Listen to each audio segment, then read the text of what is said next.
Absolutely, Brian. Everybody's undefeated, everybody's optimistic, and everybody is eager to get going, whether you're playing or the guy on the sidelines drawing up plays. Looking at the starting five for the Minnesota Timberwolves. Ant is at the 2 with McDaniels playing the 3. Julius Randle out there with Rudy Gobert. And it's Conley in at the 1. Here's Edwards after the basket by Indiana. And Edwards slams it in. Among the best athletes in this league, Anthony Edwards taking flight. Time now to hear from our reporter, Allie LaForce. Rick Carlisle and I got a chance to talk for a bit. I asked him how Rudy Gobert alters their usual game plan. Coach acknowledged that he's a factor and said Rudy definitely demands more from us offensively. We have to be careful where we put our shooters with him waiting for swats. Coach thinks intelligent offense is what it takes to beat Gobert. Back to you. As always, Allie, we thank you. Now here's Edwards. A little over a minute gone here in the first quarter. Driving in, and he comes up with a bucket. Just a ferocious play by Edwards, taking the contact but staying committed to his finish. Defensive Player of the Year 4 times over, Stan. Rudy Gobert tied for the record. Yeah, Brian, alongside Dikembe Mutombo and Ben Wallace, and Gobert's capable of getting another one too, assuming his countryman Victor Wembanyama doesn't start taking the reins. Pass to McDaniels for the finish. Oh, a huge slam. An exclamation point on that break. What bounce from McDaniels, just leaping into the air for that dunk. Halliburton outside. Turner, a screen on Edwards. Halliburton bearing his second of 3 attempts. He's looking very confident so far. The defense is going to have to account for him. It's Edwards with a drive. And he's going to the line for 2. The official saw contact while he was going up.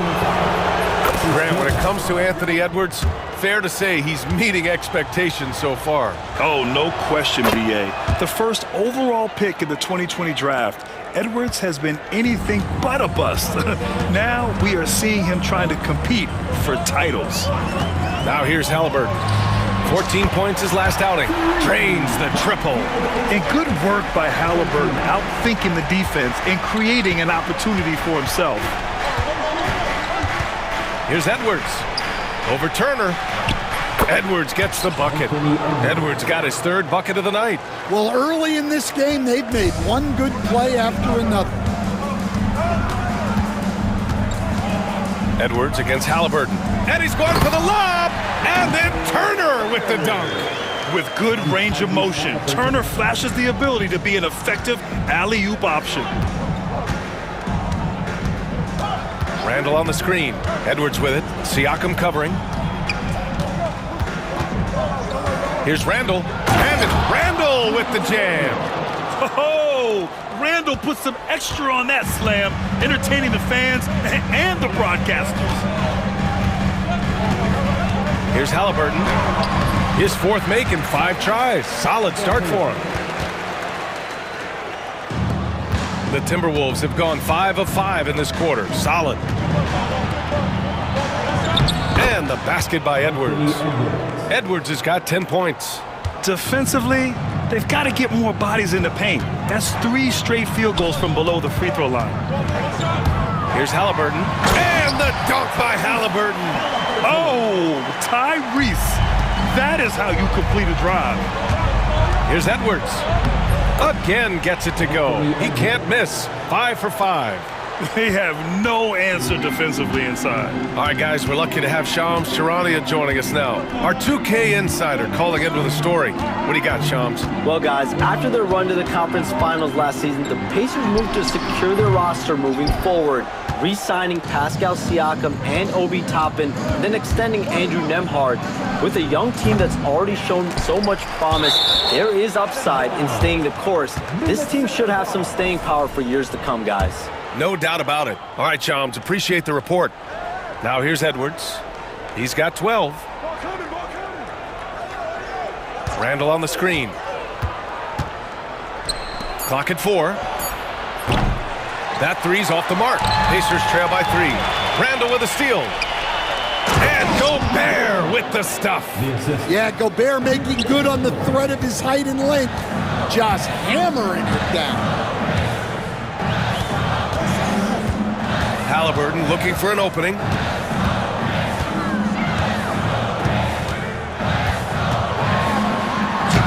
Oh, he misses the dunk. Pass to McDaniels. Here's Gobert. Edwards for three. The shot no good.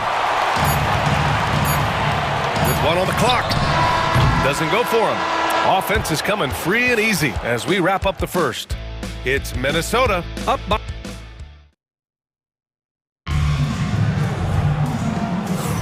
And for those of you just tuning in, second quarter action is where we are. And a chance for just a second to check out the scoring breakdown for the Timberwolves. Well, a lot of times you'll hear coaches yell, get the ball inside, and you can see why. Good things happen when you get the ball into the paint. You know, another thing that has impressed me has been their numbers of points in the paint, just dominating down there. They're just getting whatever shot they want in close. On the court for the Timberwolves, second quarter underway. We've got Nickeil Alexander-Walker, Dante DiVincenzo out there with Dillingham. Then there's Naz Reid, and it's Miller in at the 4. Nice execution by the offense, generating a good look. Up top, Alexander-Walker. Back to DiVincenzo. No one near him. And he buries that one. Back rim and in. Well, he can beat you in a lot of ways. Very challenging to defend. And Nickeil Alexander-Walker has built a role around defense and activity, Coach. Yeah, Brian, he's started to understand that not everyone can be that superstar scorer, and he's carved out a role around hustle, but still capable of knocking down shots within the flow of the offense. Nice slam by the big man Walker, making his presence felt there inside. DiVincenzo against McConnell. DiVincenzo can't hit. Pacers trail by 3. Now approaching 2 minutes of action here in the second. Walker passes to McConnell. On the wing, Mathurin. There's the triple. 5 to shoot. Hauled in by DiVincenzo. The Timberwolves lead by 3. Alexander-Walker with it. Picked up by Mathurin. Dillingham. Oh, there's a killer two-hand slam. I'll tell you, those finishes are always extra special when they come from your point guard. Oh, forget about his passing. Can we see more dunking? Wow, that is an impressive vertical for a point guard. My goodness. Shoots. Again, Indiana. Yeah, and Mathurin has been polishing that jump shot, improving with each offseason. And here in the second quarter of action, just a hair under 2.5 minutes played. DiVincenzo, pass to Reid. Miller outside. DiVincenzo on the wing.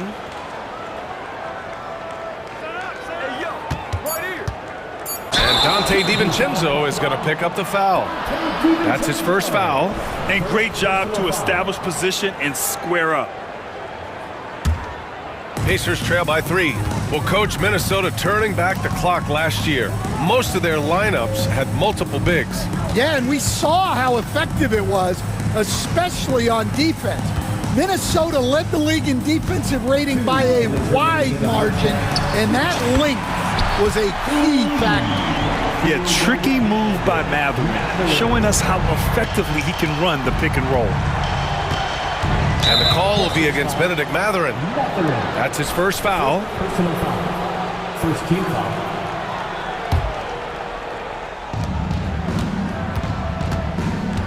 Outside, DiVincenzo. And stolen by McConnell. And that's 2 awful trips in a row resulting in turnovers. A good look from Mathurin. Another one falls for Indiana. Well, after a silent first quarter, this is who they needed him to be. This is why you never count a guy out. Reid passes to DiVincenzo. Just 5 on the clock. Gets it to drop. Now 2 of 4. 1:16 left in the first half. Walker with it. And they're going to count that bucket, and they'll send him to the line. It could be a three-point play. And Walker is a big guy and fantastic at using his muscle to gut through tight coverage. Free throw good, Walker.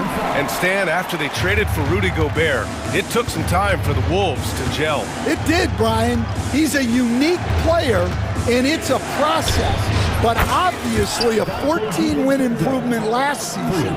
They have found their identity as a defensive juggernaut. Now here's Walker. 5 points in the game. Toppin outside. For three. Hauled in by DiVincenzo. Given his range, you'd expect him to capitalize on that opening. Pass to Alexander Walker.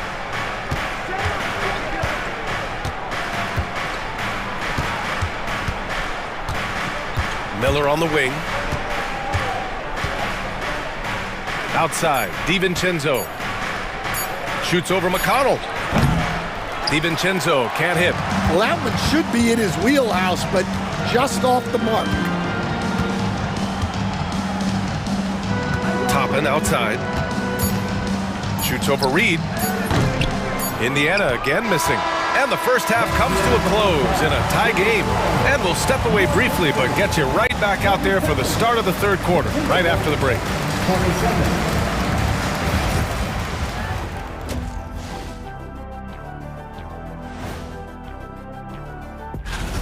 How have they kept it this close? Their D has been invisible. Come on, fellas, get after it. Yeah, just a few more stops. Okay, guys, now let's see what the... And that'll do it for...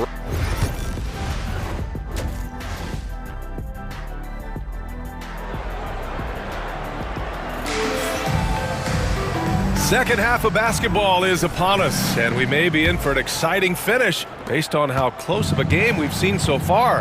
And you know, Anthony Edwards has been really making it happen, guys. The numbers say it all. He spent the first half playing efficient ball. Yeah, it's not like he's getting everything at the rim.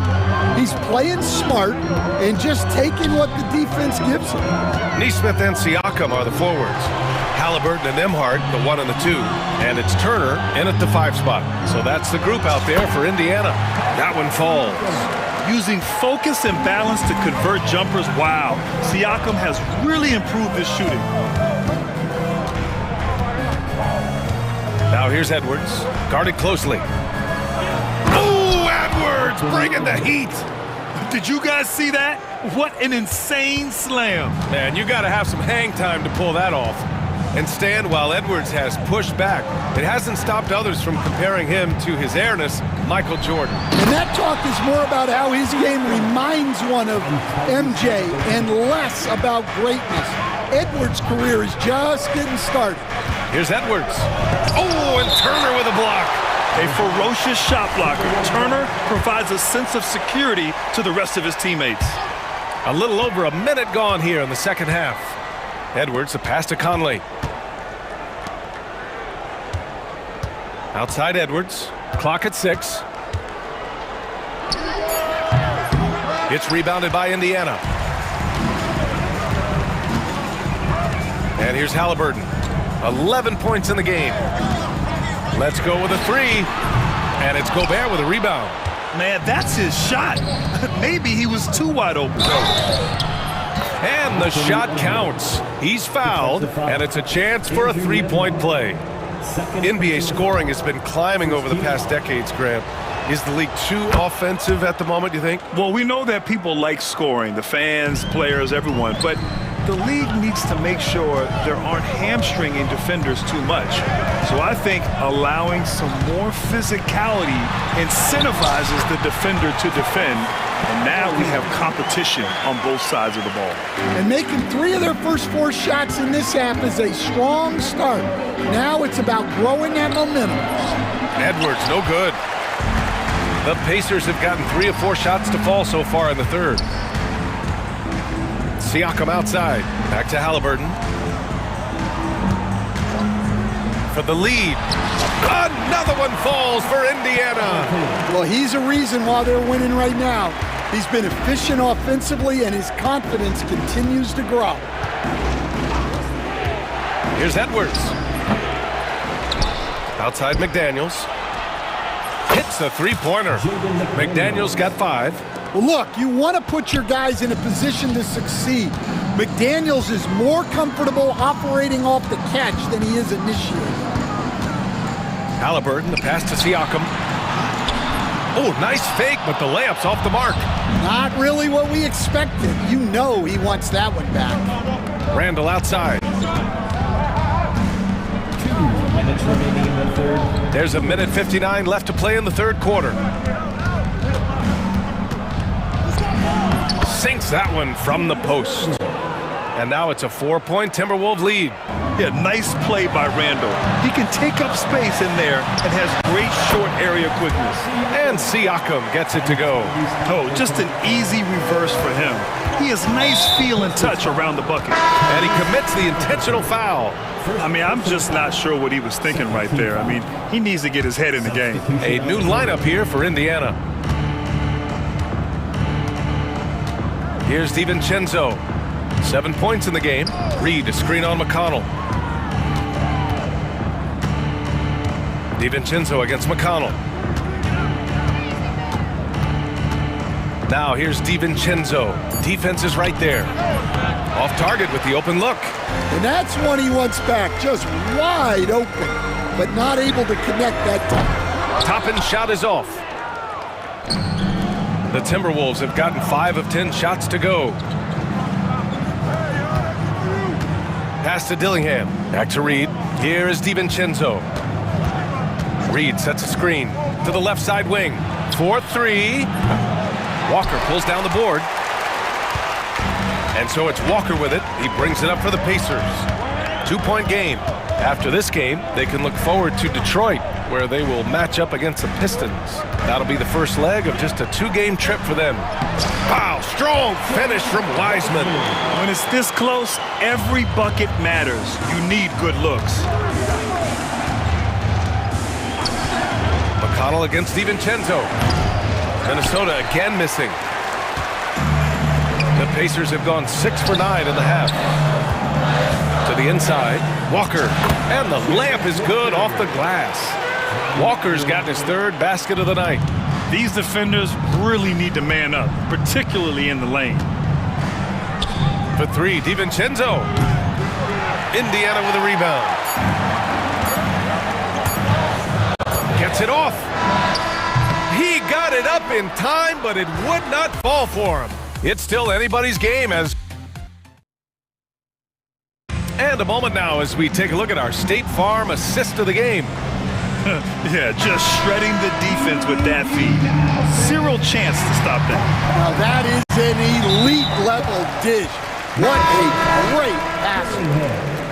First personal foul. Man, I know I speak for all of us when I say I can't wait to see what kind of finish awaits us here in the 4th quarter. And the Timberwolves going with a whole new group out there. On the court for the Timberwolves, Conley and Ant are the 1 and the 2. Julius Randle out there with Jaden McDaniels. And it's Gobert in at the 5, roaming the paint. Timberwolves trail by 4. Edwards driving. And so he draws the foul, headed to the line to shoot a pair. It's going to be on Tyrese Halliburton. And the athleticism Edwards possesses is incredible. So good at drawing contact on the drive. Productive trip to the line. He doesn't like to leave points on the table. Now Halliburton, and Mike Conley picks up the foul. That's his first foul. First personal foul. Second team foul.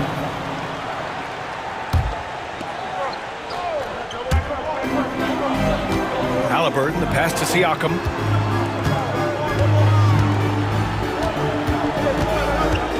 The 3 is up. Gets the 3 ball to go. And the Pacers lead by 5. You have to take Siakam seriously at the arc. He can hurt you from there. Picked by Gobert. Edwards. The offensive rebound. And it's Indiana's ball. Turner, a screen on Edwards. Here's Halliburton. Oh, and there's the whistle on the shot. So 2 free throws for him coming up. First personal Yeah, and I can't help but remember Tyrese Halliburton in the 2024 All-Star Game. A spectacular performance from him in that one. And the icing on the cake, him dropping the shot that took the East point total to over 200 points.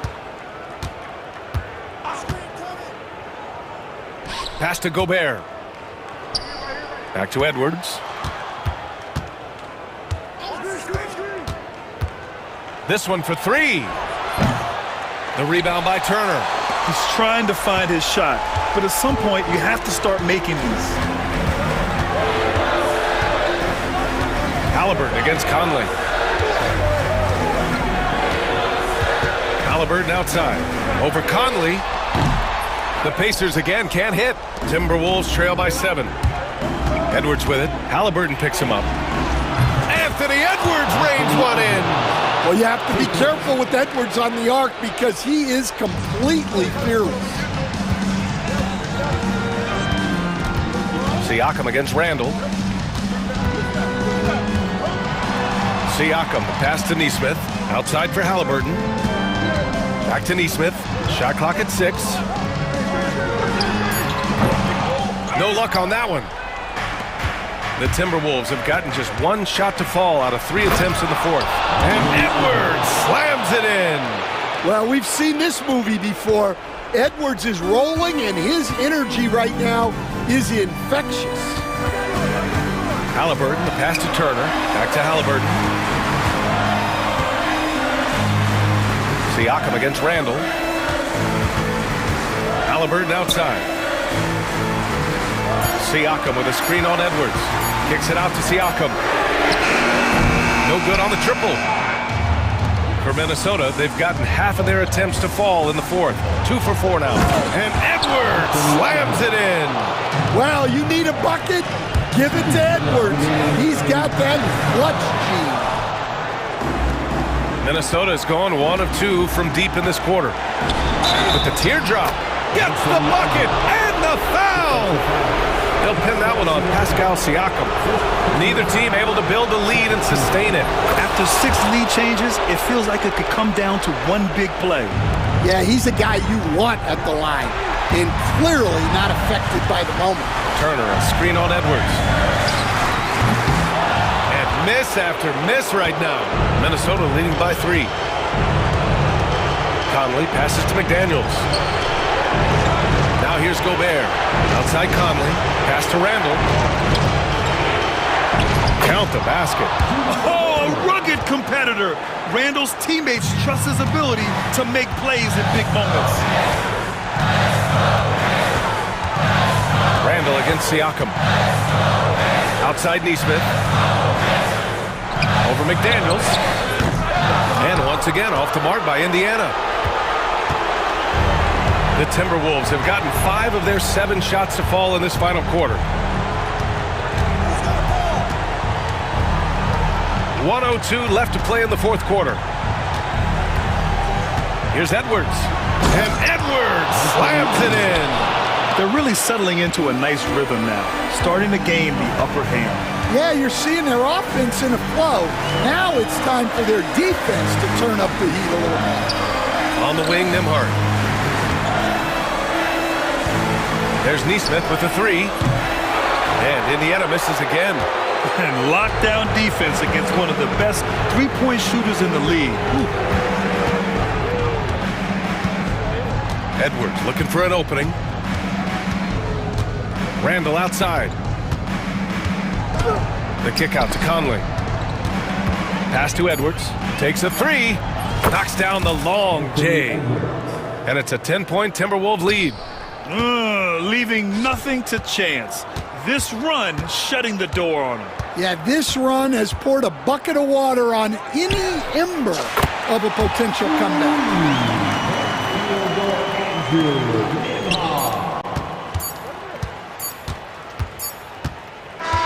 New notification for guest one. Trophy earned. Press the PS button for details. Yes, they did. You know, you have 2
With anticipation, each team with their first game of the season here tonight. The key now is making sure your season starts with a win. That first dub is a catalyst to the start of your season. Helps you find a rhythm very early. A look at the 76ers starting group. Inside for him, it's Martin next to Embiid. Maxey and Oubre, they have the guard duties. And it's George in at the 3 spot. Oh, one thing about Ja? Oh, he's determined. So the Memphis Grizzlies able to put the first points up on the board. And George kicks to Martin. Outside for George. Drops in the tray. And George is a phenomenal catch-and-shoot player. Measuring the shot before receiving the pass, you can't guard that. Down low, Edey. And he uses the glass on the layup. Clearly, he's one of the best there is in the business when it comes to making that lead pass. Greg, with how explosive Ja Morant is, he has certainly taken his fair share of awkward falls. And that's what worries you with guys like that. He's already had a number of injuries in his young career, but we all just want to see him at full health. Continuing to work, no give from Maxey, even amongst the bigs. Morant against Maxey. And Embiid with the block. And it goes out of bounds. Last touch by Embiid. And we're about a minute and a half into the first quarter. Jackson, a screen on Maxey. Outside for Jackson. Down to 5 on the shot clock. Over Maxey. Jackson misses. And with an update from the sideline, let's check in with David Aldridge. Thank you, Kevin. Well, a bit ago, Taylor Jenkins and I were able to chat.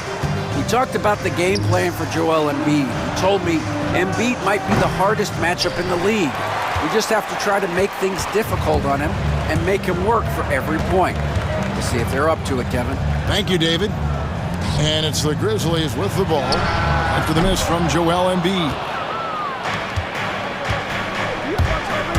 Maxey looking it over. If you're just tuning in, we played about 2.5 minutes here in the first.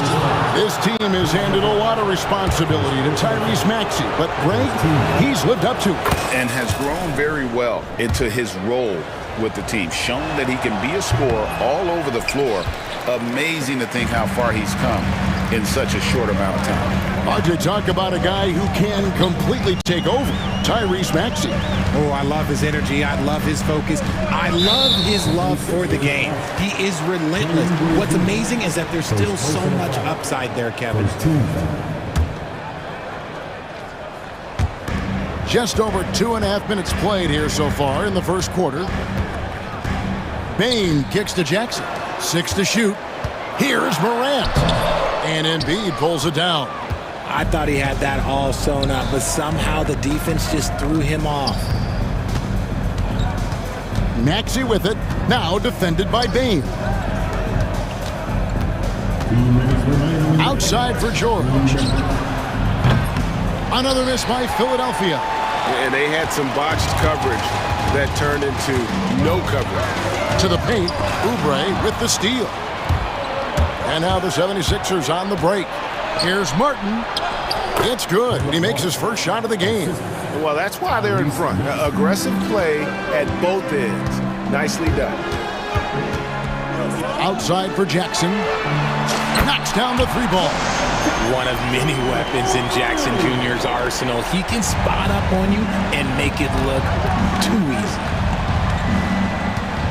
Inside. It's tipped. And here's Morant. 17 points in his last outing. Up and in on the layup. Morant's got his second bucket. He gets a lot of defensive attention, but Morant, he can expect this type of rough scene anytime he takes it inside. Martin with the screen for George. Over Jackson. And the rejection by Jackson.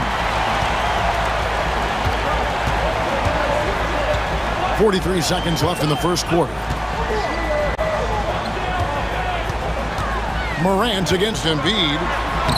And it's Morant missing. Philadelphia's gone 1 of 2 from long range in the first quarter. George, no good. Give the defender credit. Willing to challenge the shot. Lots of other guys just let them score there. Now here's Morant. 2 seconds separating the shot clock and game clock. He gets that one. And it's so difficult to defend Morant in a pick and roll because not only can he get his own, but he can also create passing angles in very tight spaces.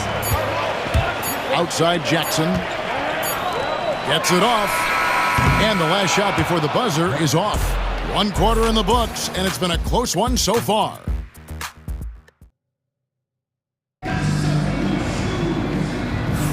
And if you're just tuning in, it's been a pretty even game through the first quarter. And let's take a moment, guys, to get your take on the scoring so far for Memphis. Well, they're off to a good start getting it inside and scoring at close range. Solid fundamentals so far in this one. And another thing Coach will be thrilled with, the assist numbers, spreading the wealth and creating some offensive opportunities. So on the floor for Philadelphia, Andre Drummond is out there with Yabusele. Then there's Gordon. Then there's Lowry. And it's Martin in at the 3, the small forward. Can't let Lowry get comfortable from beyond the arc because he's more than capable of hurting you from there. Here's Smart. The shot's good. Smart's got his first points of the game. And they're forcing the ball inside, and it's working like a charm. It's an odd stat, but what I'm going to throw out there anyway, the Memphis Grizzlies set an NBA record last season for players used in a season. Kevin, this isn't football, right? They had 33 different guys suited up last season. That tells you how difficult it was. Constant change, hard to build chemistry, and let's face it, hard to win games. For Philadelphia, they have converted 1 of 2 free throws so far today. And one of the highlights last year for this group was the fact that they were so efficient from the charity stripe. That's a huge factor. I think of Andre Drummond as a big man's big man. He's a steadfast presence in the paint who really focuses on owning the backboard and attacking the rim. This is why you always have to chase guys off the arc because everyone has a three-point shot now. Lowry passes to Yabusele. Smart against Lowry. Shot clock at 5. Gordon kicks to Yabusele. Shoots over Aldama. No good from Yabusele. Memphis leading by 4. Now Kennard. He has yet to score. There's a screen by Aldama. Drops one in from the wing. Yeah, and they're starting to warm up from the field this quarter. Lowry against Smart. Lowry kicks to Drummond. Martin from outside. They get it back. From outside the arc. With the putback. And Drummond is right there. And that's 280 pounds crashing the glass. Drummond bullying his way there on that second chance bucket. Now here's Smart. He's got 5. And Clark slams it in. And joining us now by phone is insider Shams Charania with some news. Shams, give it to us. Well, guys, teams are all grappling with this new CBA, especially the dreaded second apron. Fans possibly unclear on what it means. Honestly, even front offices are still navigating the complexities of the new restrictions. But basically, it has become harder for teams to spend big and acquire new players under the current systems. We'll see, guys, how this impacts everyone moving forward. Something to keep an eye on, no doubt. All right, Shams, thanks a lot. And the Grizzlies leading by 6. Right now, let's send it over to the sidelines and get a report from David Aldridge. Hey, Kevin, even with an MVP and Joel Embiid, the Sixers can't be a one-man show. Embiid says, I watch a lot of games and I see what's working.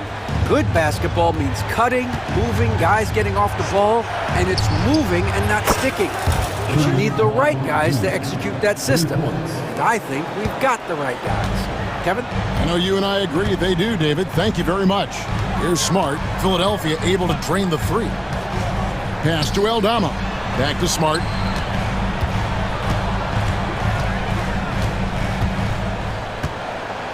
Here's Williams. Here's Smart over Lowry. And Smart with the basket on the assist by Williams. That's 7 points for Marcus Smart. Playing up to the very last second. Marcus Smart, look, he's determined to get that shot off. And it's Nick Nurse calling timeout here. He wants to talk to his guys. The 76ers trail by 7. Drummond with a screen on Smart. Lowry passes to Drummond. It's Martin on the wing. And out of bounds as the Grizzlies gain possession. While there's a break in the action, let's take a look at the players who had the most steals in the league last season. Marcus Smart on top. There were so many nights when he controlled the game through his defense. Not a surprise to see him ranked at the top. Pass to Aldama. Now Williams. Back to Aldama.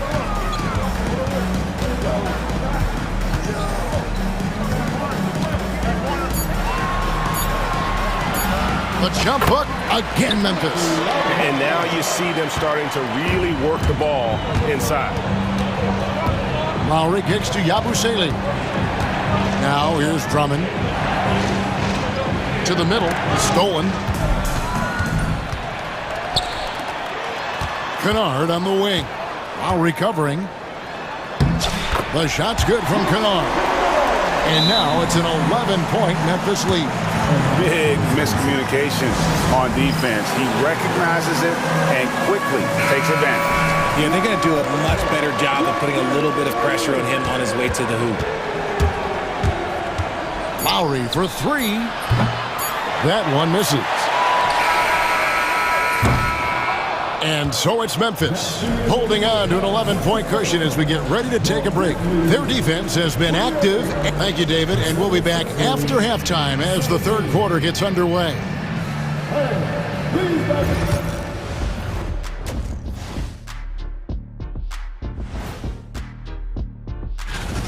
Well, they're playing bully ball inside, so much so that, Shaq, I'm going to let you take it. Oh, yeah. 1-2. And during that first half, and that is it for half.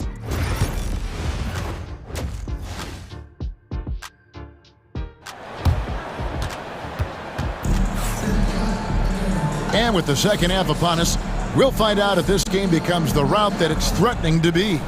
One of the stories here, Marcus Smart getting it done today. He's done a fantastic job of finding open space to operate within the first few quarters. I like how they came into this one with a game plan, and they're just going out and executing it. Terrific job. Morant is the point with Bain out on the wing. Jackson is out there with Edey. And it's Jackson in at the small forward. That's the lineup in the game for Memphis. Jackson misses. The 76ers trail by 9. And you know, guys, with Embiid on the floor, it's not just about his individual play. He changes everything for everyone on that team. That's how dominant he is. It's not just statistics. His presence alone propels them. Here's Morant. And he banks in the layup. Morant's got the lead up to 11 now for Memphis. The defense not putting up any fight on the inside. They've allowed 10 straight points in the paint. Here's George. And the rebound by Jaren Jackson. You know what? He's just stone cold right now. Really not sure if he's their best option offensively as they try to get back in this game. Morant with it. 6 points for him. To the inside. Here's Edey. Good. And the nice assist from Morant. Morant's got 4 assists in the game. Jackson against Martin. Here's Embiid. Embiid punches it down. Get out of that man's way. Embiid throwing down that power finish. Morant against Maxey. Pass to Edey. A kick out to Bain. Here's Edie. Tyrese Maxey grabs the miss. And they're staring at a sizable deficit. And still within reach, though, that they don't have to rush things. From deep, George hits the three-point bomb. George has got 6. And this is what Paul George does. He looks for any opening on the floor to create opportunities for his team. Morant drives in and finished off by Morant. And one step ahead of the defense with that solid screen. And then Greg, the monster dunk to finish it off. Great chemistry on display. He understood where to put the screen in order to free up his teammate. Yet another miscalculation. They are really their own worst enemy right now. It's why they find themselves way behind. Jackson, a screen on Maxey. Outside for Jackson. Hands it from downtown. Jackson's got his second basket. What separates Jaren from other bigs is he's got great confidence in his shot. It's George on the wing, guarded by Jackson. Jackson against George.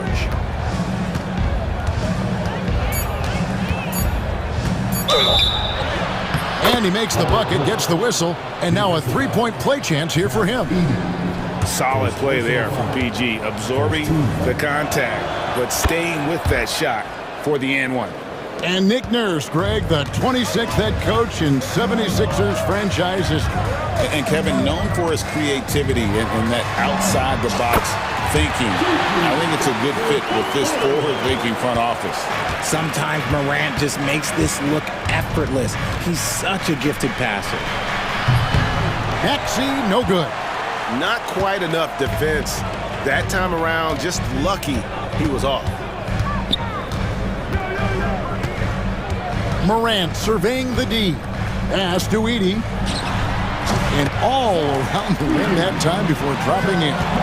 Edie's got 4 points this quarter. This is how you use the pick and roll. Morant looking like a vet with the sweet dime there. Yeah, not sure what that was about. I mean, talk about a brain cramp. And he makes the first. And you look at the Grizzlies' defense the last few years, RJ extremely disruptive. Yeah, they've been top of the league in steals and blocks. That's just a part of the DNA in Memphis. It can be exhausting playing against guys like this. So Memphis ends up going with the new group. And the 76ers will go for a different look here. Andre Drummond's checked in for Joel Embiid. Abusele comes in for Caleb Martin. Martin's checked in for George. And Gordon subbed in for Kelly Oubre. Here's Maxey. Buries the long-range jumper. Maxey's got 9 points. The number of threes are increasing for Maxey since he entered the league. He is getting more comfortable out there. Pass to Eldama. Nobody near Williams. And he can't answer back. The three-pointer offline. The 76ers trail by 14. And here's Maxey. Rebounded by Smart. Defense kind of rolled the dice there, and I'm a little surprised that it ended up going their way with the miss. 19 seconds left here in the third quarter. And stolen by Drummond. Here we go, one-on-one. Yabusele passes to Maxey. Eric Gordon on the wing. Another three for Philadelphia. 3 points. That will count. Well, through 3 quarters of play, down double digits, it may be difficult to overcome. Grizzlies lead by... And there have been 2 very different performances from these teams today as we get going in quarter number 4. And Morant's got the ball here for the Grizzlies. 17 points was their biggest margin. On the court for Philadelphia to start the fourth. Running the wings, it's Oubre and George. Inside for him, it's Martin next to Embiid. And it's Maxey in at the point. And man, does Morant put on a show. He's got such insane athleticism. And the rejection by Jackson. And they've only got a slight edge on the boards, but it just feels a lot bigger. Pass to Edie. Morant dishes to Jackson. Shot clock at 6. Morant with it. Now defended by Oubre. And it's Morant missing.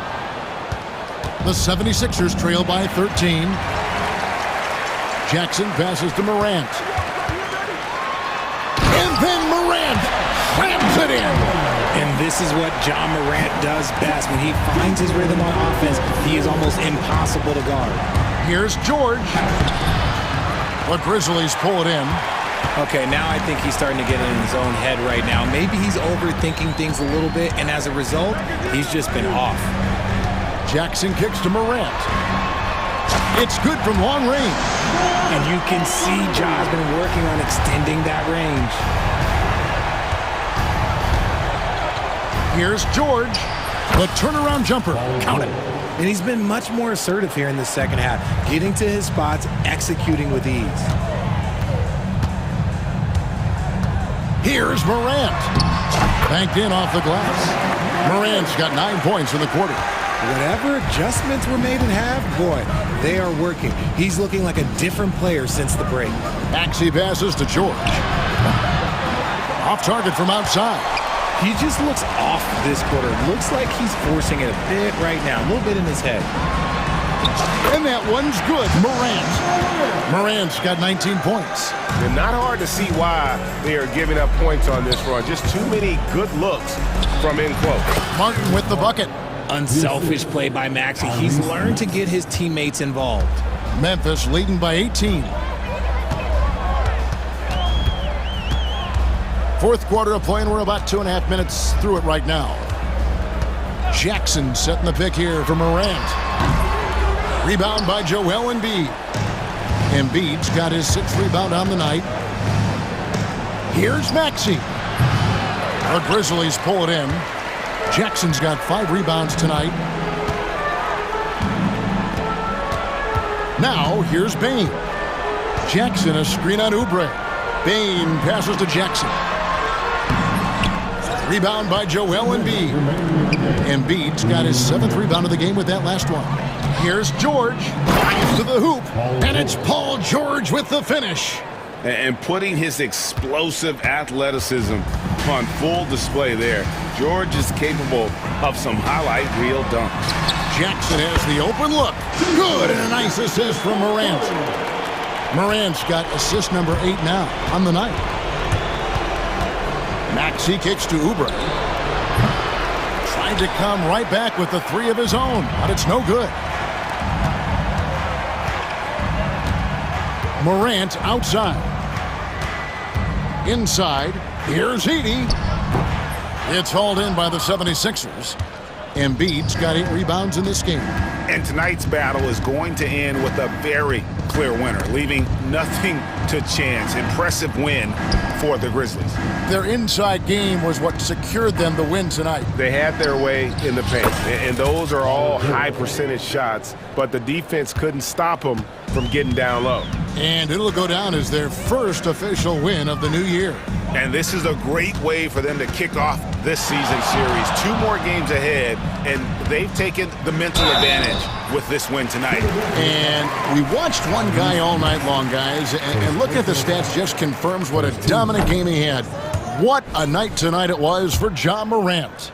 And let's just say this, the name of the game is scoring, and yes, he provided that tonight. You're welcome. RJ, Morant has always had unquestionable talent. Now it's a question of, can he focus on his game? And you hope he had his wake-up call. Still one of the most exciting players in the game. His burst and bounce, one of a kind. And here are the Grizzlies now. They led the game at 1 point by 20. Morant against Maxey. Now here's Morant. Guarded closely. No good with the layup. Jackson against Maxey. From deep three-point territory.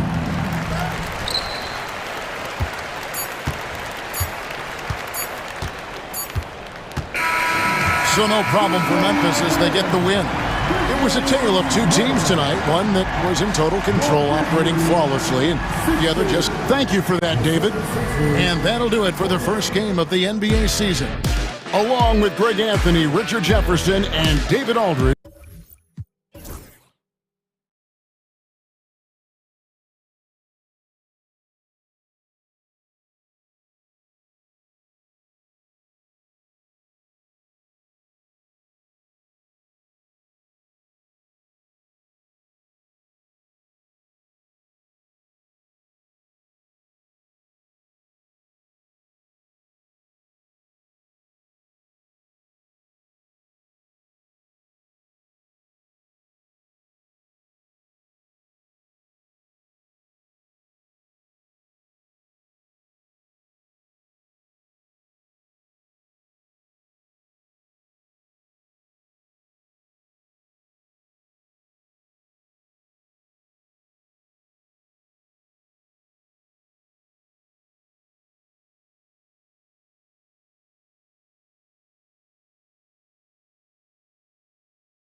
hot start to the year.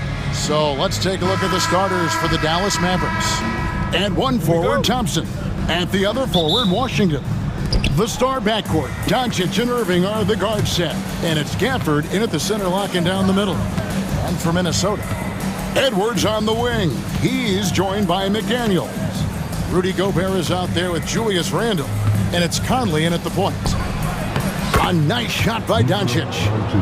Doncic has got his team on the board to start the game for the Mavs. And really, Clark, Luka Doncic is a one-man wrecking crew on the offensive end of the floor. Yeah, he really is. I mean, he's special. His IQ, his size, the way he can make shots against tough defense. He's got the lean back. He's got the crafty moves. And I think he's a lot stronger and a little more athletic than people give him credit for being. I mean, without a doubt, he's one of the most unique and best players that we've seen in the game. Out of bounds, Minnesota takes possession. And the latest now from our sideline reporter, David Aldridge. David, it's all yours. Take it away. Thanks. I caught up with Chris Finch. Now, when it came to Kyrie Irving, Coach said trying to contain him tonight won't be easy. He told me Kyrie is a fantastic player, but I feel confident that our guys will be all over him tonight. Pretty strong words, guys. All right, David, thanks. About 1 minute into the first quarter. The kick out to Irving. From downtown, the rebound by the Timberwolves. And close to making the defense pay for the lax coverage that time. And here's Edwards from the arc. A rebound by Washington. And on an open look like that, he's very gifted at making the weak coverage pay. And that's an intentional foul. Really no idea why you're fouling in a situation like that. You know, maybe there's some bad blood between those two. Yeah, but that's no excuse for that kind of foul. I mean, that might be an explanation for it, but certainly doesn't justify it. And even then, it's just not a good play. Now here's Thompson. 11 points last game. 2 on the clock. Here's Doncic. He drains it as the shot clock ticks down. Good job that time by Doncic to keep aware of the clock. Nice job getting the shot off there. Edwards looking it over. And finished off by Edwards. Watch out now. Look out below. Edwards rising to the rafters. Clark, in terms of young superstars, it doesn't get much better than Anthony Edwards. Amen to that, partner. Every franchise wants a franchise player. Minnesota, I think, hit the jackpot drafting Edwards first overall back in 2021. Last year, we saw Ant-Man take it to another level, making his first of what I think will be many All-NBA teams. And there's the shot clock violation. Couldn't get the shot off in time.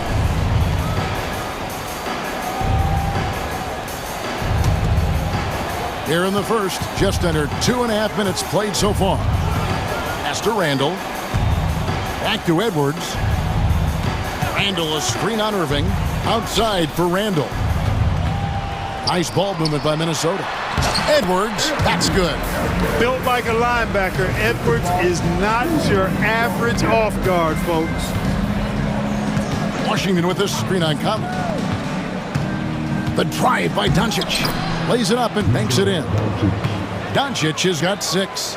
And once he got to the 10, I think he was surprised to find himself that wide open. Well, this early, they should be showing a lot more energy on defense. It's not there.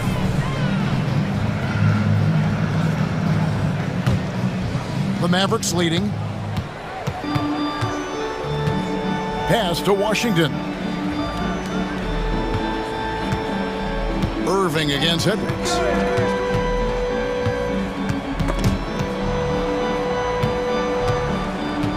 Clock at 6. On the wing, Doncic. Covered by Conley. And it's Doncic missing.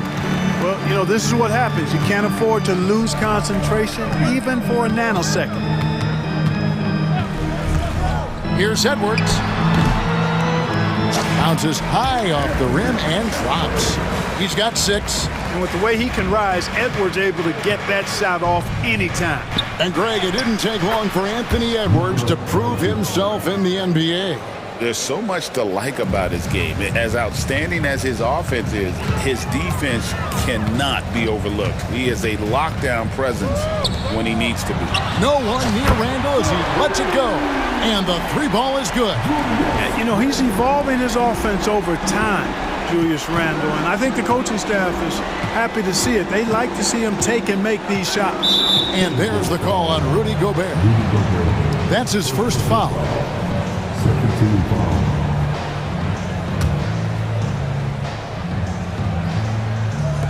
46 seconds left in the first. Washington with the screen on Edwards. Terrific work by Edwards there. The positioning, the timing on the contest, that's textbook default. Randall kicks to McDaniels. Conley feeling it out. Can't cash in from close range. The Mavericks have gone 4 of 7 from the field, shooting over 50%. Doncic against Edwards. On the wing, Thompson. Good, and the assist goes to Doncic. Outside, Edwards. Diving in.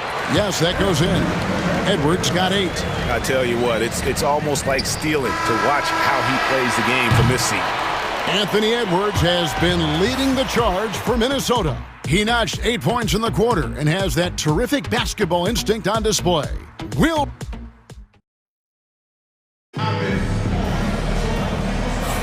And this has been a fairly close game through the first quarter, and we'll see what happens here in the second. And looking at what we've seen from the Timberwolves, what do you guys think? Just a terrific first quarter, sparked really by their unselfishness. Yeah, and you know, so many of their hoops came off an assist, which is a good sign of ball movement and sharing that ball. So with Irving on the bench, here's the 5 for Jason Kidd right now. Derek Lively is out there with Maxi Kleber. Then there's Harden. Then there's Dante Exum. And it's Marshall in at the shooting guard. And guys, hold on now. I'm getting word we have Shams Charania calling in. Shams, what do you have for us? Thanks, guys. Well, after the three-point shooting abandoned them in the finals, the Mavericks have addressed that shortcoming in a major way, acquiring one of the Splash Brothers, Klay Thompson. Klay is eager for a fresh start and an opportunity, I'm told, to add another ring to his championship resume. This should be a match made in heaven. Without a doubt. Shams Charania with the report. Hey, Shams, thanks. 6 on the shot clock. The 19-foot shot. DiVincenzo can't hit it. You're not going to see that very often. Plenty of space, but he just, let's face it, he whiffs on that one. Over in the corner, Marshall. And that comes off the assist by Exum. Marshall's got his first 3 points of the game. Could have been much better defense. I mean, you can't give this guy any room to operate. Let's check in with our reporter, David Aldridge.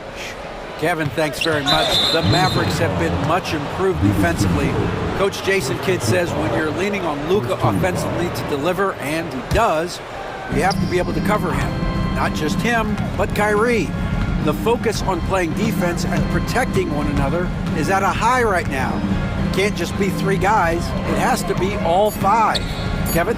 It is, David. You're right. It's a team game. Lively. That's good. Yeah, and there it is again. On a lot of their possessions this first half, they've established great inside position. Miller sets a screen for DiVincenzo.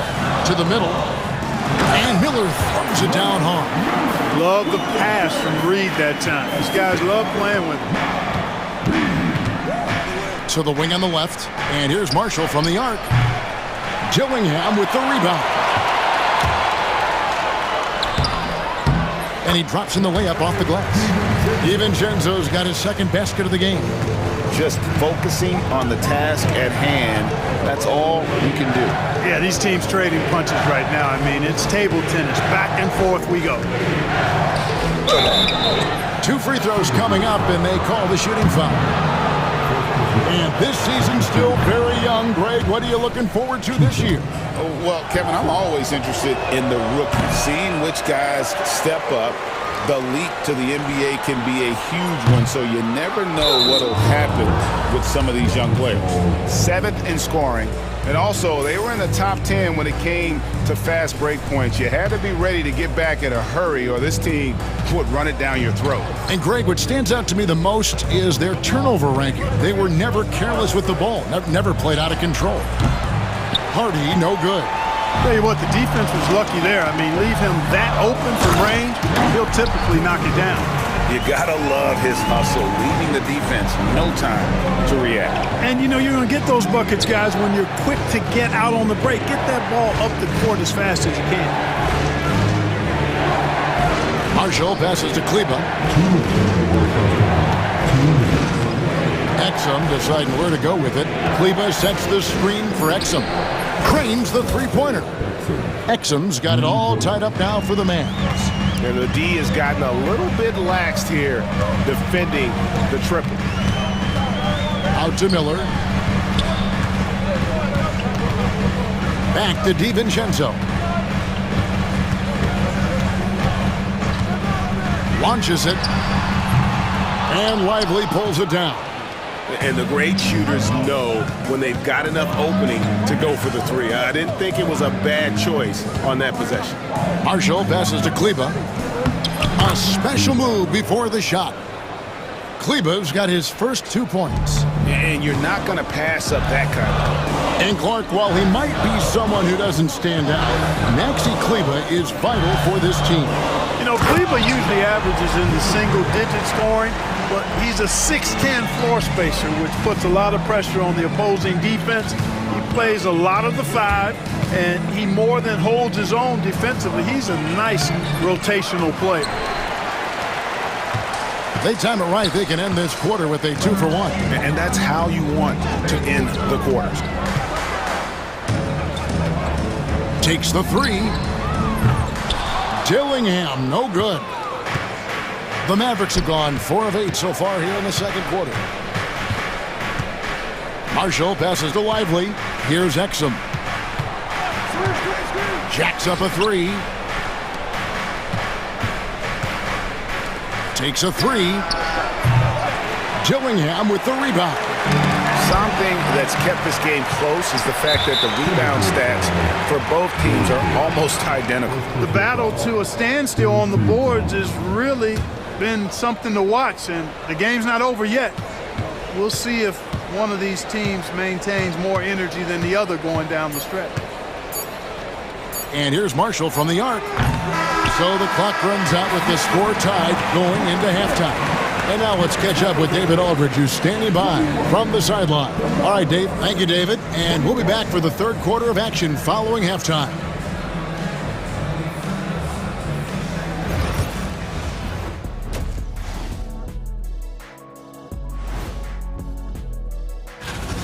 You know what? They push the action, but also play within themselves. Show great execution. And you know, that usually leads. And looking ahead. And that is our.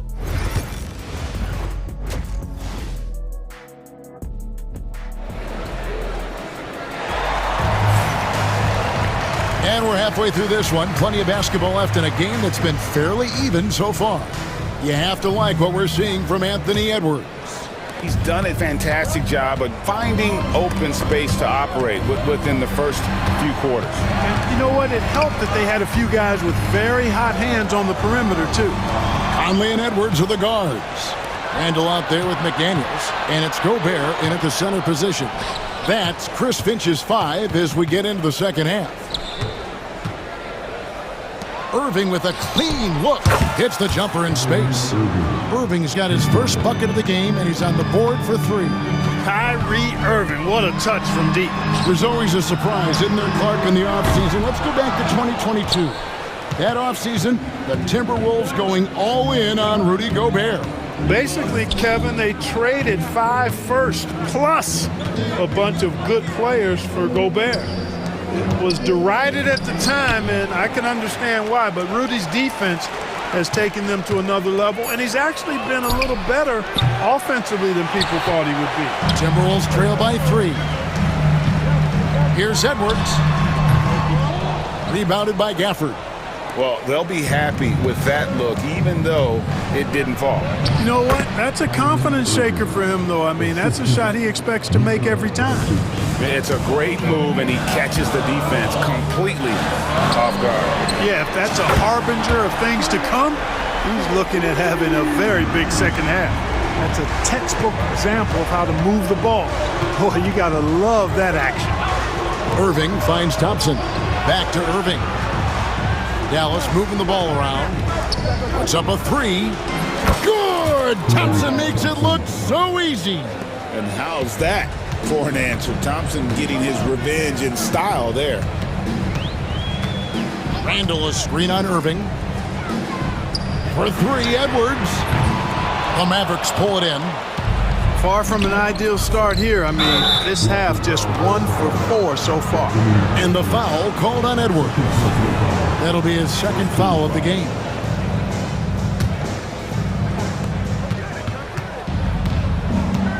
Doncic against Edwards. Forcing his way inside. Doncic. Luka, combination of finesse and bully ball in there that time. Here's McDaniels.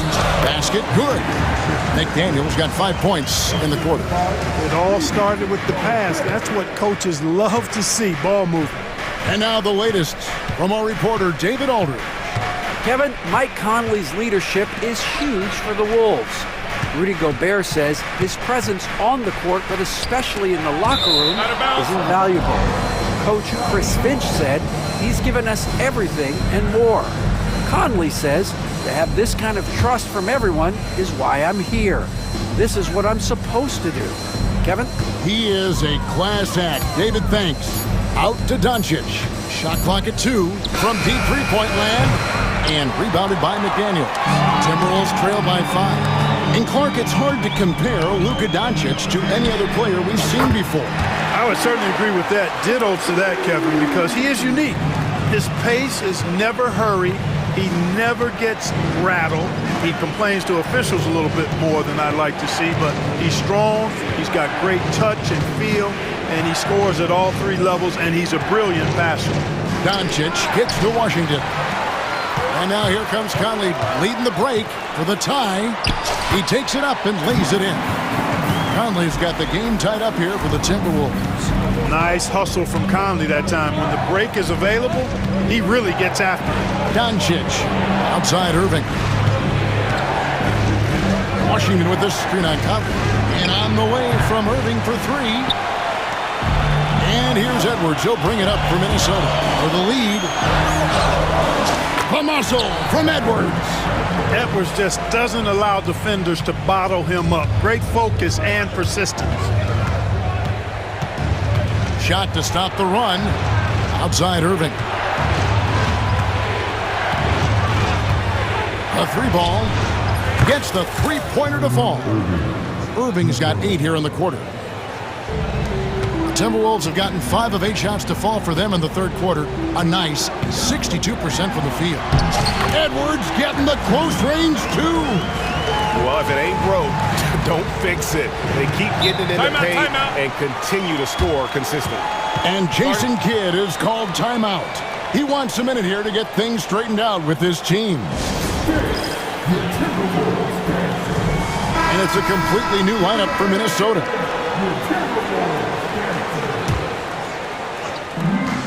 44 seconds left to play in the third. Out to the right wing. Lively inside. Guarded by Reed. Here's Hardy. And there it is for him. Hardy's got his first bucket of the night. As we approach the fourth quarter, still anyone's ballgame. Yeah, neither team able to create much of a cushion. On the wing, DiVincenzo. It's blocked. Kleba, the pass to Lively. Now, here's Hardy. Pass to Kleba. And he takes it in for the layup off a very nice feed. And now a 3-point Maverick lead. Got it! A cold-blooded buzzer beater! Clutch! Much Edwards in the clutch. Woo! Tie game in Minnesota. Don't go anywhere. The final quarter is coming. Understand something. Keep talking on the defense. Well, this has been a great contest so far, and I imagine the fourth quarter could have even more action in store for us. And we've got a timeout called by Jason Kidd, and he wants to see some changes out there right away and right now. With a short break in the action gives us a chance now to send it over to David Aldridge. Thanks, guys. Well, I got a chance to listen in on what Jason Kidd was talking about with his players. Now, he reminded his team, keep looking for the deep ball. If the three is there, take it. You've done a good job getting those looks, so keep taking them. Back to you guys. Thank you, David. On the court for the Mavericks. Moving on the wing along with Thompson. Big man on the floor for him. It'll be Washington and Gafford. And it's Doncic in at the one spot. Outside Conley. And a miss there on the triple. And I thought that was going to drop. It looked good from here. An intentional foul committed, but for what purpose, Greg? I'm not sure. A scene of confusion right there. I can't imagine why he thought it was a good idea to foul there. Washington with this screen on Conley. Pass to Thompson. Shot clock at 6. For the three. Julius Randle with the rebound. The Timberwolves trail. McDaniels finds Edwards. Just over a minute played here in the fourth. Outside Conley. Puts the move on. Clark, if you had one word to describe Mike Conley, what would it be? Reliable, steadfast, dependable. And I know that's three, but I wanted to give you three different words I could use to describe him. Only 2 seasons in his whole career has he not played at least 50 games. That speaks to durability and professionalism. The Timberwolves shooting has been beyond great up until now. How about 57% from the field overall? Conley gets the bucket. Conley, so crafty with that left hand of his. The veteran knows his way around the hoop. Edwards against Doncic. Over in the corner, Washington. Goes back up. Doncic showing his strength. And there's a pattern starting to take shape here. They're working it inside and getting good shots from close range. Well, I agree with you. 4 of their last 5 baskets have been exactly of that variety. Edwards, no good. And you could tell he thought that triple was going to fall. Gafford sets the pick for Doncic. From the arc. That doesn't go either for Doncic. The Timberwolves have gone 1 of 3 from... Yeah, you know, once Edwards flips that switch now, he stays fully engaged. His offensive arsenal is on full display. On its way from Irving for 2. Rebounded by the Timberwolves. Gobert's got his 5th rebound in this one. Here's Edwards. That's a basket. His 8th from the field, 8 of 14. At every level, Edwards has been the go-to guy for his team. It's in his DNA. And the call will be against Julius Randle. That's his first foul.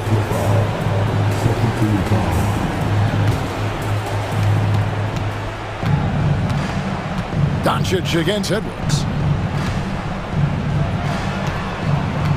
Outside Irving. Dallas, no good that time either. And that shot isn't the one they should be taking if they want to make this comeback happen. Conley with it. Gobert the screen. Conley the pass to Gobert. And slam dunk by Gobert. What a move by Gobert. Closing that open space in the pick and roll. Here's Doncic. Pass to Washington.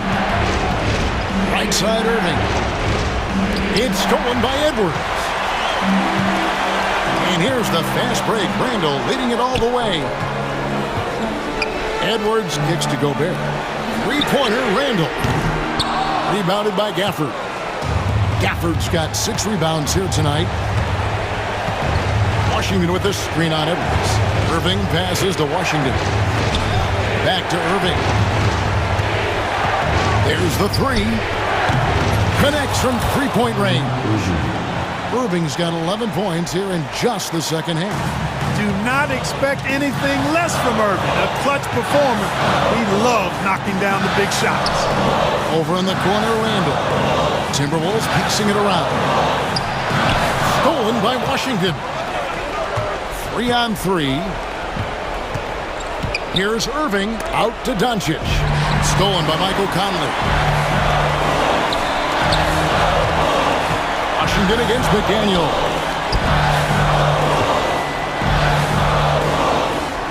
We've got 33 seconds left in the fourth quarter of this one. And Edwards slams it in. Seems like Edwards never stops competing and believing right until the final buzzer. Washington with the screen on Edwards. Doncic fires from way outside. Here's Washington. The shot by Thompson, and no one's around. And the three off target. Now Randall.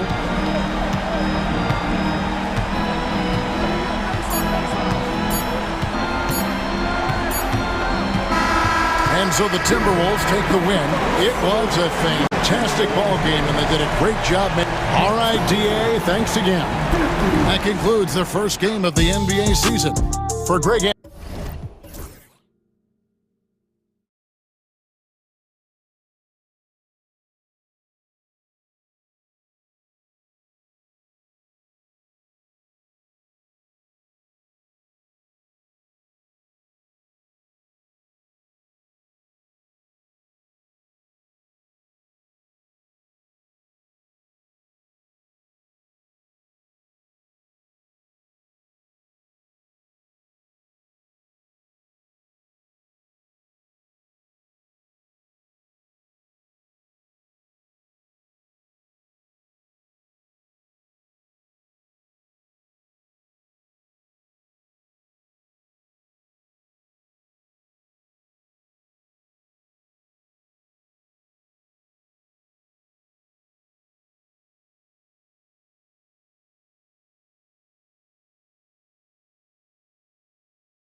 big day. What's tops on your list, RJ? A lot of things, really. But, man, the energy in the building. This house is rocking. These fans are so pumped up and optimistic about their team right now. A look at Indiana's starting group. Halliburton and Nembhard, the 1 and the 2. Siakam at power forward with Turner in at center. And it's Nesmith in at the 3, the small forward. Here's Embiid. Banked it in off the glass. The footwork, the patience. Watching Embiid go to work inside is just a treat. Halliburton looking over the floor.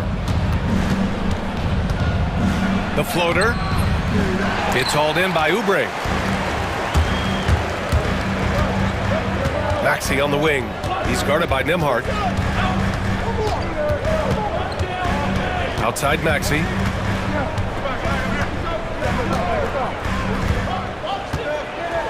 And rejected. They recover it. The basket drops, and he gets fouled on the shot. 1 free throw coming his way. So it'll be Joel Embiid shooting. Aaron Nesmith picks one up. Philadelphia shooting their first free throw of the evening.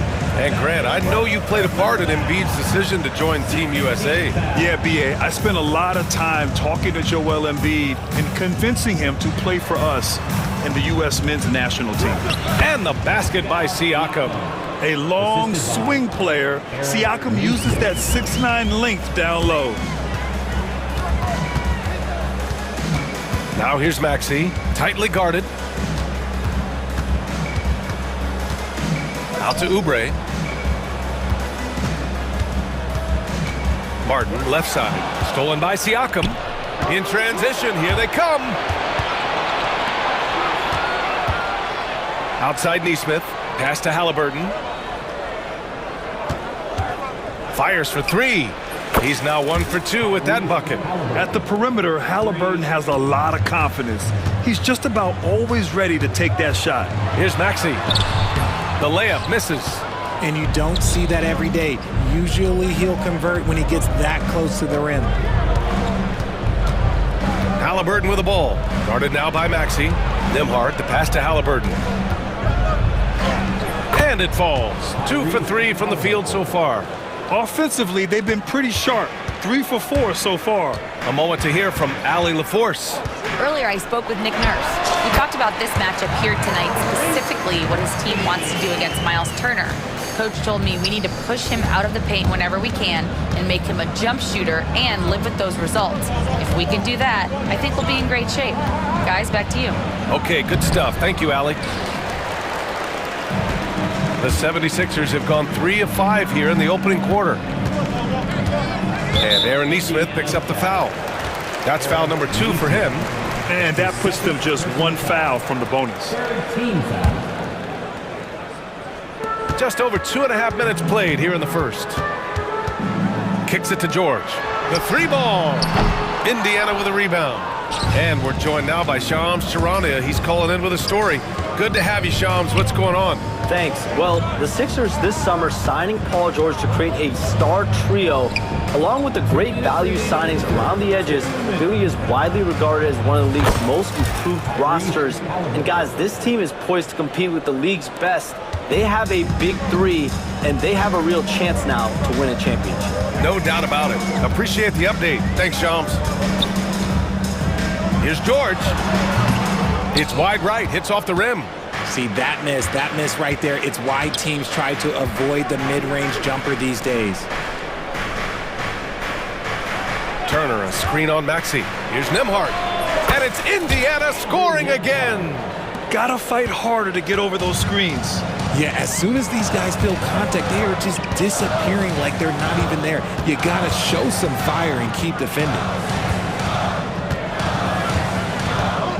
Outside Maxey. George outside, puts up a 3, on target from range. You're capable of shooting 40% from deep for a season. Paul George is steady from downtown. Here's Halliburton. Yep, that one goes. Halliburton's got 9 points. And he's made his mark on offense especially. They gotta be thankful he's on their squad. George passes to Maxey. Goes up on the baseline. And George with the basket on the assist from Maxey. Gets the ball and takes the shot. It's that easy for Paul George. Halliburton outside. Siakam outside. Nembhard outside. Kicks it out to Siakam from downtown. Nails it from beyond the arc. He's got 5. You have to take Siakam seriously at the arc. He can hurt you from there. And it's Maxey missing. Okay, let's just say it. This has been an ugly quarter for him. Not quite a break a mirror ugly, but it's getting there.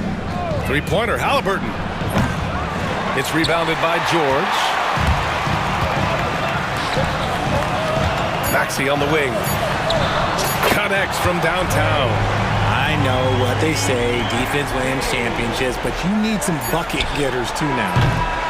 Tyrese Halliburton getting it done for the Indiana Pacers. Hunting for opportunities.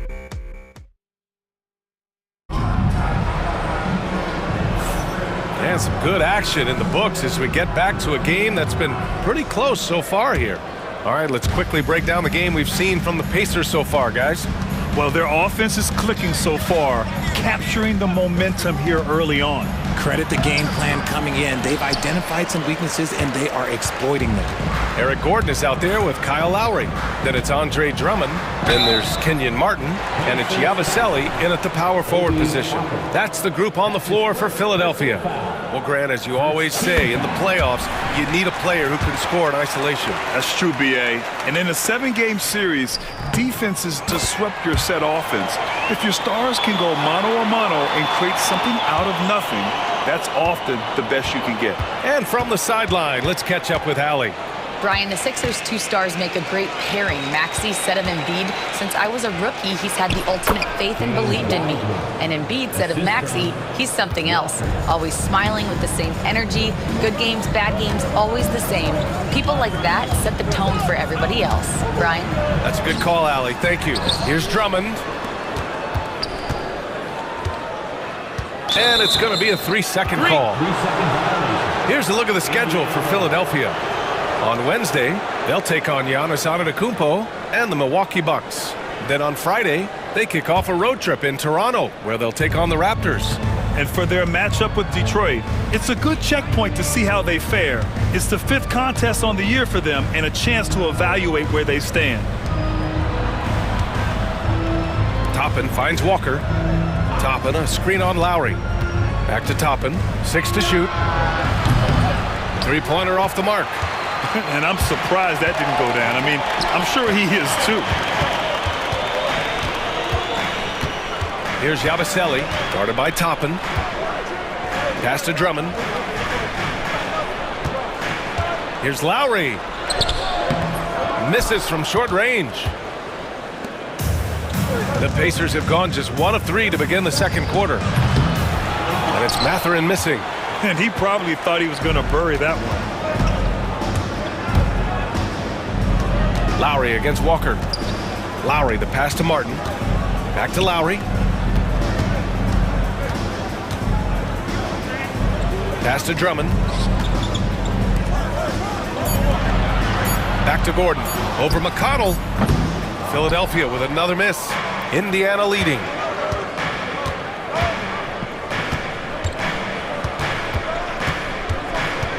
Now Walker. McConnell passes to Walker. 3-pointer Mathurin. And it's Martin with the rebound. The 76ers have got none of their first 3 shots to fall so far in the second. And that's a foul called on T.J. McConnell. That's his first foul of the game. Yeah, he tried to gain position, but couldn't quite get there. Walker against Lowry. Pass to Martin. To get back on track, and he lays it up and in. Martin's got 4 points in the quarter.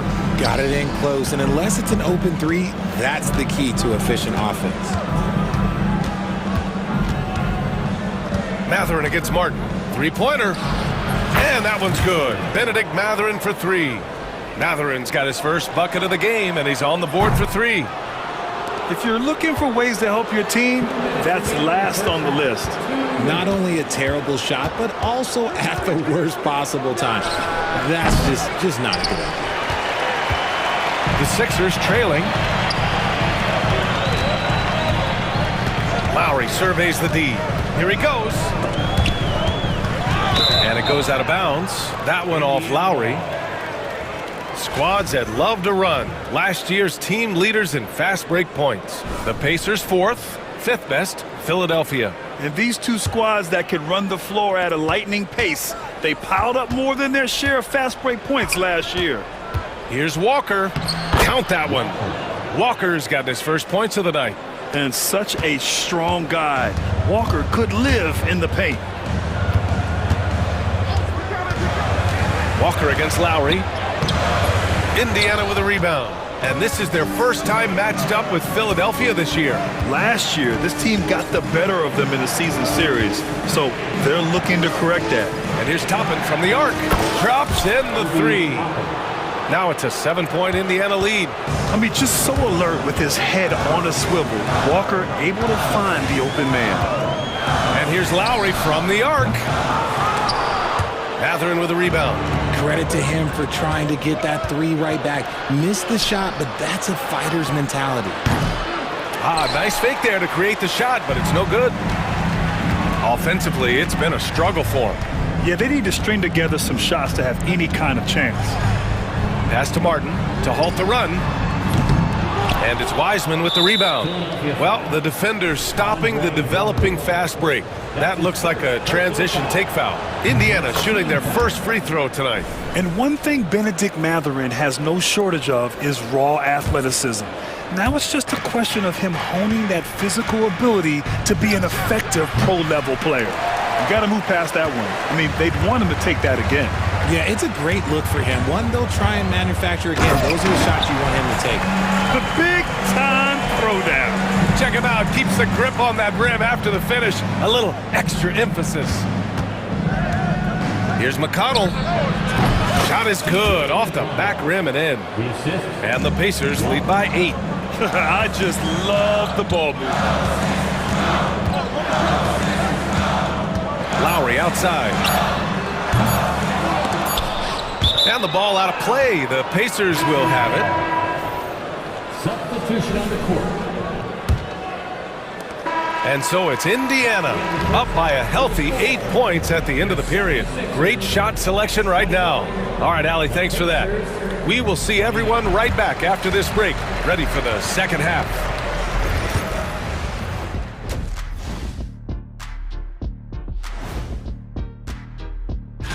Taking a look here now at the 76ers, you really get to see what they're made of after your hard work in the offseason. Yeah. And now, guys, it's time to talk about that challenging first half for the 76ers. Poor execution for... And that's a wrap on.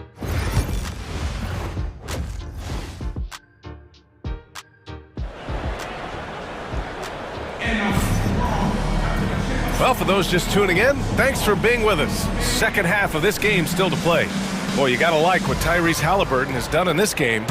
Yeah, they've done an amazing job of creating room to operate for him.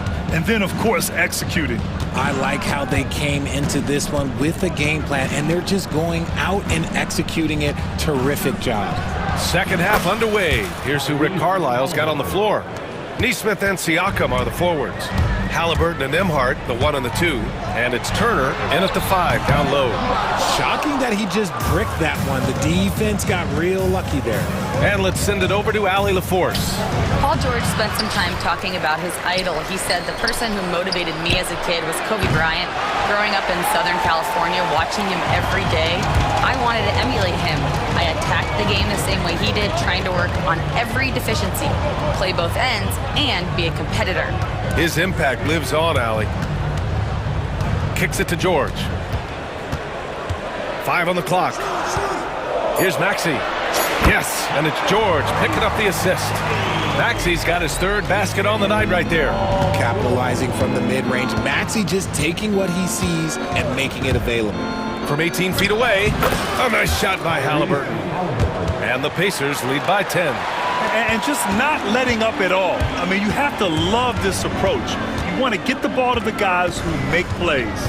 This is when good players really get after it. He can sense that they're reeling, and he's going to put his foot on the pedal. Third quarter here, over a minute and a half into it. Crafty move. Another miss by Halliburton. The 76ers have gone just 1 of 3 in the second half. And it's Miles Turner with the foul. That's his first foul of the game. That's his first personal foul. First team foul. George feels it out a bit. Uneasy, too, on the layup. George has got 7. Getting it done inside. You know, I love seeing George be active on the interior. Well, Grant, you often hear about how smooth Paul George's game is. Yeah, I'll tell you this. Young players can learn a lot by watching his footwork. His timing, his ability to find the space he needs, it's just tremendous. You give a shooter of his caliber that much time to seam it up? Oh, yeah, you're done. Martin inside, working on Siakam. Nembhard with it, guarded now by Maxey. Here's Halliburton. Halliburton all the way! And the coaching staff wants Halliburton to take advantage of easy scoring opportunities, including finishing in transition. Oubre finds Embiid. The kick out to Maxey. Good, and the assist to Embiid. 10 points for him. His first triple of the second half. Can he get it going? There's a minute 59 left in the third quarter. Oh, there's the alley! And then Siakam with the jam. Yeah, going up and finishing. Tremendous display of athleticism by Siakam. Indiana leading by 12. And it's Rick Carlisle calling timeout here. He wants to review the game plan. And something fans don't always get to see.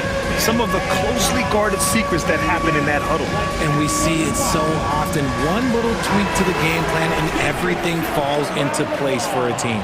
And it's a completely new group for the 76ers. Just under 3.5 minutes played here in the third quarter. Here's Mathurin. And it's Philadelphia with the rebound. Drummond's got 5 rebounds tonight. Here's Martin, and he jams it home with authority. While he's a bit undersized for a 4, he more than makes up for it with his bounce. It's Walker on the wing. He's guarded by Lowry. Here's Wiseman. Lays it up and in off the pretty assist. Wiseman's gotten his second bucket of the game. And finding his teammate in stride, he led his guy perfectly. Martin, the pass to Gordon. To the wing, right side. For 3, Lowry. The Pacers pull it in. Oh, man, he can't get anything to fall. You can feel his frustration. Yeah, but right now, he's just in his own head. Not much you can do to try and push through it. 76ers trail by 12. Gabaselli. It's not going to go for him. Walker with some nice D. Here's McConnell. The rebound by Lowry. And Gordon has got the ball here for the Philadelphia 76ers. About 3 seconds between the shot clock and the game clock. Tries the spin move. Poke loose. Lowry outside. Just 5 to shoot. There's a screen. Beyond the arc. Nails it from 3. Lowry's gotten himself going here. His first points of the game on the deep ball. Now off the inbound. And this kind of sick slam is just one of the reasons this team is in charge of this game right now, B.A. You know, there's an edge the way they play and a confidence they're not afraid to show. And so it's the Indiana Pacers. They lead by 11. And while we have a chance, let's go to our State Farm assist of the game. This is the definition of team chemistry. I love to see this kind of communication and connection between teammates leading to the perfect pass. Serving it up on a platter, that is a beautiful dish. And 2 teammates on the same page, woo. And as we head into the fourth, we'll see if there's a comeback in the works or if it's more of the same for the first 3 quarters. Martin slides in at the 4 with Embiid in the pivot. Kelly Oubre out there with Maxey. And it's George in at the 3. That's the group on the floor for Philadelphia. Here's Maxey. Pascal Siakam with a rebound. Now, I understand that that shot didn't go down, but they will take that look every trip down the floor. Pass to Halliburton.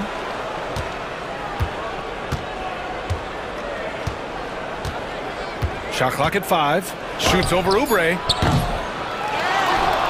Nembhard outside. And the 3 off target. And they're up right now, but it hasn't been because of him. He's really struggled on offense. Outside Oubre. Martin, the pass to George. Martin with a screen on Turner. Here's George. Cash money from 16 feet away. And you see the creativity George has. Just comfortable operating in screen and rolls and taking what he sees. And Neesmith gets it to go. And the defense has no one to blame but themselves. I mean, they just let him get right to the rim. That's a great possession. Put your best players in a position to succeed. Maxey, that's good. That's his 3rd triple of the night, his 2nd since halftime. Up top, Siakam. He's guarded by Martin. Back to Siakam. Pass to Halliburton. Siakam the screen. And he lobs it up top. George with a steal. Maxey attacking. Oh, a nice one-handed slam right there. Turning on the Jets, Maxey found the lane and made them pay. Oubre against Halliburton. Halliburton punch it in. It's good. We've seen that more than once today. An effortless basket inside. And let's take a moment to get your take, guys, on the scoring so far for the Pacers. I like how they've been attacking the lane. It's been beautiful. All game long, they've been successful penetrating and getting offensive production. Yeah, another thing they did well was feed the ball into the paint.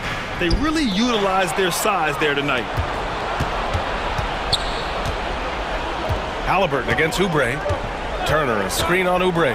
Halliburton. Oh, the sweet touch inside by Halliburton. Yeah, great play. Halliburton ferocious with the ball in his hands, using that long frame to his advantage. Kicks it to George. Pass to Embiid. Puts it up from 15. Indiana with a rebound. Now Neesmith. Siakam with a screen on Maxey. Neesmith on the wing. Maxey covering. Siakam with a screen on Embiid. The shot by Nembhard, no good. 76ers trail by 11. Maxey passes to Oubre. Oubre on the wing. For 3, Maxey knocks down the triple. Maxey's got 13 points here in the second half alone. And his perimeter shooting might be the key to trimming their deficit. Absolutely, and they have to continue to go to him. Turner, no good. The 76ers running out of time. Oubre with it. Turner covering. Oh, he misses the easy stuff. Indiana's gone 0 for 2 from outside here in the fourth quarter. Halliburton, the pass to Nembhard. Back to Halliburton. Outside Neesmith. Hits the trifecta. And the Pacers lead by 11. Now you have to extend that defense. I mean, you really have to stay connected to them at all times. And the lack of defensive pressure on shots like that is a big reason they're down by double digits. And just wasn't able to set up in time.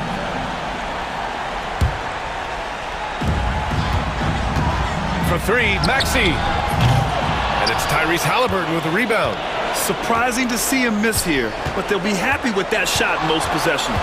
Both sides are simply waiting for the clock to make it official. This is going to end up in the books as a nice win for the Pacers. The coaching staff has to be happy with the way they've limited their turnovers here. Yeah, BA, that's hashtag facts. Just tremendous patience and self-control. And so this win marks their first victory of the new year. It's just the start of this season series with 3 games left between them, but it must feel great to take the first meeting. And as it was happening, as it was building, you knew this was a monster game for Tyrese Halliburton. and he was getting buckets all night long, giving the defense that work. Here's Halliburton. Joel Embiid with the board. And a comeback here looking very unlikely. Absolutely everything would have to go their way at this point.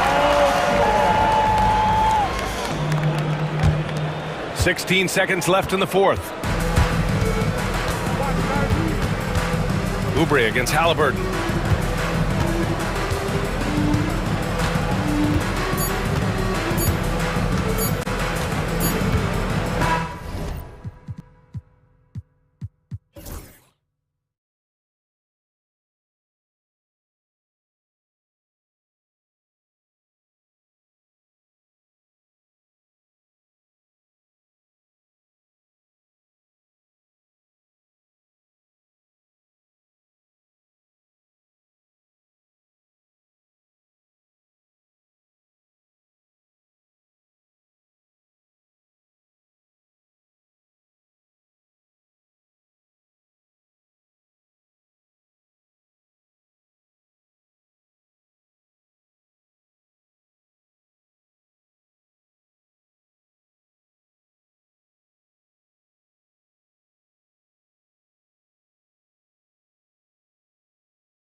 how does opening night feel different from the rest of the season, the rest of the schedule? Well, Kevin, it's the excitement of the unknown. Everybody comes in with the highest of expectations, right? You got new teammates, some new wrinkles, still a lot to figure out and shake out over the course of a long season. And the starting group for the Grizzlies. Morant is the point with Bane out on the wing. Edey out there with Jaren Jackson. And it's Jackson in at the small forward position. And so it's the Mavericks getting on the board first. Outside for Jackson. Bane against Irving. Jackson passes to Morant. Just 5 on the clock. And finished off by Morant. You know why Morant makes those dunks look so easy? He's got a 44-inch vertical. That's unbelievable. Now, here's Doncic. Ja Morant grabs the rebound. First quarter, just over a minute played. And the foul called on P.J. Washington. That is his first foul of the game. Morant with a wide open look. Nailed from three-point land. Morant's got 5 points so far. Well, when the three is falling for Morant, it's a bad sign for the defense. Doncic, no good. And Morant's got the ball here for the Grizzlies. It's a three-point game. And this matchup with the Mavericks, it's the first game of the NBA's regular season. And that's a special play coming from the one spot. You know, his passing can take a backseat for that dunk. Wow. Wow, that is an impressive vertical for a point guard. My goodness. Oh, from ultra close range, Doncic. What a rise for Taylor Jenkins, working his way, Stan, from the G League assistant there to NBA assistant and now to NBA head coach. Wow. Wow is right, Kevin. And Taylor Jenkins, one of the best coaches in the NBA. This is a guy who just kept grinding and learning. I think sometimes coaches get too concerned about when they're going to get their opportunity. Taylor Jenkins was always concerned about being ready when his opportunity came. I think you and I are alike. We root for the grinders, don't we? The guys that have really worked to climb that ladder. I certainly do, Kevin. Now, Morant. After oh, wow, what a great move inside. That is incredible. Yeah, Morant's got to get himself in that dunk contest. I mean, look at that. Outside, Bane. Morant outside. Floats it up there for Bane. Jackson, that's good. Well, if it ain't broke, don't fix it. They keep getting it in the paint and continue to score consistently. And Doncic throws it down. And if you give Luka just a sliver of daylight, this is what you get. A moment now to hear from our sideline reporter, Hall of Famer David Aldridge. David. Kevin, Jason Kidd and I talked a few minutes ago. Now, we talked about the big man, Jaren Jackson Jr., and specifically how to defend him. And Coach said he's a guy that can score from all three levels. Our guys have to be on him and active defensively as soon as he touches the ball. Coach needs his team to bring the energy tonight, and we'll see if they can respond. Guys? Thank you, David. And really just a great play to sacrifice his body and take the charge. Here are the Grizzlies with the ball. They're on a 13-4 run. Here's Morant. Rebounded by Gafford. That's not the type of opportunity he fails to convert very often. Thompson finds Doncic. Out to Thompson. In the corner, Irving with it. For three. The Grizzlies pull it in. Morant left side. And he slams it down right on top of P.J. Washington. Well, this kind of performance from Morant doesn't surprise anyone. He can score with the best of them. The kick out to Irving. That's in, coming off the assist from Thompson. Irving's got 5 points so far. And he's not going to miss that sort of an opportunity from deep. Here's Morant, and then jammed down as he goes right over Daniel Gafford. Yeah, when Morant gets a step to the hoop, he's looking to drop the hammer on it. And Doncic throws it down. And that's a special play coming from the one spot. You know, his passing can take a backseat for that dunk. Wow. Wow, that is an impressive vertical for a point guard. My goodness. 2 seconds separating the shot clock and game clock. Here's Thompson, and the layup's good off the glass. Playing with high energy, outworking the defense up the floor. Yeah, the commitment to run is paying great dividends on the break. Outside for Jackson. Here's Heaney. And it's Klay Thompson with the rebound.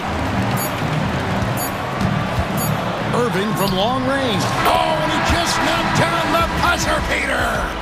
Big time shot to beat the buzzer. The first quarter all wrapped up, and it's been an exciting game so far. Grizzlies lead by 1. We'll take a quick break, then get you back to the action. And getting going again here in the second quarter. Fairly close game so far. And a chance for just a second to check out the scoring breakdown for the Grizzlies. Well, a lot of times you'll hear coaches yell, get the ball inside. And you can see why. Good things happen when you get the ball into the paint. Also, they're getting into the teeth of the defense. Points in the paint, something coaches always love to see. Taking a look at the Grizzlies. Santi Aldama is out there with Clark. Then it's Luke Kennard. Then it's Vince Williams. And it's Smart in at the 1 spot. Catching up on the changes for Dallas. Derek Lively, he's checked in for Daniel Gafford. Maxi Kleber comes in for Washington. Dante Exum, he's checked in for Thompson. And it's Marshall in for Doncic. And it's Clark slamming it down. Well, and Smart probably deserves more credit for his ability to run the pick and roll. He's an outstanding decision maker. Well, we saw it in Boston, and we're seeing it in Memphis. Marcus Smart is a key piece in any lineup, Steve. Yeah, look, you can just plug Marcus Smart in, especially to your defense. Multiple times on the all-defensive team, and he became so much better being able to run an offense, direct traffic, keep a team together. And if he can just stay healthy, that will be maybe the missing part of his career. Yeah, and that's the challenge right now. 4 on the shot clock. Kleber. A beast defensively. Clark's reach and high motor is what makes him effective at blocking shots. Oh, great timing. He is one tough customer on that offensive glass. You know, it's like he has a sixth sense of where that rebound is going. Pass to Aldama. Outside for Smart. Kennard for 3. Kleber with the rebound. The Mavericks trailing. Out to the wing. Back to Irving. Now Exum. Here's the 3. That shot off. Now here's Williams. He's defended by Exum. Clark inside. Lively's there. There's a screen by Aldama. Some nice passing there by Memphis. Clark, the pass to Williams. And a missed layup. Mavericks have gone 2 of 4 shooting the ball here in the second. Irving looking over the floor. Pass to Exum.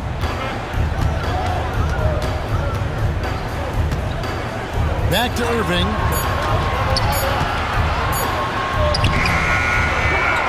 And we're now a little over 2.5 minutes into the second quarter. Memphis leading. Clark dishes to Smart. Clark sets a screen for Smart. Back to Clark. Good, and Smart gets the assist. Smart's got 3 assists tonight. And the NBA, right or wrong, Stan, has been called a copycat league before. If something works, it catches on quick. Is that a fair statement?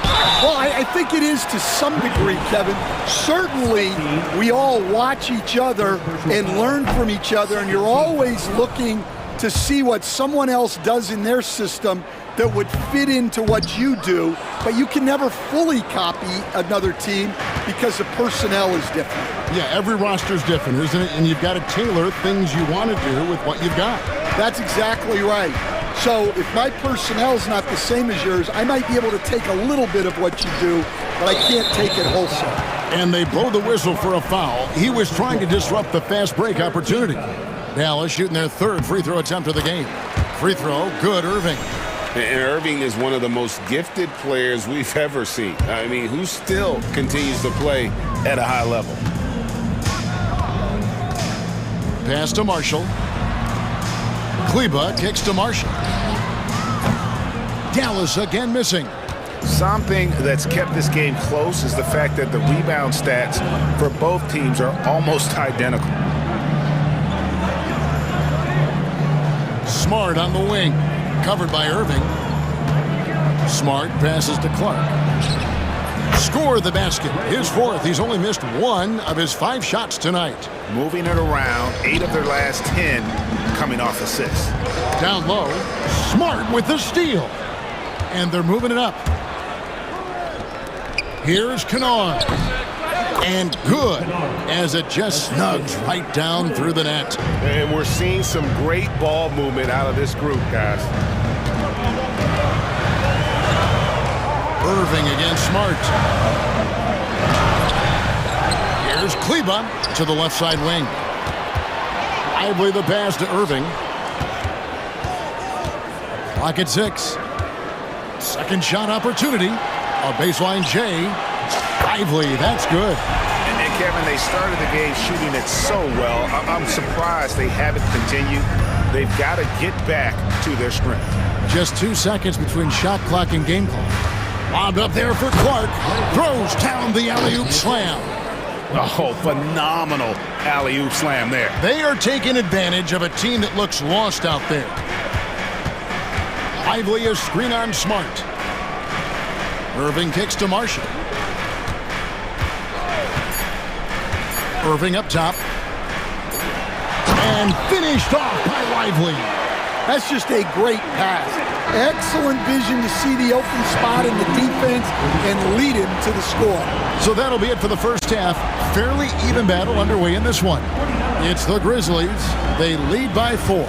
Time now for the halftime break, with the third quarter soon to follow, right here on 2K Sports. We need a department store intercom. Attention all ballers, attention all ballers. We have a missing defense, paging the defense. And now an opportunity to check out the old social media feed. That is more than enough of...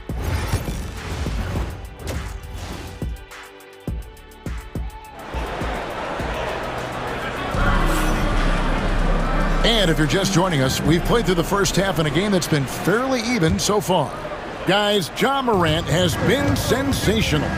Yeah, it's been a great performance from him, really staying focused on quality shots. Yeah, he's found his spots, been patient with the shot. And it's a great finish! Oh my gosh. Obviously, Morant has found his flow here, finding plenty of ways to create for himself. Washington finds Thompson. Now Gafford buries it down low. Terrific play call to give him a clean look at the rim. That's how you want to start the second half. Yeah, I like how they're establishing their interior presence right away. That's going to collapse the defense and create other opportunities.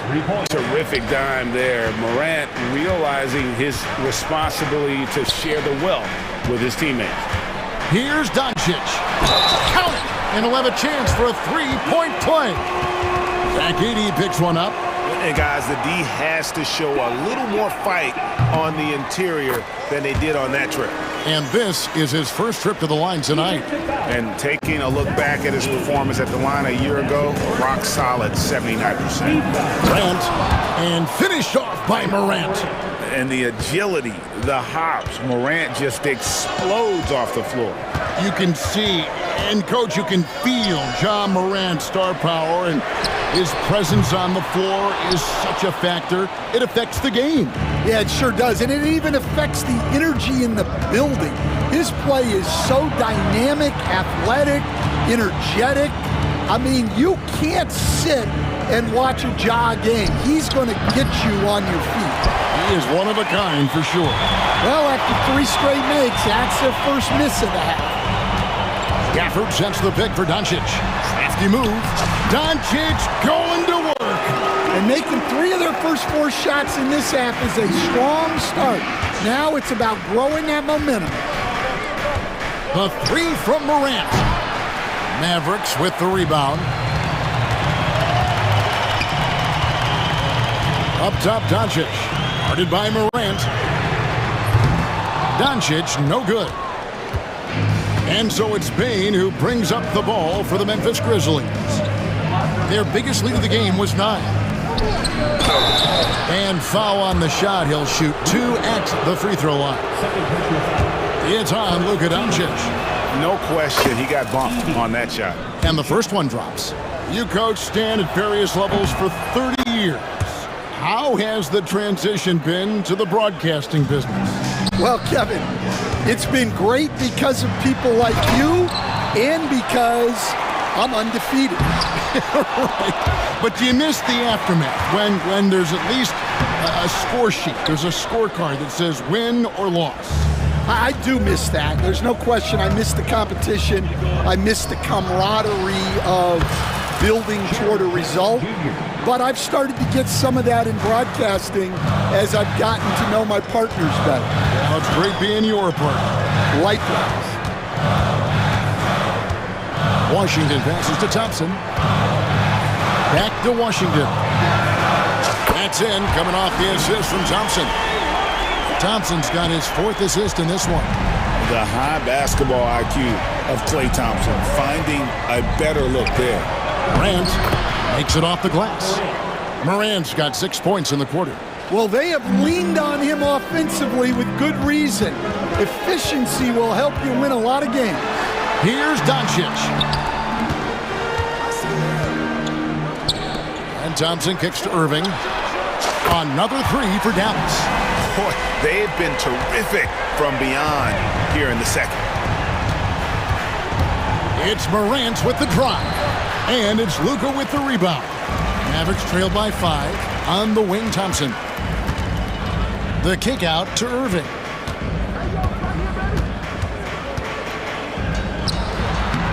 Score the basket. It's number 6 for him this game. 6 for 9, 67% shooting. Almost effortless looking. Kyrie's motion inside is so well practiced. Count it. Morant's got 23 points. Well, he's been very efficient in this quarter. Keep getting him the ball. And now they decide to foul intentionally. Really no idea why you're fouling in a situation like that. You know, maybe there's some bad blood between those two.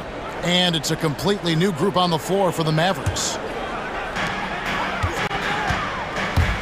And Jaden Hardy is going to pick up a foul. That's his first foul. Yeah, way to get there first and be willing to absorb the contact. And the Grizzlies leading by 5. There's 45 seconds left to play in the third. Outside for Smart. Sinks the three-pointer. Smart's got himself going there. His first points of the game on the deep ball. Not shy from outside. There's no doubt about that. Spreading the floor and hitting them up. Memphis has gotten a success rate of just over 50% from three-point tonight. 4 of 7 shooting. A chance to extend the lead to double digits, but it's no good. Kleba against Smart. I believe the pass to Kleba. Here's Harden. He's covered by Clark. No good from outside. And so it's the Memphis Grizzlies in the driver's seat, up 8 points at the end of the quarter. How about a look at today's State Farm assist of the game?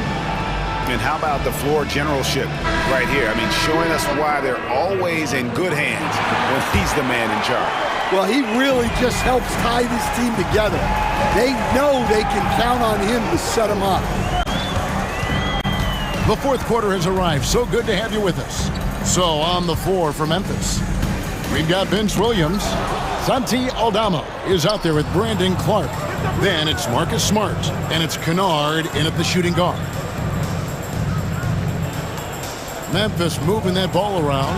Really left alone that time. And the Grizzlies lead by 10. And a look at how the hustle game has been going for the Grizzlies. Well, all you can ask for is your guys to be really active on D, and they've been more than that tonight. And they've also not only created turnovers tonight, but converted on them. All game long, that strategy has been paying off. 5 to shoot. 3, Marshall hits it from three-point range. Now that's a high percentage look when the D doesn't fight over the screen. Yeah, it's certainly worth it to disrupt the offense. Coaches notice that extra effort. And it's a completely new group on the floor for the Mavericks. First team foul. Substitution. Doncic against Morant. A few possessions into the fourth quarter, just over a minute played. Outside for Jackson. Outside Jackson shoots the 3. It's good. The assist this time from Jackson. Jackson's got the lead up to 10 now for the Grizzlies. Out to Thompson. Washington against Morant. Thompson outside. Irving for 3. The Grizzlies pull it in. Morant's got 4 rebounds now tonight.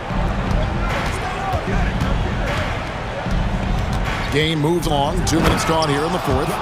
Just rubbing it in their faces with that dunk. He is never going to take his foot off the pedal. Yeah, they're not pulling any punches here. Even the guards are attacking the basket. And it's Washington missing. Memphis leading by 12. Now Morant. He gets it in there. Morant's got 12 points in just the second half. Another bucket down low. They've been the aggressors, taking the ball inside and attacking at the rim. Gafford misses. Memphis has gone 5 of 9 when they put up the three-point shot tonight. And it's a great finish! Oh, my. I'll tell you, it's one thing to do this at home, another to do it in a hostile environment. It sure is. They've certainly accepted the challenge. The trick now is to sustain this effort. Once Doncic gets inside with the ball, he's halfway there. Then he just uses his strength to finish the job. 2 minutes. Doncic against Morant. Shoots over Doncic, and the Grizzlies tack on 2 more. They just won't miss. I mean, this is incredible. Well, as a coach, this is when you enjoy what you're watching. Your team playing well and everything just flowing. And then Morant slams it in. They're in total command of this game with time starting to run out. Yeah, and at this point, the focus is take care of the ball, no needless fouls, and no threes. Back to Irving. There's the triple. Rebounded by Jackson. And here are the Grizzlies now. They're on a 15-5 run. And guys, what we saw here tonight is one side having everything going for them. Huge margin of victory for the Grizzlies. And they had to battle for this win. There were times when it looked like it was maybe slipping away a bit, but they never let that happen, which I thought was a real credit to them. And that's a product of their mental toughness. Anytime the flow of the game turned against them, instead of caving, they just dialed it up a notch and were able to pull away. And it'll go down as their first official win of the new year. And you know, looking back at all the contributions tonight, it was a really phenomenal all-around game for Ja Morant. Well, offensively, they needed him to be aggressive, and he delivered. What a game.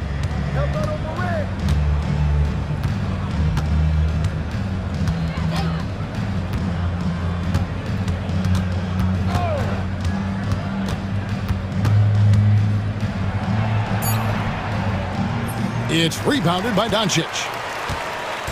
And so Doncic will bring it up for Dallas. For the screen on Morant.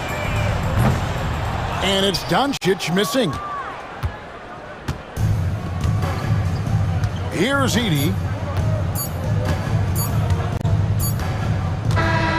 So no problem for Memphis as they get the win. A resounding victory for them. And all right, David, thank you. And that about does it for the first game of the new NBA season. So now for Greg Anthony, Stan Van Gundy, and Dave.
Be here for opening day tip-off, Doris. It feels like the league is in a great place. There is no doubt, BA, absolutely. To me, more talent in the league right now than potentially we've ever had before. And I don't just mean star talent. There's a depth of quality skill across the board. We know the shooting has revolutionized the game. It's going to be a fun year. And now Indiana's starting group. Halliburton and Nembhard, the 1 and the 2. Nesmith and Siakam are the forwards. And it's Turner in at the 5. Well, Doris, we've heard Anthony Edwards declare himself as the best player in the league. Well, BA, when you got the game to back it up, you don't mind putting yourself out there. And Anthony Edwards has charisma, highly skilled, and he's fearless when it matters most. Look out for the Ant-Man. Halliburton's shot is good. Halliburton, a huge part of this offense, which is why he has the confidence in these catch-and-shoot situations. No hesitation. Now here's Edwards.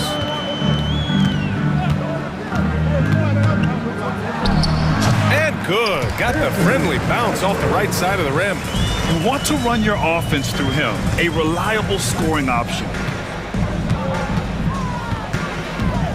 Conley against Halliburton. Outside Nesmith. Back to Halliburton. To the paint. And he banks in the layup. There is something special about a crisp, on-time, on-target passer. Mr. Halliburton, how you doing? Outside Edwards. Oh my! Came close to a 4-point play. He'll head to the line for 3 free throws. You know, not the smartest play a defender can make there. He's made 2 of 3 from the stripe tonight. Anthony Edwards is a physical force. This guy has the frame and the game to be an elite two-way player. And he makes all 3. Doris, you look at the youth on this Pacers roster.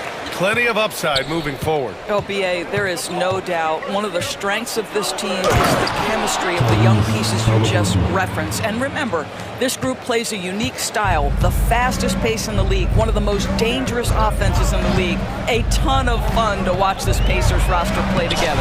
And yep, it's good. Edwards has got 9. Well, in pick and roll action, you've got to be aggressive as a scorer. Anthony Edwards with the bucket. And he's going for the oop here. And Siakam with the slam. Well, there's elite athleticism by Pascal Siakam. Makes that easy work. And Edwards, here we go. And Edwards slams it in. Oh, give me a little sauce. Anthony Edwards rise high and finish over the defender. Halliburton, the pass to Turner. And then Turner with the dunk. Sometimes a player is born with a passer's mindset. He deals it with conviction. Outside Edwards, pass to Gobert. Edwards looking it over. Spins. Shot from 16. The rebound by Turner. I mean, I think that was their first miss of the game. They've been just rolling. Back to Nembhard. Out left to the wing. And here's Siakam for 3. Can't hit. 1 for 2 now. Just terrible defense. I don't know how he missed that shot. Shot on the wing. And that one off the back of the rim and in. He's got 13. He's going off this quarter. A huge reason why this team is on top. Siakam against Randall. Siakam outside. And it's Gobert with a rebound. Well, he's a quality mid-range shooter, but he can't get that one to go. Boy, not sure what happened on that one. Just an unforced error. Pacers trail by 3. Gives us a chance to catch up with Allie LaForce. I briefly spoke with Chris Finch. I asked Coach what his plan was for trying to slow down Pascal Siakam, and he said to make him into a jump shooter. He does the most damage around the rim, so we want to force him out on the perimeter whenever possible. It's not an easy task by any means. We'll see if they're able to do this. Back to you guys. Thank you for that, Allie. There aren't many more dominant defenders in the NBA than Gobert. Well, that's definitely fair to say, BA, because his defense has an outsized influence on a game. The inside presence changes an opponent's game plan. Here's Halliburton, following the score by Minnesota. Over Edwards. Halliburton, no good. That's a shot he makes with regularity, but that time the defense up to the challenge. Randall, a screen on Halliburton. And here's Edwards outside. Gets the three to fall. Edwards got 18 points in the game. An outstanding first quarter from the field. Halliburton with the ball. He's picked up by Conley. Here's Nembhard. Will it go? Down it goes. And a great assist by Halliburton. Halliburton's got 4 assists now tonight. Very little resistance around the rim right now. That's the 5th straight bucket they've given up in the paint. Left block shot on the way. Edwards can't hit. Boy, this guy is a good finisher, so he misses a chippy. That's tough to take. Here's Siakam. Up and in on the layup. Siakam's got his 2nd basket of the game. Strong pass there to set up the basket. Outside Edwards. Nifty move. And that's 2 points on the layup. Well, we know this about Anthony Edwards. This guy, one of the stronger guards in this game. That's a tough finish.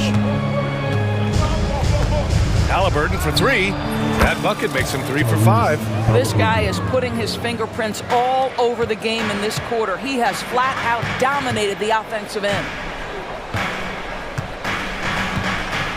Outside Edwards. Fires the 3. Indiana with a rebound. Here's Nembhard. Oh, and the buzzer beater is good!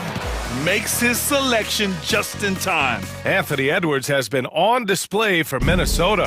Oh, what a quarter. He was absolutely on fire offensively. Time for a quick break, then back to the action. And this has been a fairly close game through the first quarter. We'll see what happens here in the second. All right, let's quickly break down the game. What we've seen so far from the Timberwolves, guys. Attacking relentlessly, drawing fouls. They won that first quarter at the stripe. They have done a tremendous job of drawing contact and putting officials in a place where they simply have to make the call. They've got Dillingham, Nickeil Alexander-Walker out there with Miller. Then it's Dante DiVincenzo. And it's Reed in at the pivot spot, manning the middle. That's the 5 to begin the second quarter for the T-Wolves. Walker against DiVincenzo. Walker in the post. And the jam by Walker. Nice slam by the big man Walker, making his presence felt there inside. DiVincenzo on the wing. He's marked by McConnell. McConnell against DiVincenzo. Here's Dillingham on the take. Not going to go that time. Good work defensively by Wiseman. Toppin outside. Here in the second quarter, a little over a minute of play. Doesn't go, and he's 0 for 1 from the floor. Well, Doris, if you're a Wolves fan, you really have to enjoy the present. Well, think about it. 56-26 last year, their 2nd best record ever. A 3 seed in the West, also their 2nd best ever. As long as they have the Ant-Man, Anthony Edwards, that team should be a factor in the West. Wiseman, the pass to Walker. And there's the lob. DiVincenzo with the steal. And here's the fast break. Up ahead. He goes up, and he hammers it home to polish off the break. Got to give him credit for jumping on the ball and making the most at the other end. Boy, inexcusable at this point of the game. They got to be more composed in these moments. Boy, in a tight game like this, that can change the whole tone. It helps your opponent get into a little bit of a rhythm. Here's DiVincenzo. And Toppin pulls it down. Pacers trail by 3. It's Walker on the wing. Mathurin against DiVincenzo. Lets it go from deep. And Mathurin good for 3. Boy, a lot of confidence to Mathurin's game. That efficiency has to get better, but he is not shy. McConnell against DiVincenzo. Using his post moves to get the 2 points. And the Timberwolves lead by 2. Whew, just selling the defense on the pump fake. Outside Walker. And that one makes him 2 for 2. He's in his rhythm. and such a strong guy. Walker could live in the paint. Up top, DiVincenzo. He's marked by McConnell. DiVincenzo, pass to Miller. Grant, there's a huge difference between talent on paper versus winning. You're right, BA, and it comes down to coaching, chemistry, and sacrifice. But I think the biggest thing is effort. All things being equal, the team that plays the hardest is going to win. Toppin against Miller. Fires it. And the Pacers tack on 2 more. Well, what made Obi Toppin a lottery pick, that combination of size and shooting, that jumper is nice.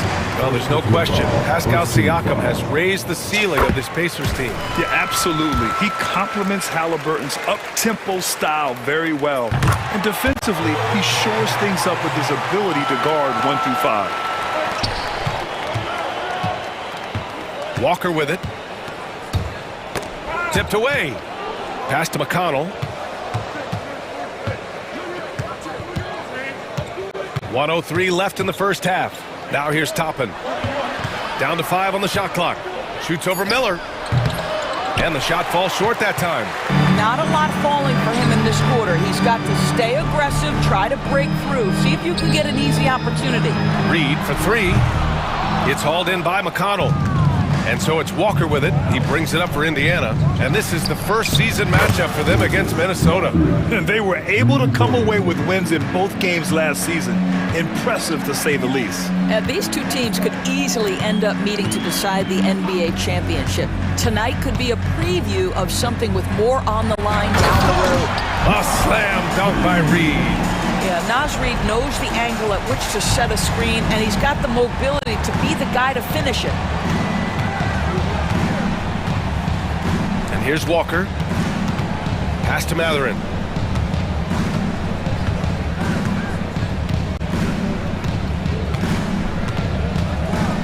Launches it. Unable to get that one. And we're through the first half of play here in what's been a good one. The Pacers out in front, leading by 1. And don't go away. After the break, we'll see you right back here for the start of quarter number 3.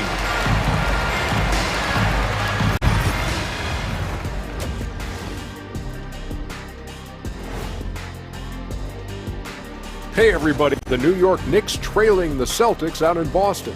And it'll be a challenge for them to get back into this one. This one has not been close. Getting to that first half of action from Minnesota, they find themselves in the middle of a tight one. I've seen more stops in All-Star games. What do they call? And that's a wrap on.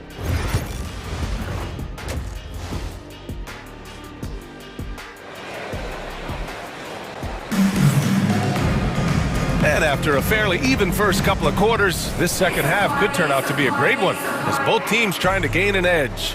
And you know, Anthony Edwards has been really making it happen, guys. The numbers say it all. He spent the first half playing efficient ball. I think they've taken their time. They've showed incredible patience. It's a sign of a well-coached ball club. And Indiana looking at who they've got. Siakam at power forward with Turner in at center. Halliburton and Nembhard, the 1 and the 2. And it's Nesmith in at the 3, the small forward. McDaniels can't hit. Indiana leading. Doris, you look at the tools McDaniels has on defense. He can be special.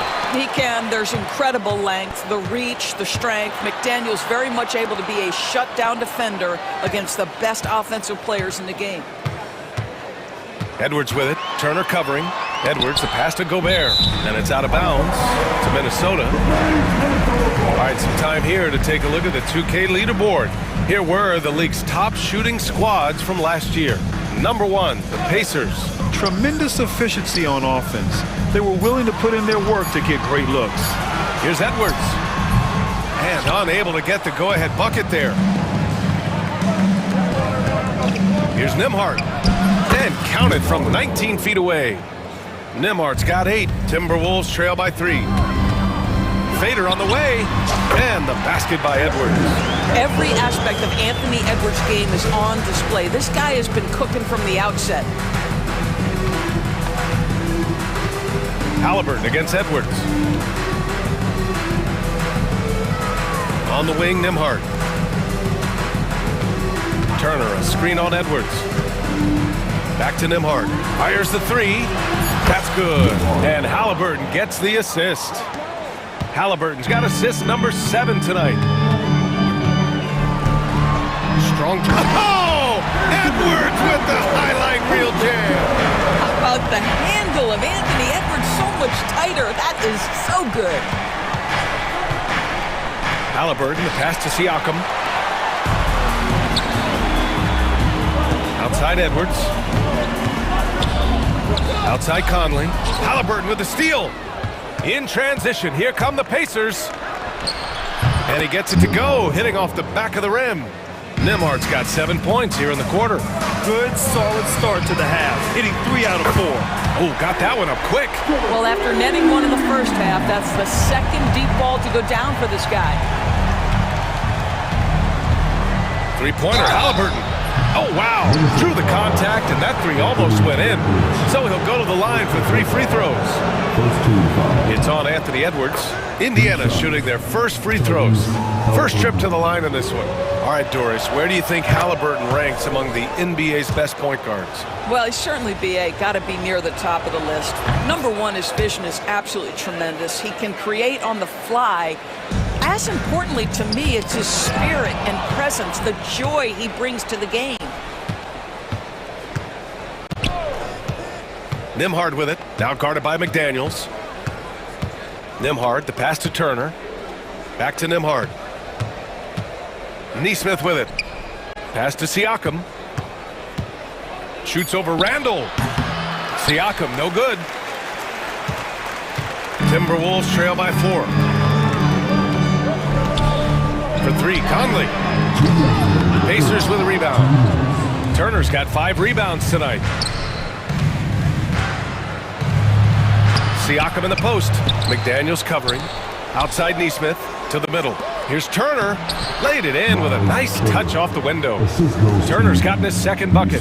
That's been typical of their performance today. They're sharing the ball and creating good shots. Ooh, once again, off the mark by Minnesota. Pacers leading by 6. Siakam, pass to Nesmith. Second half here, and we're just over 3.5 minutes into it. And it's out of bounds. They say it was last touched by Randall. And the upcoming schedule for Indiana. On Wednesday, they continue the road trip, heading out to Detroit to take on the Pistons. And then on Friday, they'll be matching up against Karl Anthony Towns and the New York Knicks. What a great opportunity for this team to take a step forward. They have some tough road games coming up, and that kind of stretch can bring a team together. Winning some of these games would be huge for their overall confidence. And here's Edwards outside. Anthony Edwards rains one in. Building confidence in that deep ball. 1 from distance in the first, 2 in the second. Wiseman, a screen on McDaniels. Here's Matherin. Rebounded by the Timberwolves. Gobert's got his 5th rebound in this one. McDaniels finds Edwards. Fires from deep. Indiana with a rebound. After this game, they can look forward to Detroit, where they will match up against the Pistons. It's the second game of 3 on the road.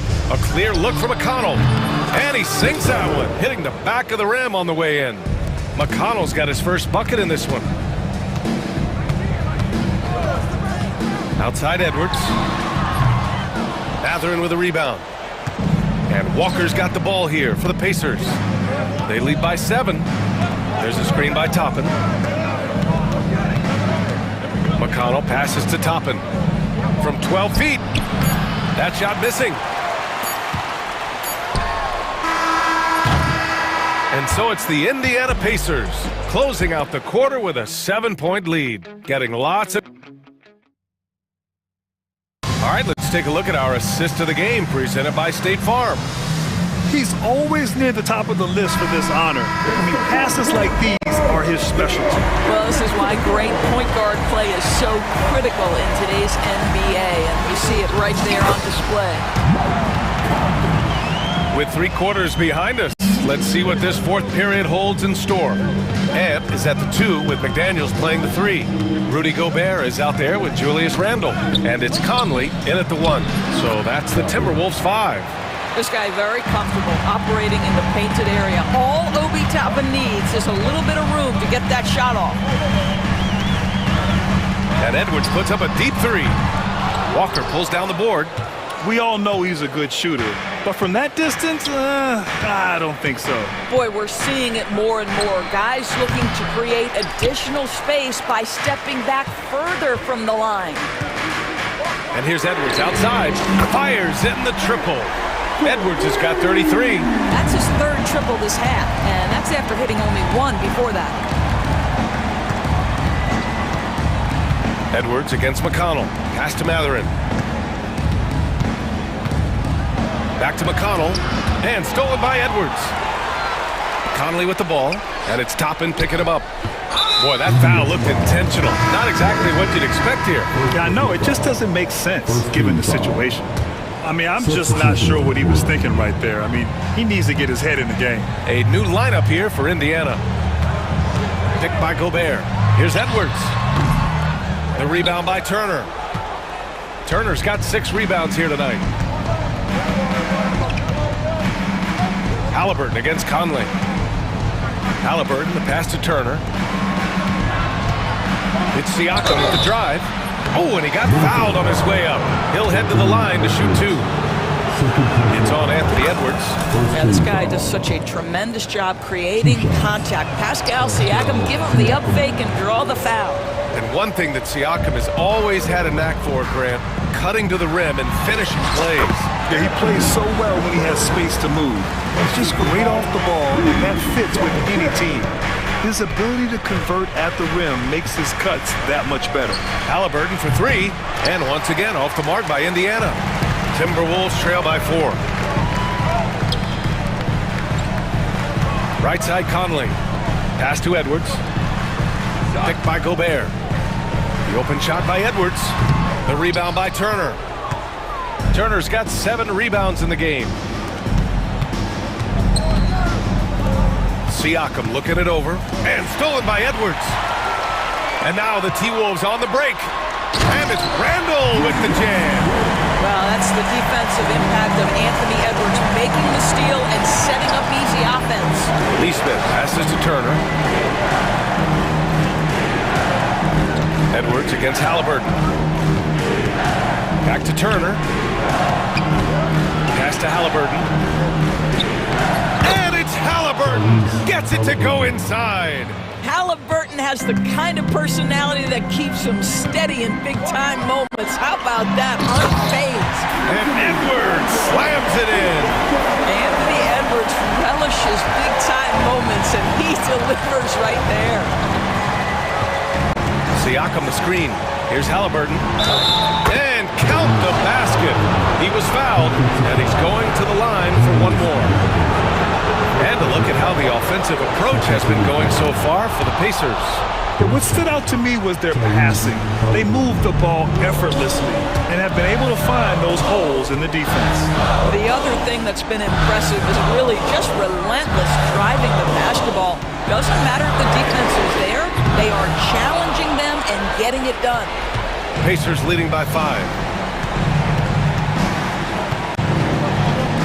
Minute 32 left in the 4th. The 17-footer. Jump shot is good. Halliburton's got 10 points here in the second half. Tyrese Halliburton is putting in work right now. This guy getting to his spots and scoring with ease. And Edwards slams it in. Now, I know he makes it look easy, but it takes incredible physical tools to pull that off. Athleticism and explosion. Halliburton against Edwards. Halliburton misses. It's all about the defense right there. Without that level of activity, he probably scores it. Conley against Halliburton from behind the arc. They get it again. Randle outside. Pass to Conley. Count it! And he's brought them within 2 points now. Big time shot, sending his teammates into a frenzy. I'll tell you, these guys have worked so hard together, everyone pulling in the same direction. Beautiful to watch. Siakam against Randall. Ooh, Gobert with a steal. They can't go empty on any of their possessions from here on out. And no time to waste, not at this point in the game. Pass to Conley. Randall on the screen. It's stolen. And that's an intentional foul. Yeah, just trying to keep this game alive. Not a bad foul right there. Good on the first. And that makes it a 3-point lead. And the second free throw, no good. Tough break there. And there's only one option. They need a triple. You've got to keep your composure and execute to get a quality look from three. Great look, but off the mark. And so it's the Pacers who come out on top here. Allie, thank you as always.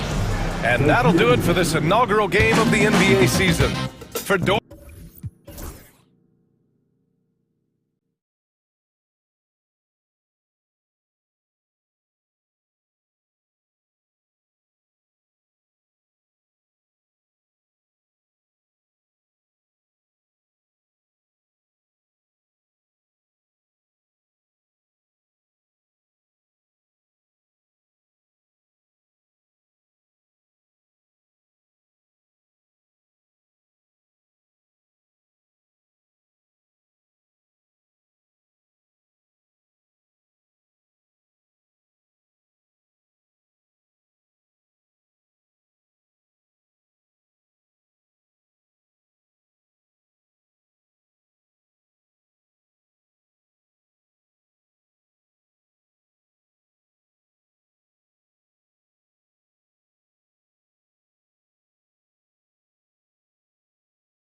day it is.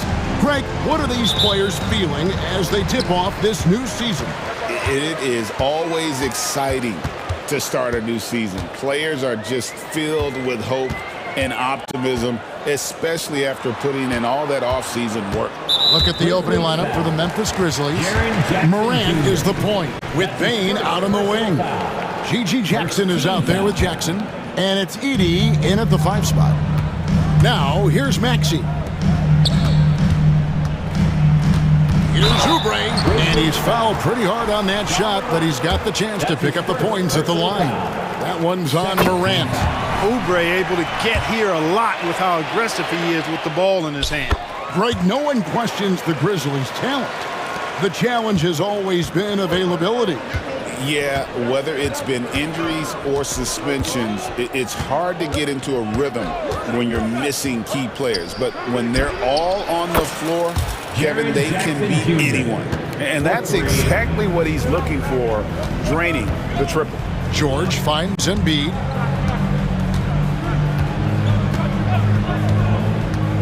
From 15 feet away, misses off the right iron. Well, you know he wants that one back. I mean, more often than not, he'll sink that mid-range jumper. Bane passes to Jackson. Jackson, a screen on Maxey. Morant dishes to Jackson. Misses the 3. Maxey against Bane. It's tipped. Oubre kicks to George. A 3-pointer is right on target. Man, you've got to like the way George puts the right touch and art on his shots from deep. He's an outstanding shooter from range. Now here's Morant. 17 points in his last outing. Pass to Jackson. 6 to shoot. The 19-foot shot, and Morant gets it to go. And you want to prevent Ja from driving to the rim, but you gotta also contest him at the mid-range and just hope it doesn't go in. George with the screen on Morant. Maxey passes to Gordon. The 3 from George. The Grizzlies pull it in. Bane with it. Morant looking around. To the paint. Here's Edie. Got him with the pump fake, but couldn't finish. 76ers have gone 1 of 3 for the field to start. Oubre so quick off the floor. Clark, we know what a great player Joel Embiid is. He was the 2023 MVP, and he was on that same road until he got injured last season. Unfortunate to see the big fella Embiid deal with the injuries that he has throughout his career, even going back to his 1 year in college. It's unfortunate, but that has hampered what is a special talent in Embiid. It's time now to hear from our Hall of Fame reporter, David Aldridge. What's the latest, David? Kevin, thank you. Tyrese Maxey has stepped up into a starring role with the 76ers. He says these guys have the ultimate confidence in him, all the way from the organization down to the players. So I can just go out there and be aggressive, play my game, even through mistakes. It's all part of extraordinary growth for the guard. Kevin? EA thanks. He is rewarding their faith. And I love his statement on growth. He's always looking to expand. And again, it's Philadelphia. Love the flow and rhythm that George plays with. Very impressive. He's got a natural, comfortable cadence to his pace. Now here's Morant. The kick out to Bane.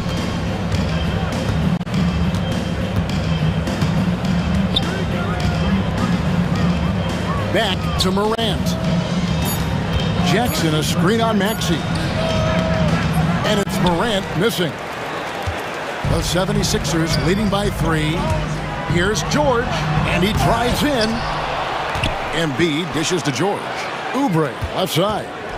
Some nice ball movement here by the 76ers. George sets a screen for Maxey. That one's in, his first shot this game. When Maxey has the ball, you got to keep him from getting downhill, or he's just going to take those points. Up top, Morant. He's covered by Maxey, and that one is good. Morant's got his second basket of the night. Boy, at the offensive end, his game is so impressive. I mean, he's a threat every time up the floor. Oubre, left side. Outside for George. And he's good on the three ball. George has got 10 points in the game. And their offense already in a flow. Some stellar shooting to jump out to this lead. Quality looks they're getting, and they're capitalizing on them, guys. They have to be happy with this start offensively. Pass to Maxey.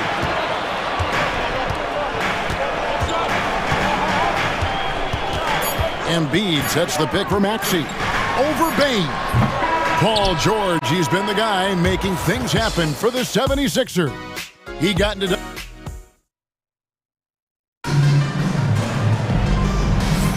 And hope you've enjoyed the broadcast so far, halfway through the first half in this one. What stands out to you guys from the 76ers in this one? Aggressive at running guys to the backboard. You could tell it was part of their game plan coming in. Yeah, and you know, when a team establishes an edge on the glass early, it really sets things up for the rest of the game. They've got Martin. Jackson is out there with Lowry. Then there's Andre Drummond, and it's Martin in at the three, the small forward. That's the group for Philadelphia to start the second quarter. Williams can't get it to go. And it's Drummond with the ball. He'll bring it up for the 76ers. And what about the evolution of Tyrese Maxey? Greg, according to him, he's just getting started. Well, Kevin, I have to agree. I mean, he's got some big shoes to fill with James Harden leaving, but each year this guy has just gotten better. And not only has he matched Harden's production in Philadelphia, I think he's exceeded it. You're smart, and it's sent back by Drummond. How about that swat by Drummond, using all of his height and bounce to deny the offense there. And we've played through the first minute here in the second.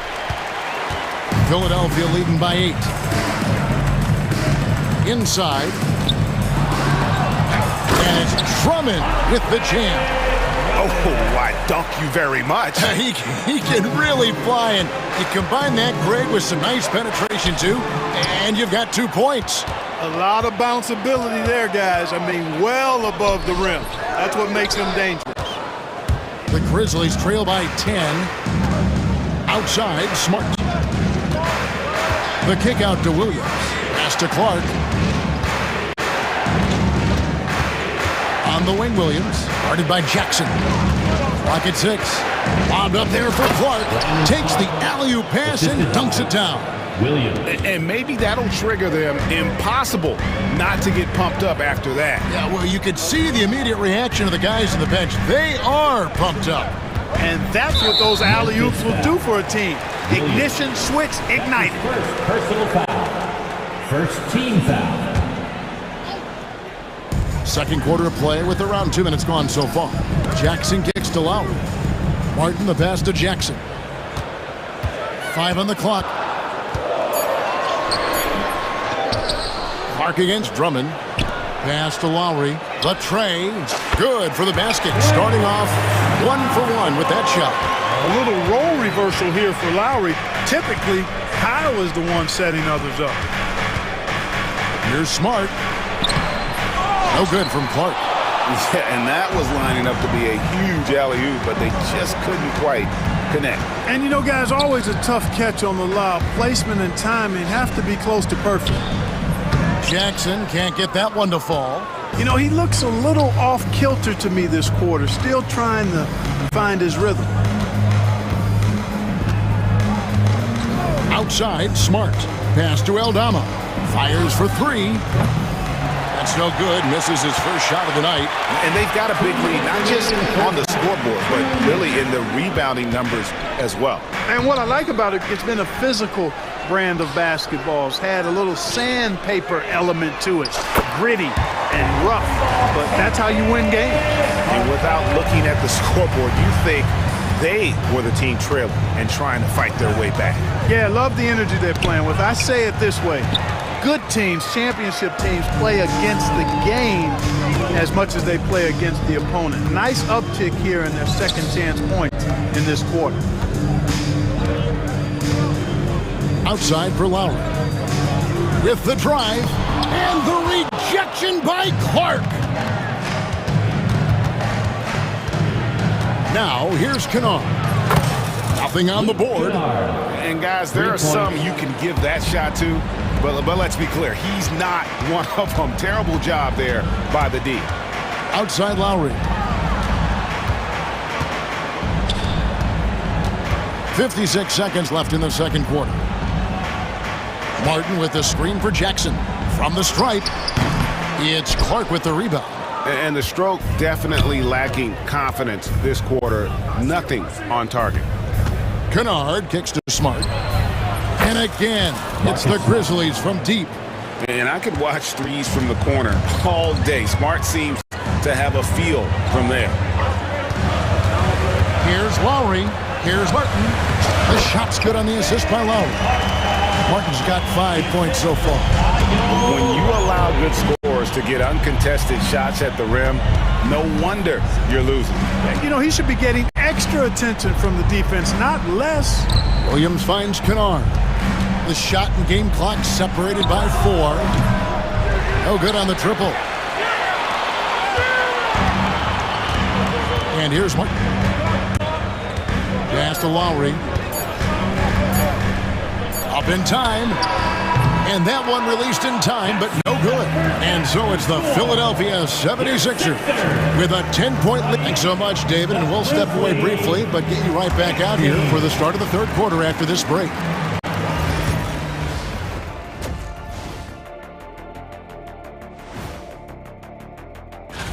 Fellas, I was just wondering if you played in the league these days, what do you think would be different compared to when...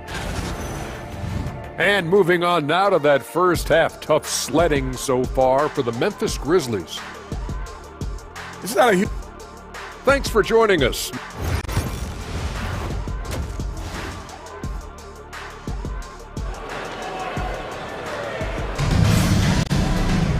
And for those of you just tuning in, thanks for being with us. The second half of this game still to play. Paul George really making a difference here.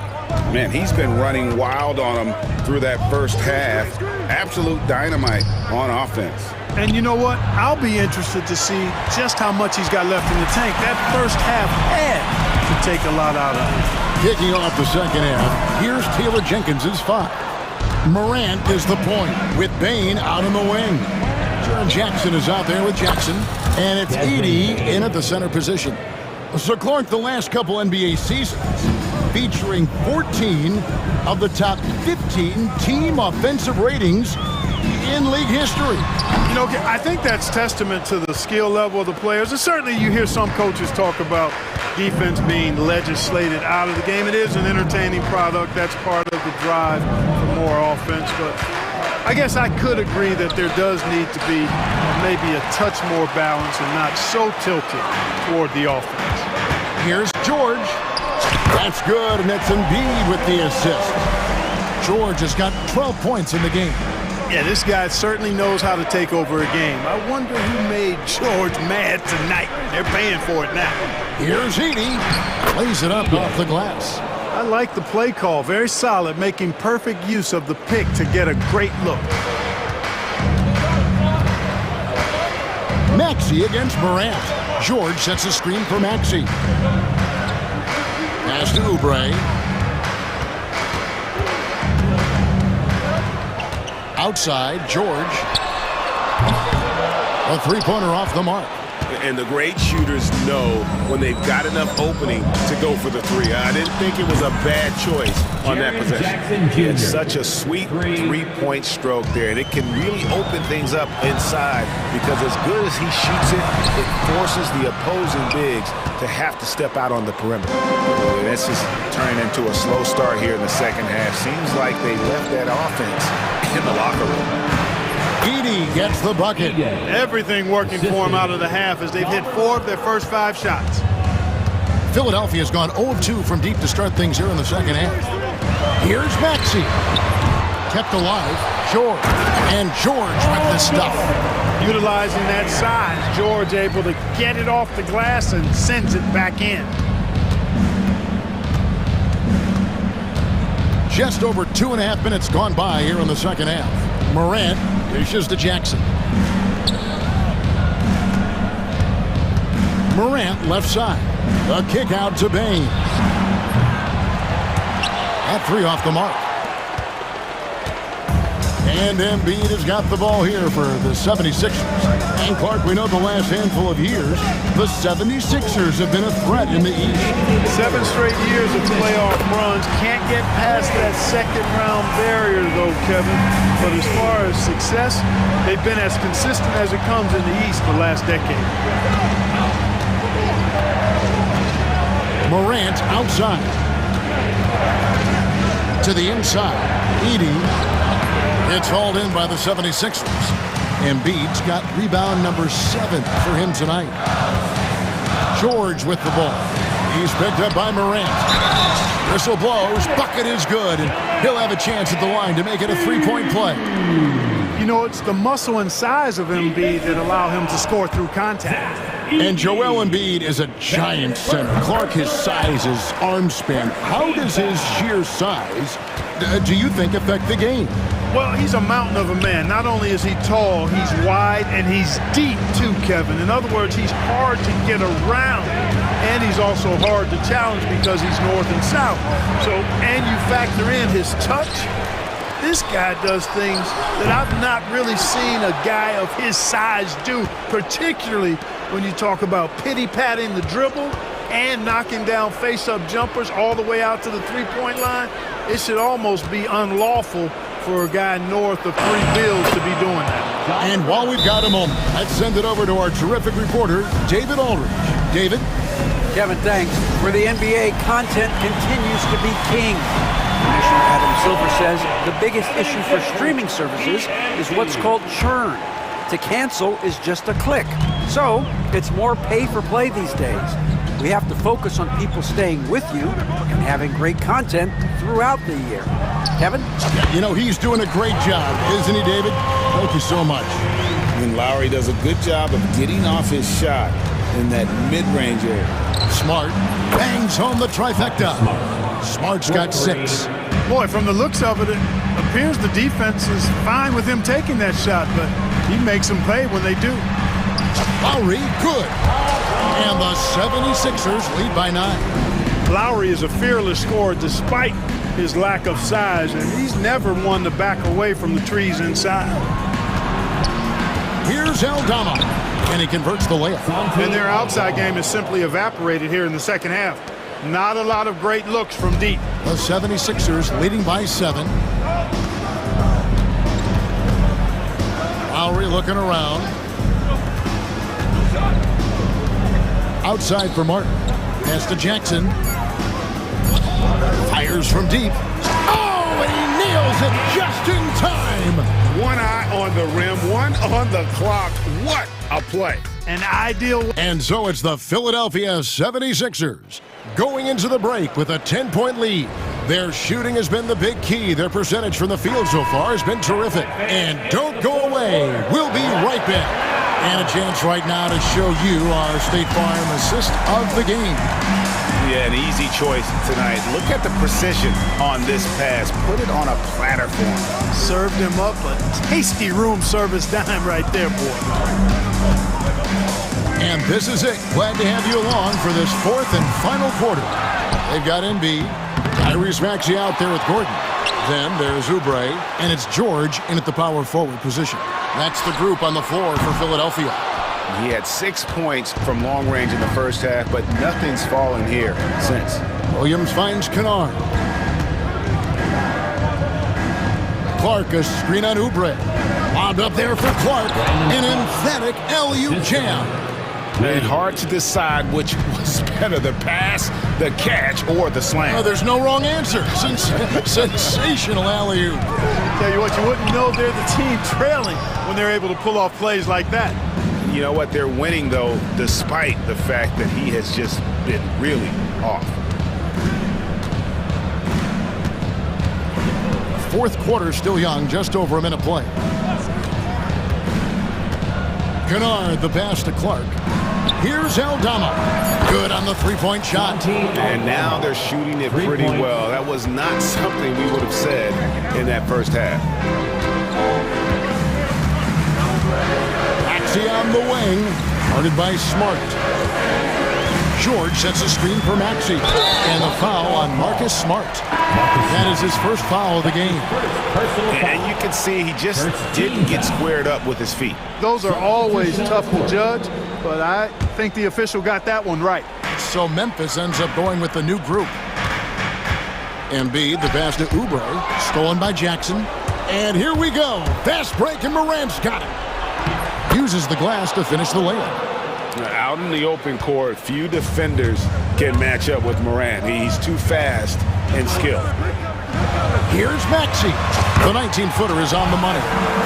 And the 76ers lead by 5. And the lack of effort to fight over the screen there makes that an easy shot. Well, I'm going to credit the screen. I mean, that's a good, strong pick he lays there.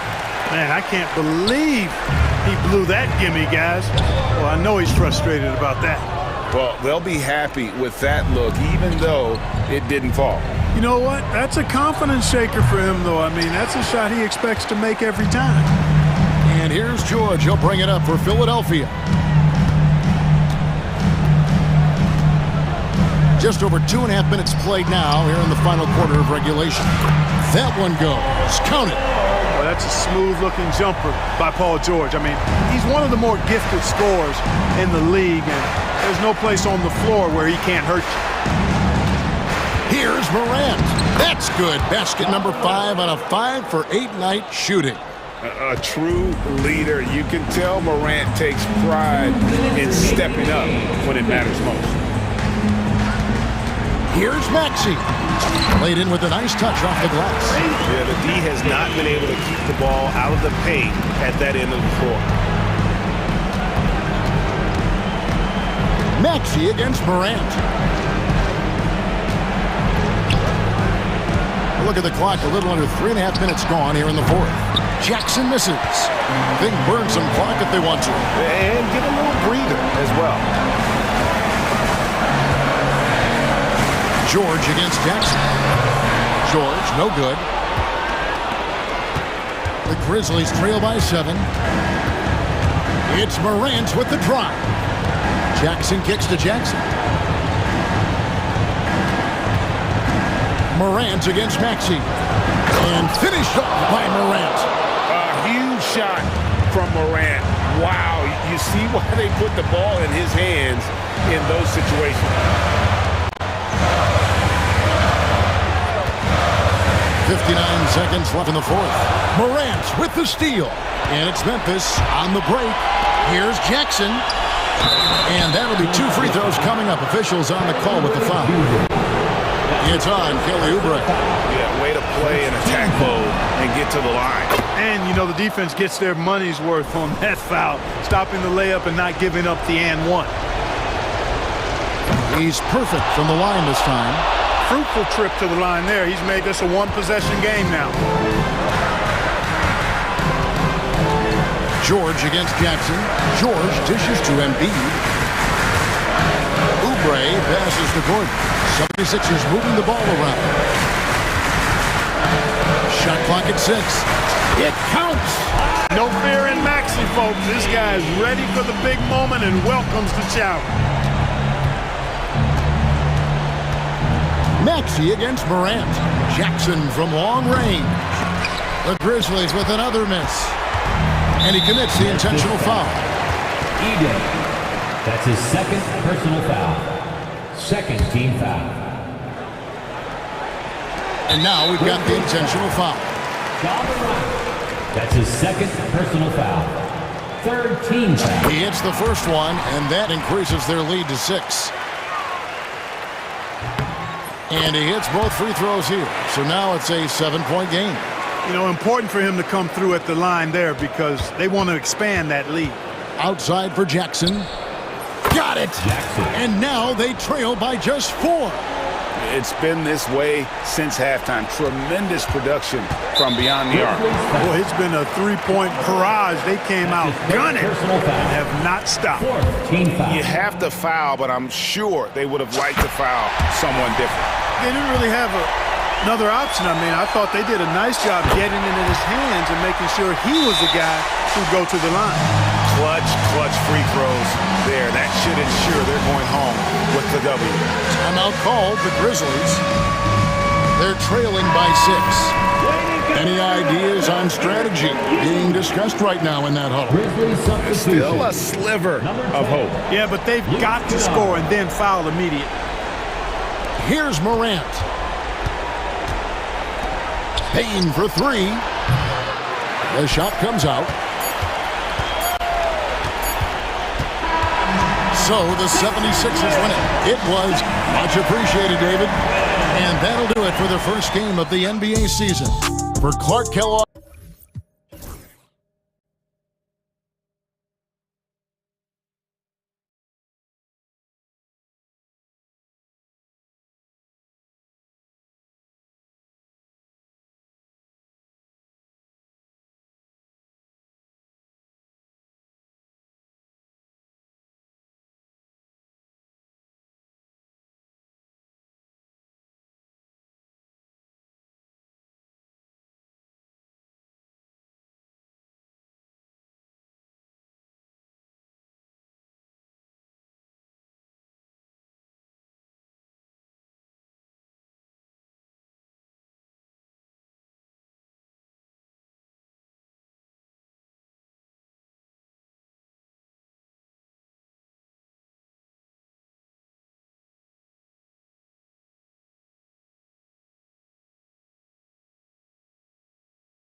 quite like the first game of a brand new season. So many possibilities. Well, you know, BA, for the players, you're excited and relieved at the same time.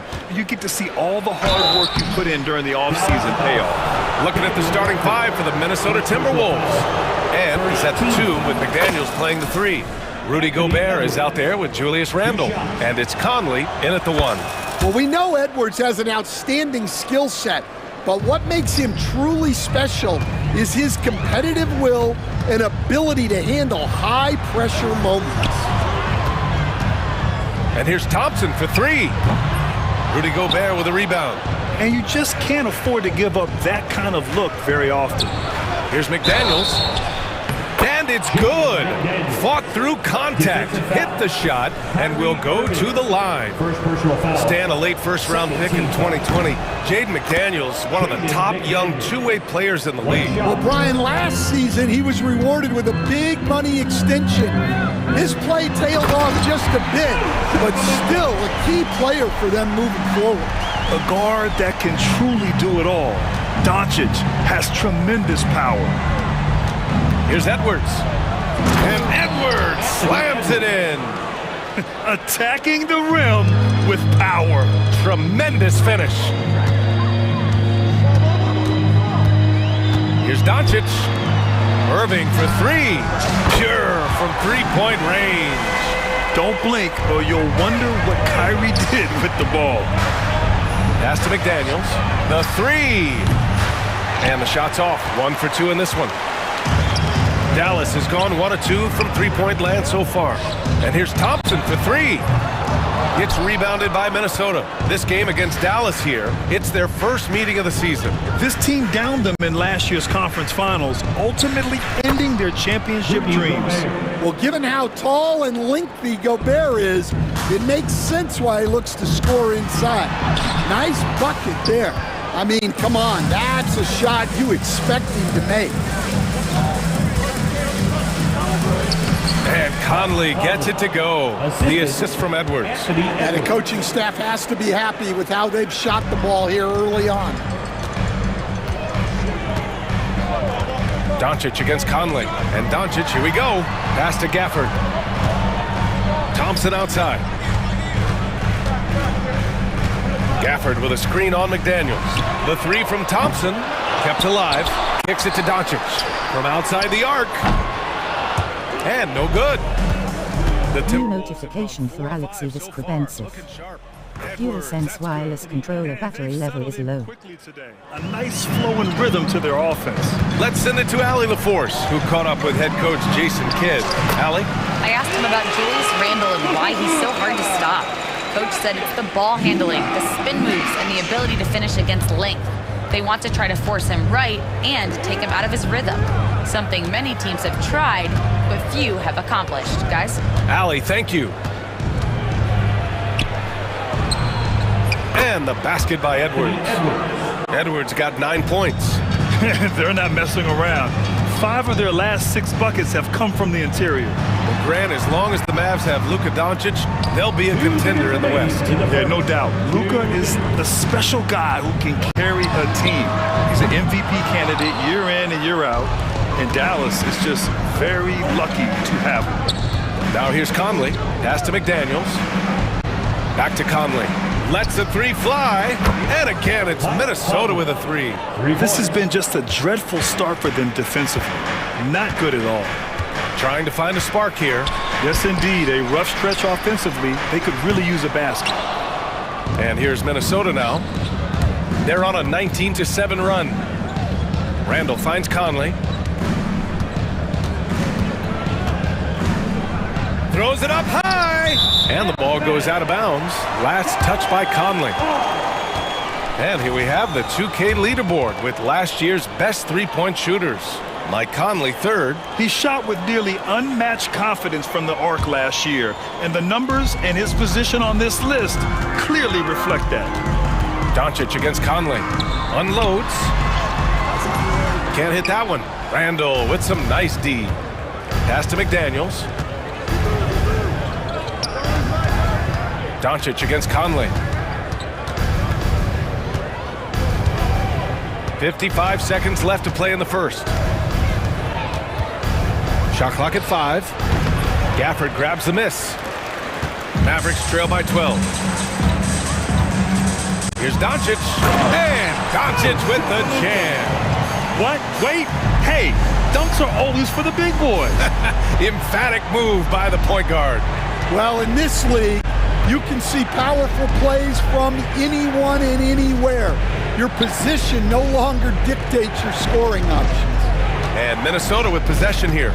The Mavs get their last shot to go. Here's Edwards.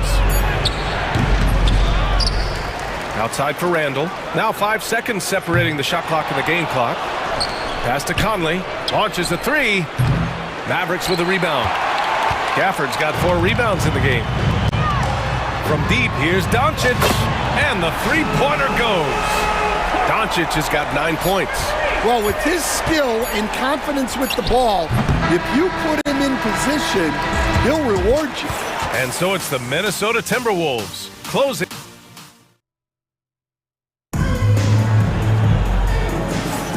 And thanks again for tuning in. If you're just joining us, we've played through 1 quarter of action so far. All right, let's quickly break down the game, what we've seen so far from the Timberwolves, guys. Well, it looks like hitting the boards hard was an emphasis of their attack. They knew how valuable it was to do so. Yeah, we're not surprised by this. These guys work hard and they are physical. Kyrie Irving out there with Najee Marshall. Then there's Maxi Kleba. Then there's Dante Exum. And it's Lively in at the center position, locking down the middle. So that's who Dallas starts the second with. The life of an NBA head coach, Dan, is not easy. You've lived it. What's the toughest part of the job? Don't say dealing with the media. Well, no, it's not. But, Brian, I think people would easily say it's the time spent away from home, and it's also the losing, quite honestly. But I think what my family had the hardest time with was how consumed I was as a coach during the season. So even when I was home, all I was doing was thinking about basketball. And how many losses have you endured as a broadcaster, Coach? 0. Undefeated, Brian, undefeated. Let's go now to the sideline and catch up with Allie LaForce. Hey, Brian, the Mavericks are looking to contend. Coach Jason Kidd said, we're trying to build a championship team, and it's not easy. Dallas has not talked about that for a long time. So to talk about that, it's pretty cool. To be able to build it takes time. We have the personnel, we have the team. Brian, that's confidence.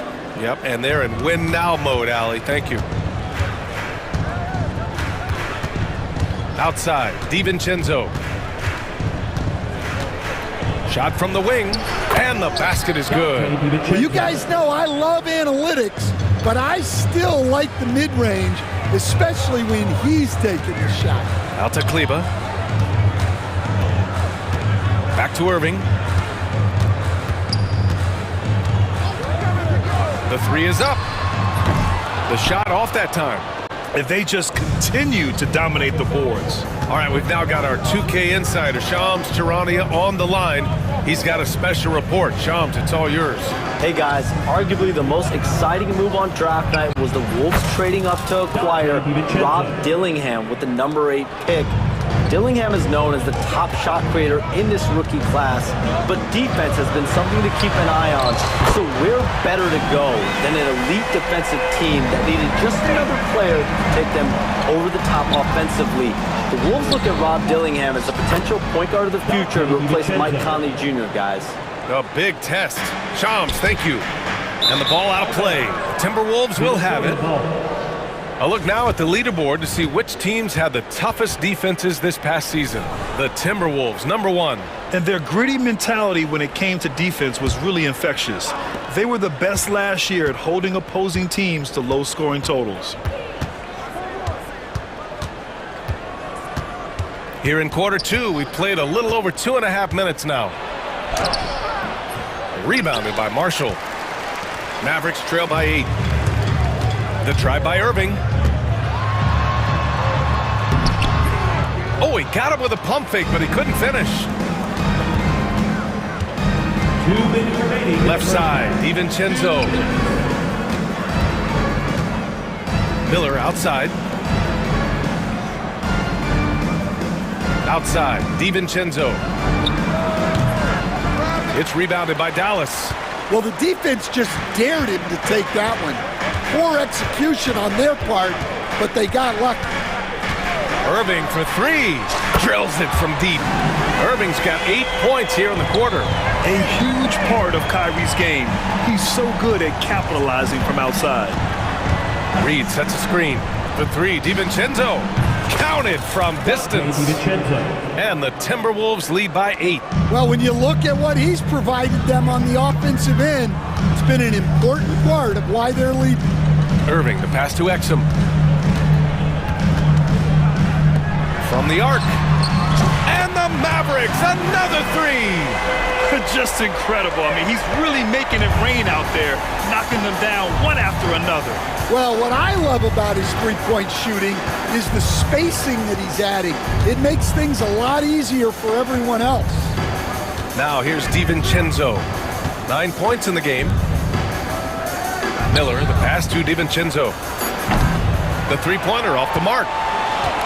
And so it's Irving with it. He brings it up for Dallas, trailing by 5.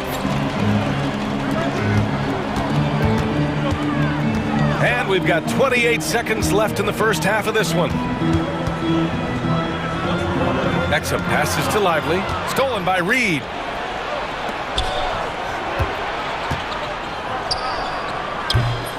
Kyrie Irving clears the rebound. It's Exum on the wing. Basket is good. Nice setup from Irving. And now it's just a 2-point Timberwolves lead. Terrific ball movement leading to the basket. You love to see it. We train. There will be 2 minutes to review the play. Well, these teams are going to have to wait before heading to the locker room. They're going to bring out the monitor and see if he got it off in time. And of course, they want to make sure it was the right call, but I'm not sure how much it'll impact this game. We'll see. And so a close game as we wrap up the first half of play. It's Minnesota up by 2. And we'll be back right after this. Look here now at the Mavericks. Like most teams right now, they're optimistic. We'll see how they handle the first couple of games. Yeah, everyone starts out undefeated. And moving on to the Timberwolves now, they're in the midst of a close game. I like what they're doing. Playing with physicality, they've worked hard to gain the edge in areas. Glad you could join us. Brian Anderson and crew are ready to take it away.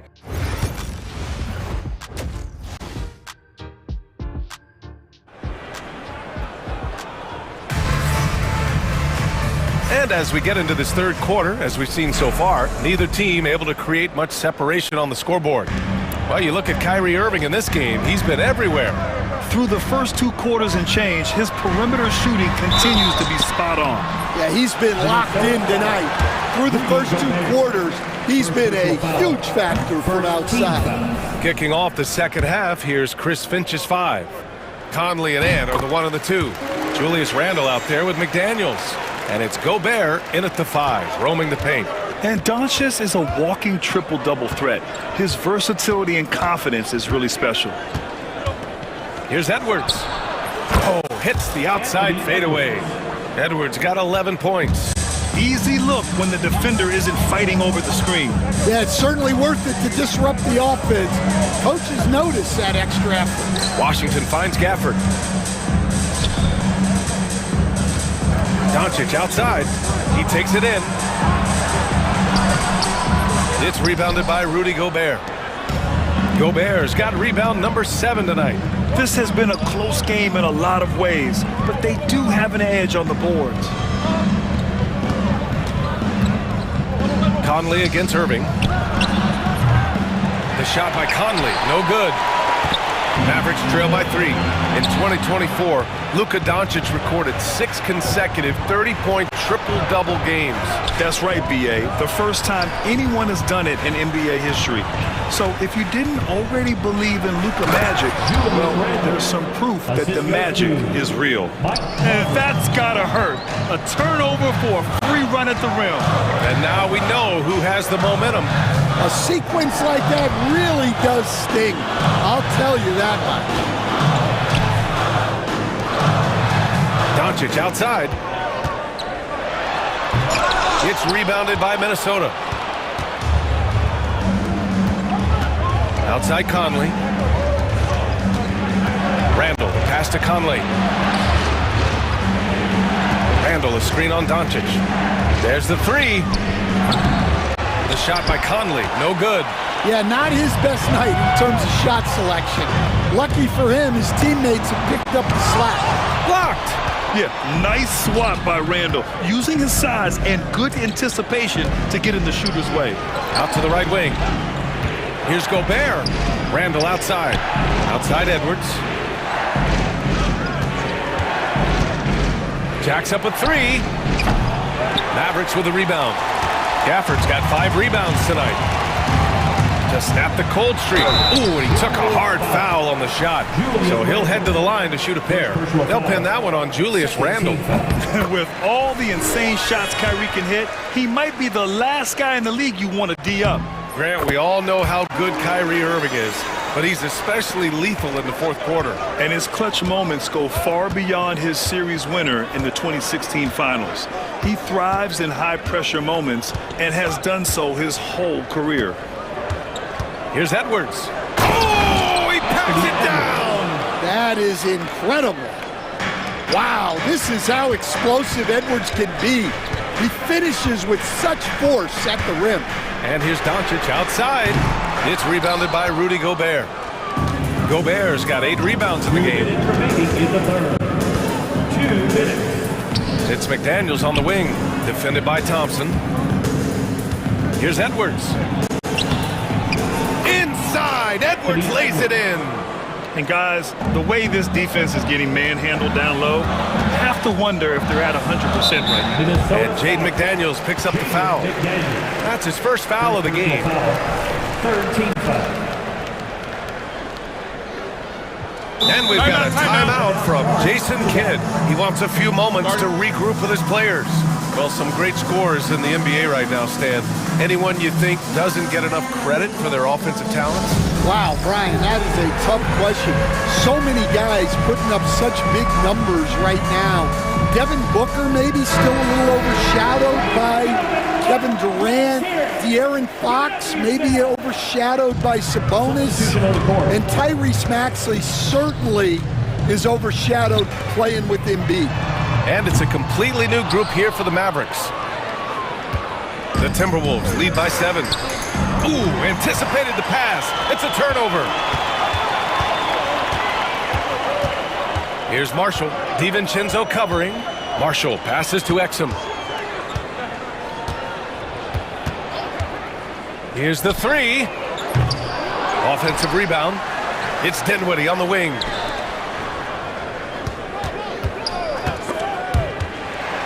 Stolen by Miller. Outside, Alexander Walker. Pass to Miller. Now DiVincenzo.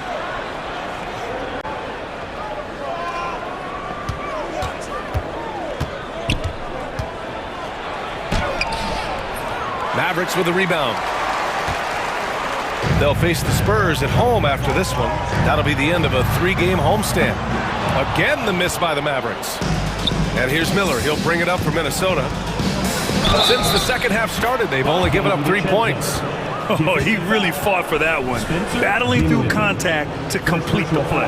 And this is his first trip to the line tonight. Dante DiVincenzo. Mavericks trail by 10. Boy, they need something to go to regain some confidence. No question. Way too many empty possessions for them. 5-second differential between the shot clock and game clock. They need this. Hauled in by DiVincenzo. And here we go, the Timberwolves on the run. Alexander Walker with the bucket. Opportunistic basketball. Gets a great look at the 3 in transition. Dinwiddie with it. And as we end the third quarter, a double-digit deficit will make it tough to come back. The T-Wolves on top. They lead by 13. All right, let's listen in. Head coach Jason Kidd. They getting wide open looks. They feel like And with the fourth quarter upon us, time is running out for this game to become competitive. They've got Derek Lively. Spencer Dinwiddie is out there with Najee Marshall. Then there's Maxi Kleber, and it's Exum in at the 3. That's the lineup in the game for Dallas. Marshall passes to Lively. Kleba with it. It's Exum on the wing. The three. No good on the shot. The Timberwolves lead by 13. Right wing. Oh, got a piece of it. It's stolen by Lively. Kleba down low. Marshall passes to Dinwiddie.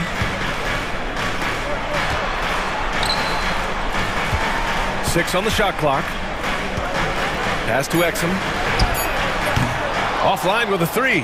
They really have a commanding lead, not just in points, but in rebounds as well. Now here's DiVincenzo. There's a screen. Pulls up on the wing. He can't hit that time. Well, that's a miss you can live with. I expect they'll go to it again, especially if the defense continues to concede it. Marshall. It's rebounded by Minnesota. DiVincenzo's got 4 rebounds in the game. The shot by Alexander Walker, no good. Mavericks trail by 13. Here's Marshall. Oh, and that one, no question, powered it down. And what an aggressive move to the rim. He's really trying to fire up his teammates right now. Boy, it's not hard to feel inspired after a teammate makes that kind of finish. Well, that's exactly what's needed when you're trying to turn things around. Now that we have a few years of reference, it's safe to say the NBA play-in tournament has been a roaring success, Grant. Yeah, I agree, BA. And people forget it was created in the peak of the pandemic. The league set up a lifeline for teams that lost key players to COVID, but it has turned into something much, much greater. And the Timberwolves going with a whole new group out there. Well, smart idea from McDaniels, looking to convert inside. And here's Doncic outside. The basket's good. Off the assist from Thompson. Well, that's his first 3 here in the second half. Gotta think he'd like a few more of those. Here's Edwards. It's McDaniels on the wing. He drops it from range. And the Timberwolves lead by 14. Well, look, you want to put your guys in a position to succeed. McDaniels is more comfortable operating off the catch than he is initiating. Irving for 3.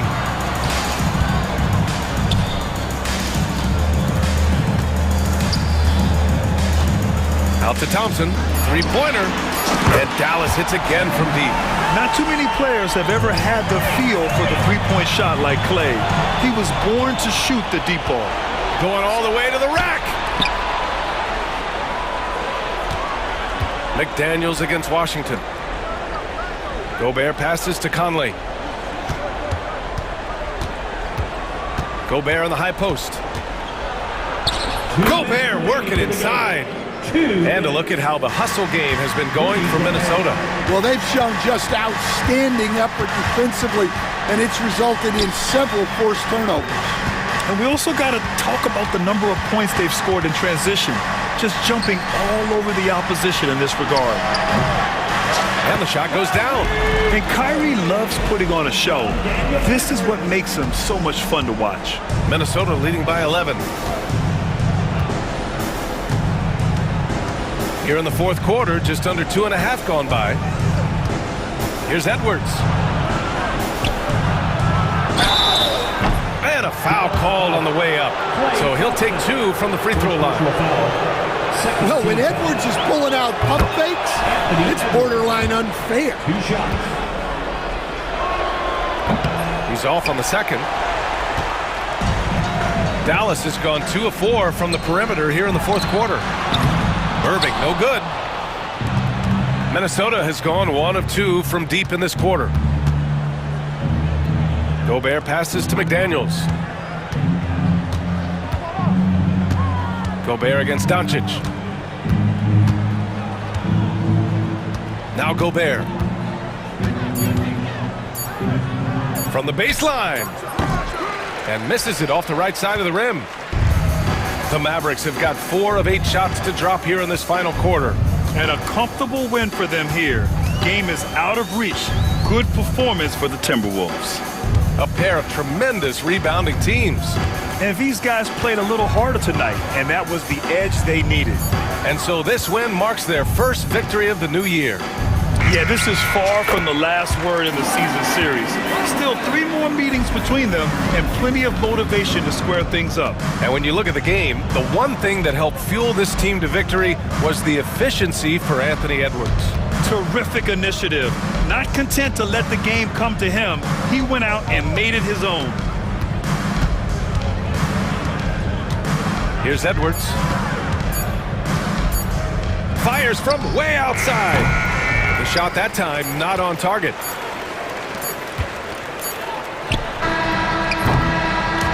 So we see the Timberwolves taking the W here. Exceptional effort on the road. They were ready and they were focused. Focused indeed. I mean, it takes a strong mental approach to block out the distractions. These guys stepped up 100%.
New season is tipped off, Richard. How important is it to get things off to a good start?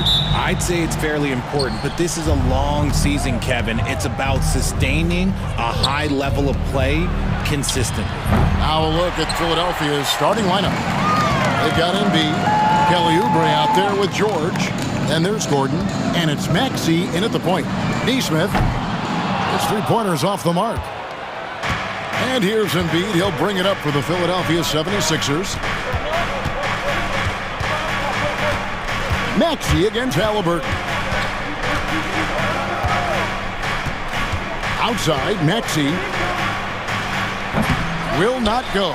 This is off the front iron. Halliburton finds Nembhard. Some nice passing here by Indiana. Lets the three fly, and Tyrese Halliburton hits from deep. Halliburton's got the first bucket of the night, a three-pointer for the Pacers. Seems like every time, Greg, we see Tyrese Halliburton, he's wearing a big smile on his face. Talk about a guy who just loves this game. Halliburton is such an enthusiastic player, and that positive attitude really infects his entire team. A physical scoring guard, Maxey is at home on the inside. Indiana's gone 1 of 2 from long range in the first quarter. Halliburton passes to Turner. Gets it to go from 18 feet away. And if you're the guy who has to guard him, it is never going to be an easy night for you. Outside, George.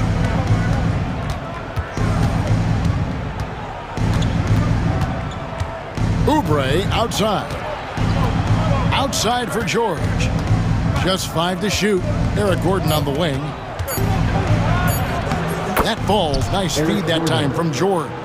Oh, nice work finding the open man by George. Plays like this prove he's a team player.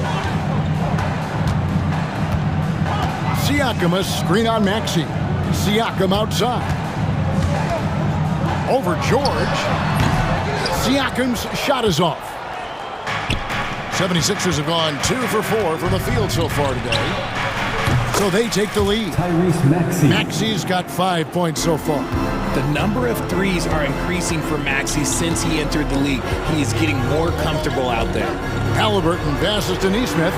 No one near Turner as he lets it go. Tried to answer back, but that three is off the mark. Embiid finds George. Here he goes. And the foul on Miles Turner. That's his first foul. First personal foul. First team foul.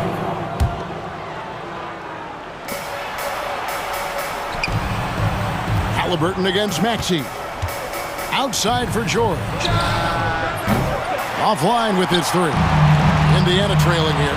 And while Embiid was on record praising the importance of continuity, I don't know that, Richard, the 76ers front office felt the same way. Oh, yeah. What you say out loud versus your actions can be very, very different in this game. When you have a chance to go big game hunting, you do. The goal was to bring in some help for Embiid and Maxey, and they accomplished it. And Aaron Neesmith gets the whistle that time. That is his first foul of the game. 1:46 left to play in the first quarter. Here's Maxey. The Pacers pull it in. I guess even he has to miss one of those once in a while. And it's Halliburton missing. No clue how he misfired on that shot. You don't see that from him very often. Here's Oubre, and he makes good on the layup. Crafty at cashing in from there. Oubre Jr. enjoys working on his interior game when given the opportunity. And now we've got some time to check in from the sideline. You got for us, GA? Thanks, Kevin. Rick Carlisle and I did speak a few minutes ago. Well, we talked about how difficult a matchup Joel Embiid can be for a defense. Coach told me it's all about not letting him get established down low and making him try to beat us with longer shots. If we do that, I think we'll be fine. Of course, saying it on the sidelines is one thing, and doing it on the court, quite another. Guys? Thank you, David. Now, here is Halliburton. After the miss from Tyrese Maxey. Siakam, a screen on Maxey. 6 on the shot clock. Halliburton, no good. And so it's Maxey with it. He brings it up for the Philadelphia 76ers. Maxey on the wing. Here's the three-pointer. Maxi's got 8 points. The shortest three in the game. Maxi solid from that corner. And yes, it's good. I like the intention, the focus, finding a way to make it work inside. Maxi kicks to Embiid. Shoots over Turner. The rebound by Turner. Siakam looking around. Outside for Halliburton. That falls. Nice feed that time from Turner. Halliburton's got his second bucket of the game to go. Turner with the steal. Good if it goes. The shot, no good. And still a close game as the first quarter comes to a close. Pace.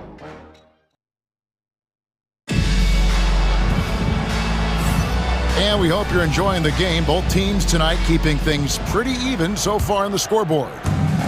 And what do you guys think so far about the offensive approach for the Pacers?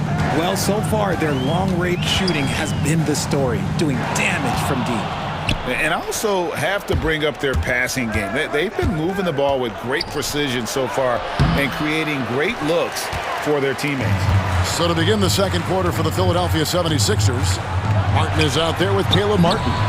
Then there's Andre Drummond. Then there's Lowry. And it's Jackson in at the 2. Now here's Jackson outside for Lowry. Back to Jackson. Martin against McConnell. Jackson has the open look. Off target with his 3. The defense just giving him the easy look there. He's not going to miss that. And foul on the shot, so he'll get a chance at the line. A moment now to see how the schedule is looking for the Pacers. On Wednesday, they'll head out on the road to face the Pistons in Detroit. And then on Friday, they'll take on Karl Anthony Towns and the New York Knicks.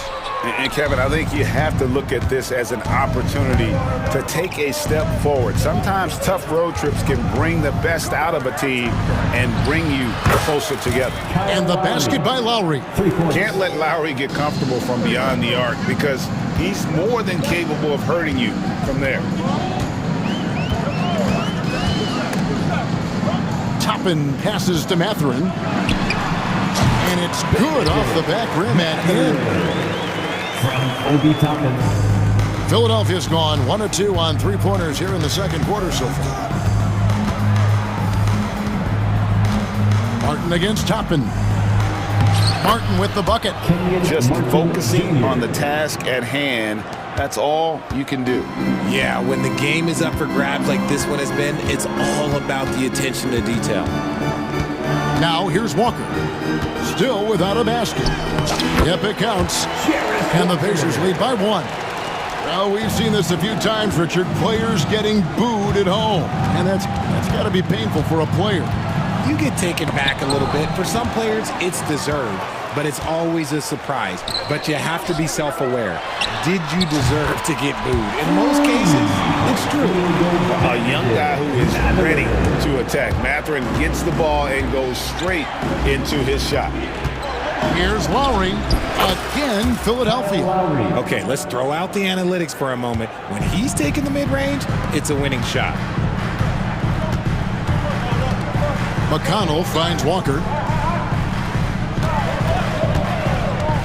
We're just over 2.5 minutes into the second quarter. And just caught the D there by surprise. Loveland Wiseman goes for the big air on the alley-oop. Lowry against Walker. Outside for Martin. A shot by Lowry. Wide open. No good on the 3. Pacers leading by 4. Well, Greg, we saw in the 2024 regular season that these Pacers actually led the NBA in assists. Averaging over 30 assists a game. Now that's ball movement. These Pacers really trust one another and love to share the load offensively. Now here is Martin. Still scoreless. Ring shot on the way. The shot is good. And so is his shooting tonight. 3 for 4. And Lowry does a good job of getting off his shot in that mid-range area. Mathurin for 3. It's hauled in by the 76ers. It's Martin on the wing. Been covering and finished off by Martin. Oh, and he went for the two-hander on the slam. You see some muscle. Some urgency from him there. Sure. Pass to Toppin from deep. And the rebound goes to Martin. 76ers have gone 5 of 8 from the floor here in the second quarter. Over 60% shooting. And the basket by Lowry. Wow, unconscious has he been this quarter. They're riding that hot hand. And they get it. Walker's shot is off. 2-for-1 chance here. Let's see if they use the clock to their advantage. Great teamwork punctuated by a strong finish. Yeah, that's nice execution, running with purpose and creating an easy scoring opportunity off the break. Mathurin against Martin. McConnell kicks to Toppin. Good. And McConnell gets the assist. You give a shooter of his caliber that much time to seam it up? Oh, yeah, you're done. 7-second difference, shot and game clock. Lowry with the ball. Working on Walker. That one good for 2. And how about Kyle Lowry? A big scoring night showing he's more than a passer. Cross contact on the shot, and now a 3-point play chance as he'll head to the line.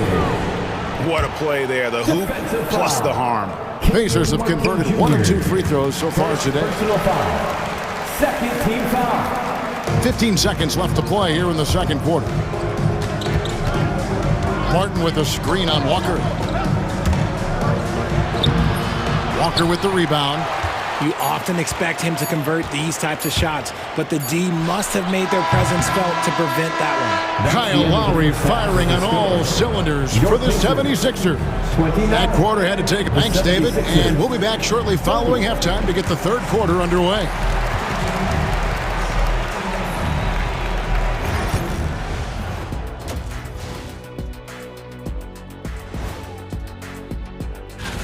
You know what I was just thinking about, fellas? The NBA has lots of bright lights, maybe too bright for some. And now looking at the Pacers in this one, no separation to be found from either side. They're not showing enough fight defensively. Take some pride. And that is our...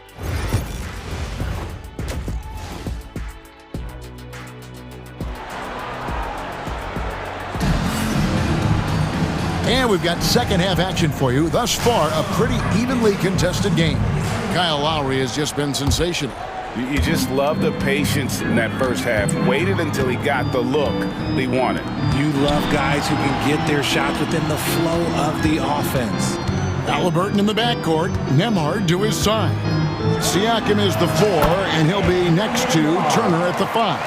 And it's Neesmith in at the 3. So that's who Rick Carlisle starts the second half with. And George gets it to go. Calm and cool from distance. George really confident from beyond. Siakam outside. Neesmith up top. Halliburton for 3. That one's rebounded by Embiid. Embiid's got 5 rebounds tonight. With the league 65-game rule, Joel Embiid might have trouble making another All-NBA team. Yeah, he's only reached that 65-game mark twice in his career. But he's still a lock to make the Hall of Fame, Kevin, because of how dominant he is when he plays. And look, he's already got an MVP. With this break, let's show you the teams that led the league in assists last year. Number 1, the Pacers. The way these guys move the ball offensively was really a joy to watch. Great teamwork and unselfishness, and that's why we saw those great assist numbers a season ago. Oubre, no one around him. A 3-pointer, no good. Indiana trailing here. Indiana moving the ball around. Pass to Nembhard. Over Gordon. Nembhard's shot is good. Nembhard's got 4 points now in the quarter. A bona fide playmaker. Halliburton makes his teammates better. George passes to Maxey. Embiid in the corner. A 3 from George.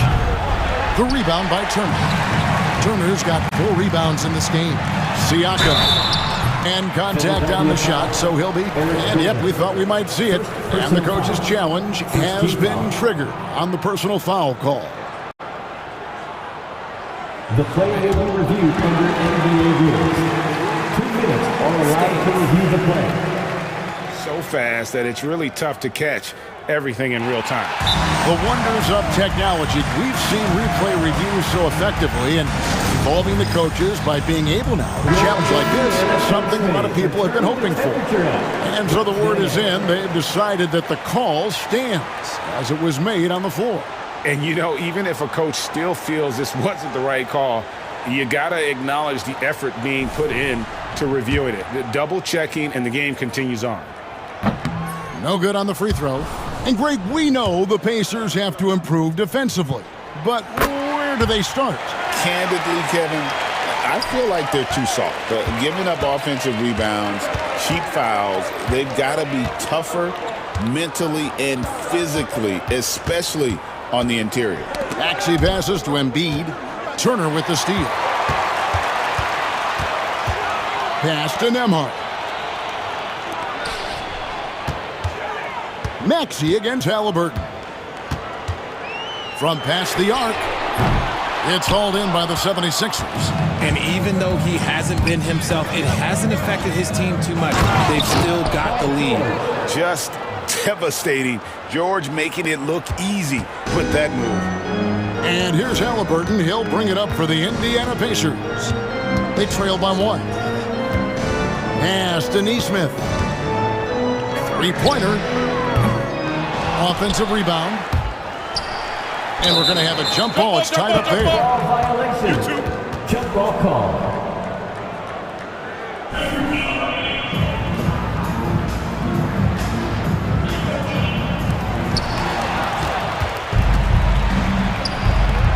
Here's Maxey. The shot's good on the assist by George.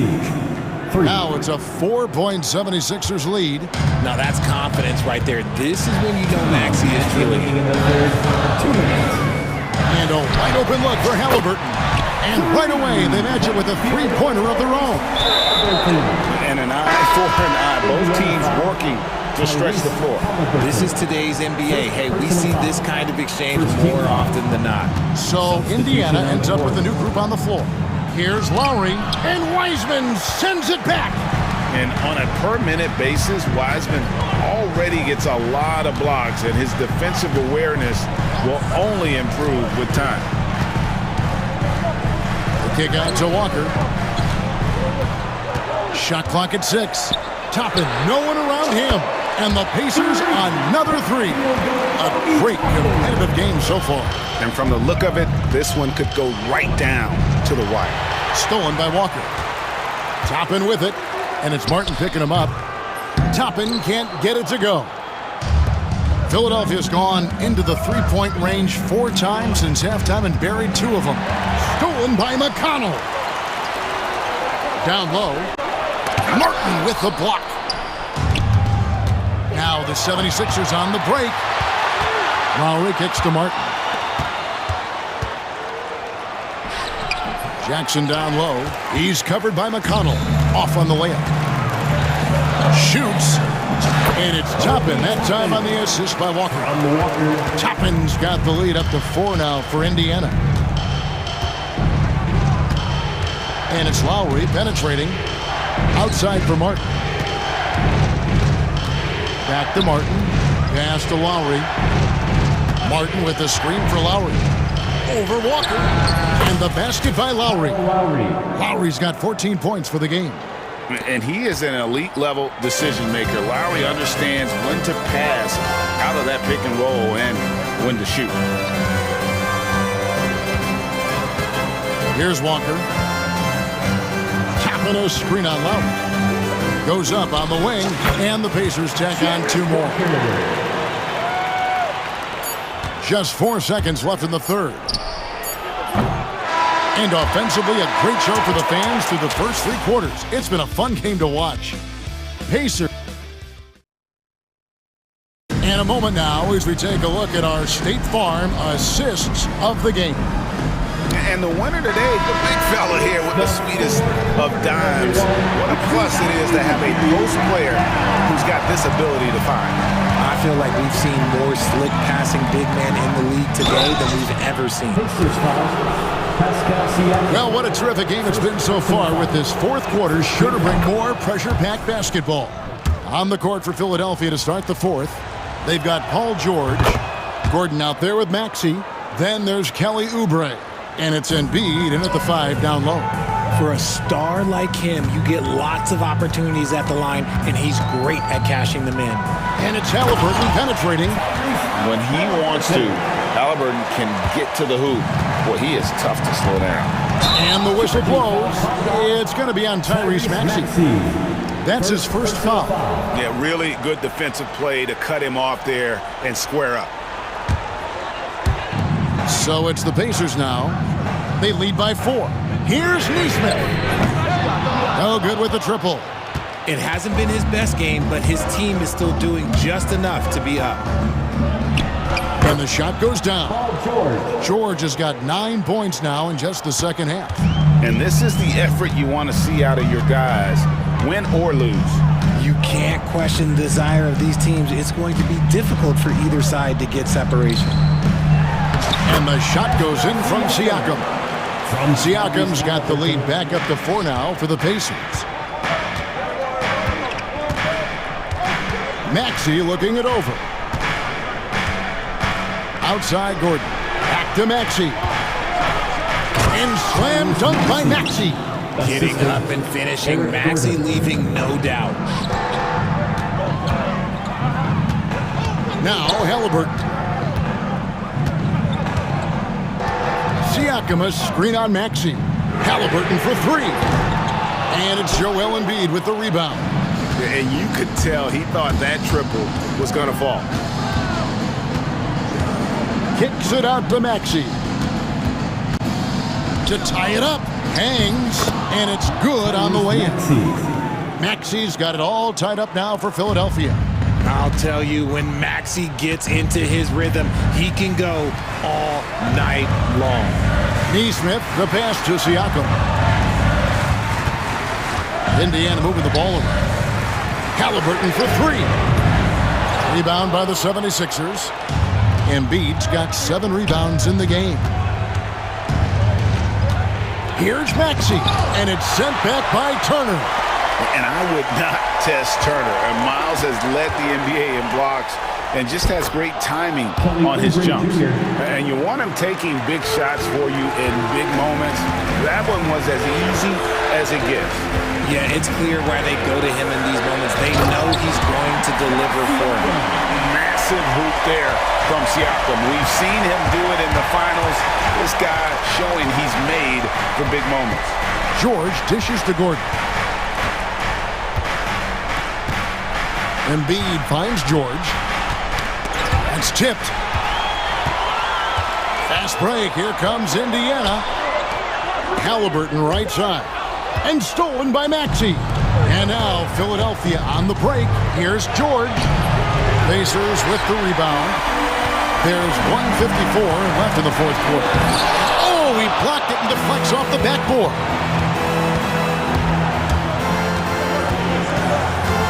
To the middle. Here's Maxey. The 76ers with another miss. Pacers have gone 3 of 7 from the floor in the fourth. That's a 42% mark in the quarter. Siakam against Maxey. Shots good by Siakam. Siakam's got 6 points in the quarter. With a harmonious blend of length and strength, Siakam has become a dependable interior scoring option. And George kicks to Embiid. Another miss by Philadelphia. Indiana's gone 0-3 so far in the fourth quarter from long range. Halliburton for 3. Offensive rebound. Pass to Neesmith. Shoots over Oubre. Up again. And they had their chances. 2 offensive rebounds. But they still come up empty. Here's George. Oh, wow, a huge basket to tie the game. And you can't get a bigger bucket than that. What a huge play coming through when it matters most. Siakam a screen on Maxey. Halliburton passes to Siakam. It's hauled in by George. Now the 76ers with it. They've given up just 8 points in the fourth quarter. Here's Embiid. Here's Nemhard, defended by Gordon. Halliburton passes to Neesmith. Bullseye! When guys are moving the ball, sharing it, it makes the game so much more fun, both as a player and as a fan. The three from George, and it's sent back by Turner. So a close game sees Indiana take this one. What a show they put on here at home tonight. I mean, these are those games that feel so great.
The back-to-back, what's important? Well, BA, most coaches treat this one like a regular game. Try to win, don't worry about minutes. Tomorrow, they may adjust the rotations a bit. And now, Dallas' starting group. The two stars in the backcourt, Luka and Kyrie. Washington and Gafford, the combo inside. And it's Thompson in at small forward. And you know you're always going to see some highlights when Morant is on the court. I mean, he loves to use that incredible 44-inch vertical. Irving, the pass to Thompson. Right side, Irving. Inside, Gafford. Basket is good. Nice setup from Irving. Boy, there was some contact there, but Gafford able to use his size to finish. Morant against Doncic. Oh, there's Morant with the slam. And he gives up some size inside, but makes a great adjustment on the finish.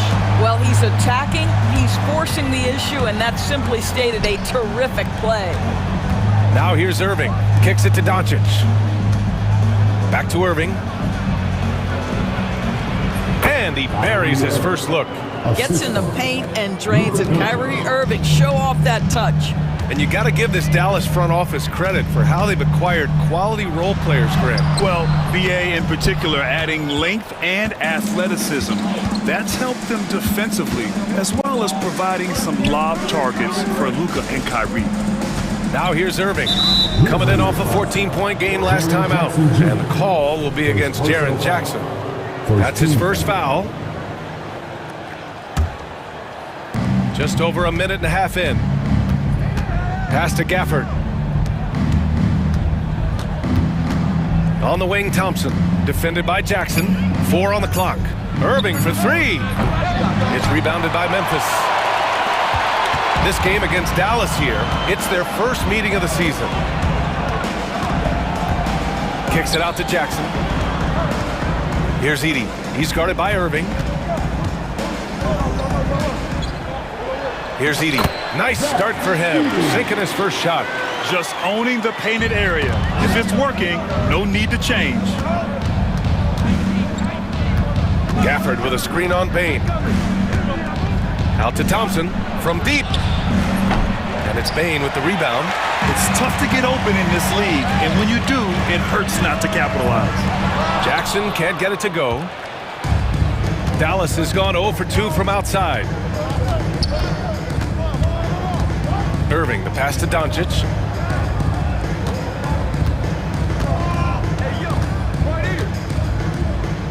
Back to Irving. Over Bane. Misses off the right iron. Memphis leading. Morant with it. Now Doncic defending. Jackson can't get it to go. And so Thompson will bring it up for Dallas. On the wing, Irving. Pass to Gafford. Washington outside. Doncic on the wing. Uses the glass to finish the layup. Yeah, an offensive player like Luka expects the contact. He's anticipating it, so it doesn't bother him. That's a big-time finish. And then Morant with the dunk. Are you serious? That is some power from a point guard. Oh, I love backcourt players with some ups. We know versatility is huge in this game. Just a tremendous job finishing that play. Wow. So it's the Mavericks now, after the basket by Memphis on the other end. Oh, stolen by Morant. 1:06 left to play in the first quarter. And it's good. 2 points. Boy, he's heating up fast coming out of the gate. 4 out of 5 from the field. Washington, a screen on Morant. Out to Thompson. Takes the 3. The shot is good. Doncic making the play. The speed with which Klay Thompson gets to his shooting motion off the catch makes him as dangerous as anyone. Here's Morant. Doncic grabs the miss. A rare miss for him at point-blank range. That's one he'd like to have back. Washington, a screen on Jackson. The ball's knocked loose. We've got 22 seconds left now in the first quarter. Bain, the pass to Morant. 11 seconds left in the first quarter here. Here's Edie. Lays it up and banks it in. And you like the balance here. Not just falling in love with the three ball. Irving for three. And the Mavericks, another three. This guy reads situations so well, and he knows how to execute. Oh, he got it up in time, but it wouldn't fall for him. Ja Morant, he's feeling it tonight.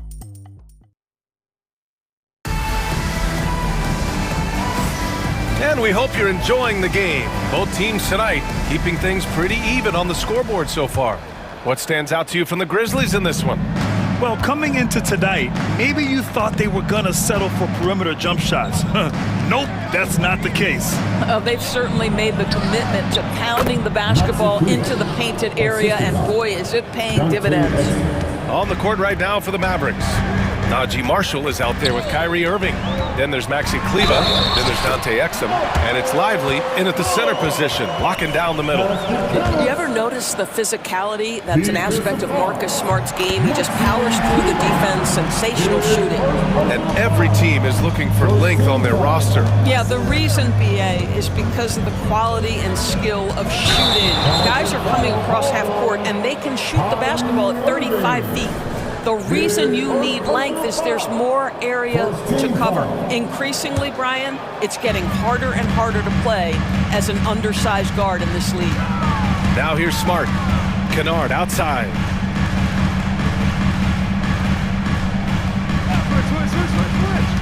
Down low. Kleber with a steal. It's an even 3-on-3 break. All right, let's get a report from Allie. Brian, the Mavericks are making moves to surround Luka and Kyrie with talent. Now they've given up a lot of draft picks, but that's what you do when you have superstars in their prime. With their beefed up roster, Coach Jason Kidd says, we are deep. This is the first time the Mavs have been deep in a very long time. Brian? Haven't been able to hear that in a while. They've got some players now, Allie. And just terrible defense. I don't know how he missed that shot. And a defensive-minded big man in Maxi Kleber. When he's making shots, he's so valuable, Doris.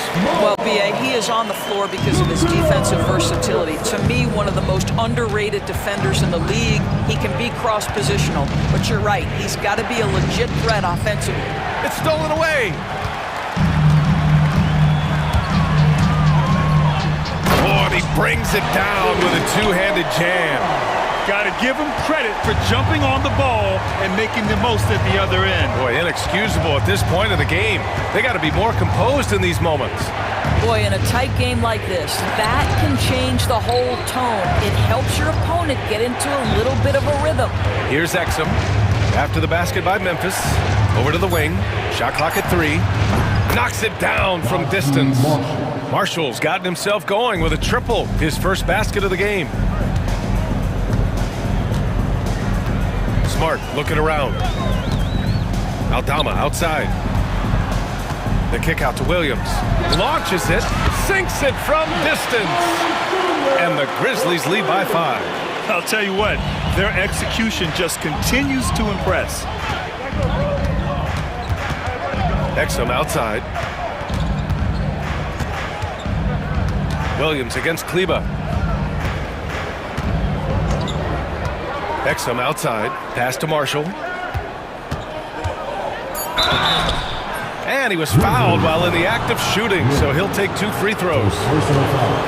After 3 straight playoff appearances, the Grizzlies sadly missed the postseason in 2024, Grant. You know, really, by no fault of their own, B.A. Injuries ruined what fans were hoping would be a big year for them. You know, it just goes to show there's no safe bets in this league. Now here's Smart. He's got 5. Kennard outside. No good from outside.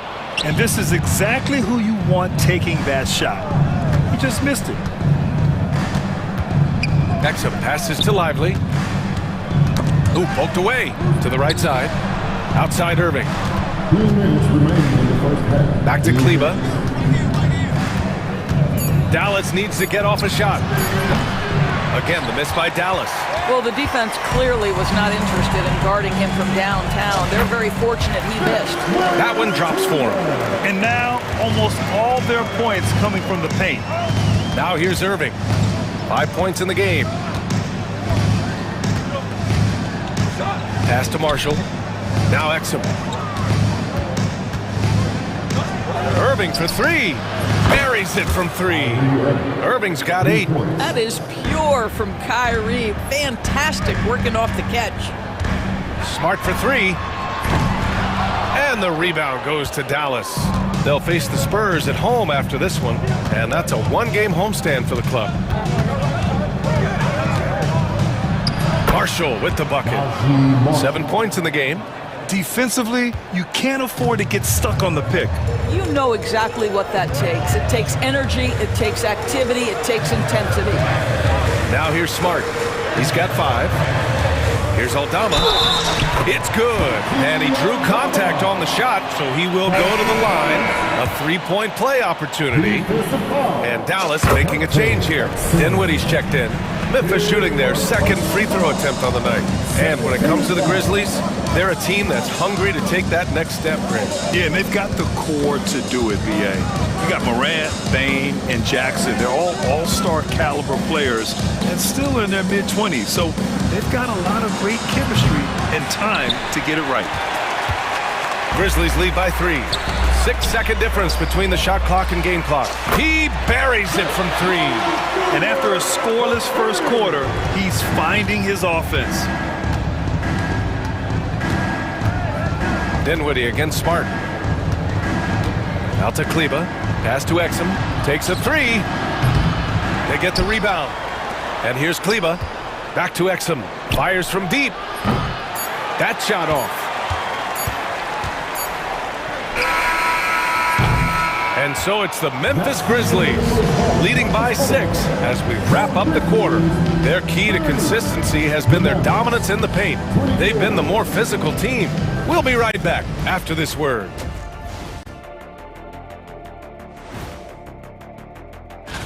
Out in Los Angeles, the Lakers have the lead against the Timberwolves.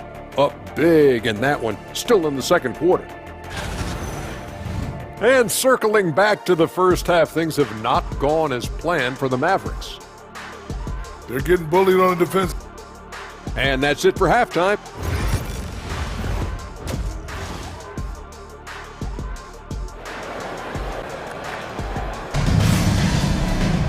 And we're halfway through this one. Plenty of basketball left in a game that's been a fairly even one. Boy, you got to like what Ja Morant has done in this game. Yeah, they've done an amazing job of creating room to operate for him. And then, of course, executing. One of the things every player is after is efficiency at the offensive end. And boy, this young guy has done just that. Manning the backcourt, we'll see Morant and Bane. Jaren Jackson out there with Edey. And it's Jackson in at the 3 spot. That's the lineup in the game for Memphis. Grizzlies lead by 6. Morant with it. Give him 8. Jackson surveying the D. Soft touch off the glass. And the Grizzlies lead by 8. More points coming from inside. In that respect, they've been the more aggressive team. Doncic against Morant. And it's Doncic missing. And so Morant will bring it up for Memphis. They lead by 8, biggest lead of the game. Following this game, they'll hit the road to challenge the Jazz at Delta Center in Utah. It'll be the front end of a 2-game road trip. And one thing that Morant has always been a lead at, finding a seam in a defense and getting to the rim, Greg. Yeah, any crack allows him to get inside. And as good as anyone at splitting a double, which he sees a lot of. So once inside, he can finish with authority or kick it out to a shooter. Now here's Jackson. No points so far. Jackson the screen. Morant the pass to Jackson. Up and over Doncic. Jackson can't get it to go. Mavericks trail by 5. And here is Irving. 11 points in the game. Doncic is doubled. Pass to Washington.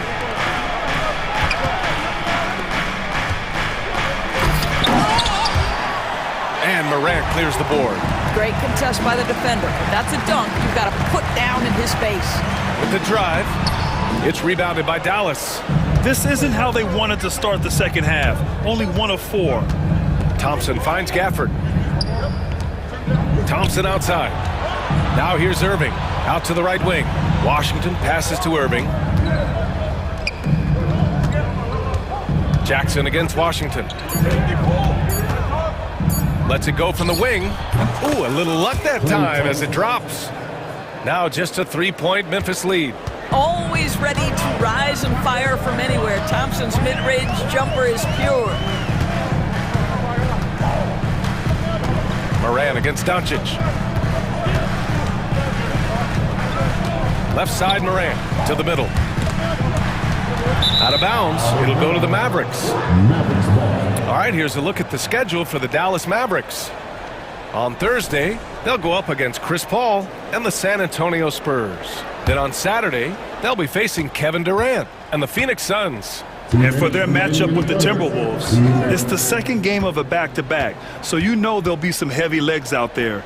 Playing that much basketball in that short amount of time really takes its toll on your body. Memphis leading by 3. Jackson outside to win the drought, and it's good on the layup.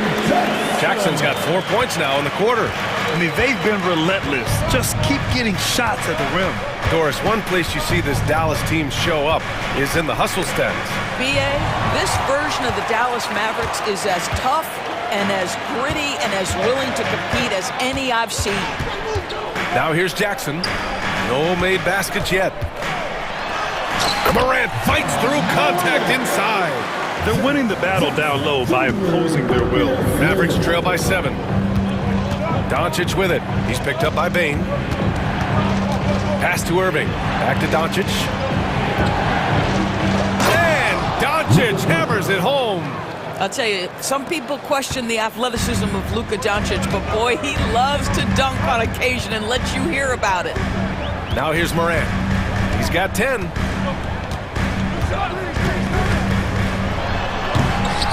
And the rebound goes to Dallas. Doncic has got 4 rebounds now.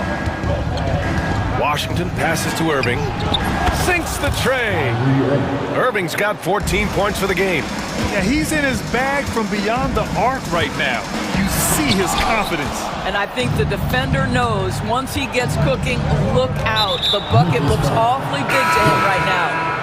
Not sure why he committed the intentional foul. No purpose. I think everyone's a little confused, but weird plays happen. So Memphis ends up going with a new group. There's a 4-second difference between the shot and game clock. It's Exum on the wing. Here's Kleba. And that misses. That would have put him up. Clark, the pass to Smart. Inside. Here's Aldama. That's good. And it's Smart with the assist. Smart has got 3 assists in the game. Keeping pace here. That's an excellent move inside. Exum, no good. Would have counted had it gone. And we've watched 3 so far in this one. Memphis ahead. They're up by 4. All right, let's listen in. Head coach Jason Kidd is mic'd up. Defensively, keep talking. Like, keep. We've reached the 4th quarter in what has been a very competitive game. Should be an exciting finish. On the floor for Dallas starting the 4th quarter. Maxi Kleba out there with Derek Lively. Then there's Dante Exum. Then there's Spencer Dinwiddie. And it's Marshall in at the shooting guard position. Now here's Williams. Picked by Aldama. Oh, Smart drives. Oh, and makes it with the kiss. Yeah, their defense is starting to wear down. That's 3 straight buckets at the rim. And here's Dinwiddie. He'll bring it up for the Dallas Mavericks. 6-point game. Pass to Kleba. Kicks it out to Dinwiddie.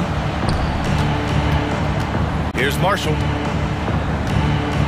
And it's blocked by Clark. And it's out of bounds to the Mavericks as Dallas retains possession. So Memphis ends up going with a new group. Here's Irving. Oh, stolen by Morant. Ja slithers his way in. Nice move. And he takes it up and lays it in. And now an 8-point Memphis lead. And a moment here to take a look at some hustle stats for Memphis. Well, their D has been a major story tonight. I mean, those steals and putting pressure on the ball, clogging the passing lanes, impressive. I think it's also important we have to acknowledge how many scoring opportunities they've created from their spectacular defense, getting a bunch of points off turnovers. Yeah, just doing his part, staying active and converting at a high rate. And he has really kept them in this one with a high effort level. Now the rest of the team has got to step up. Once Ja Morant gets rolling, there is no stopping him. Ja is feeling it tonight. Pass to Washington. Back to Doncic.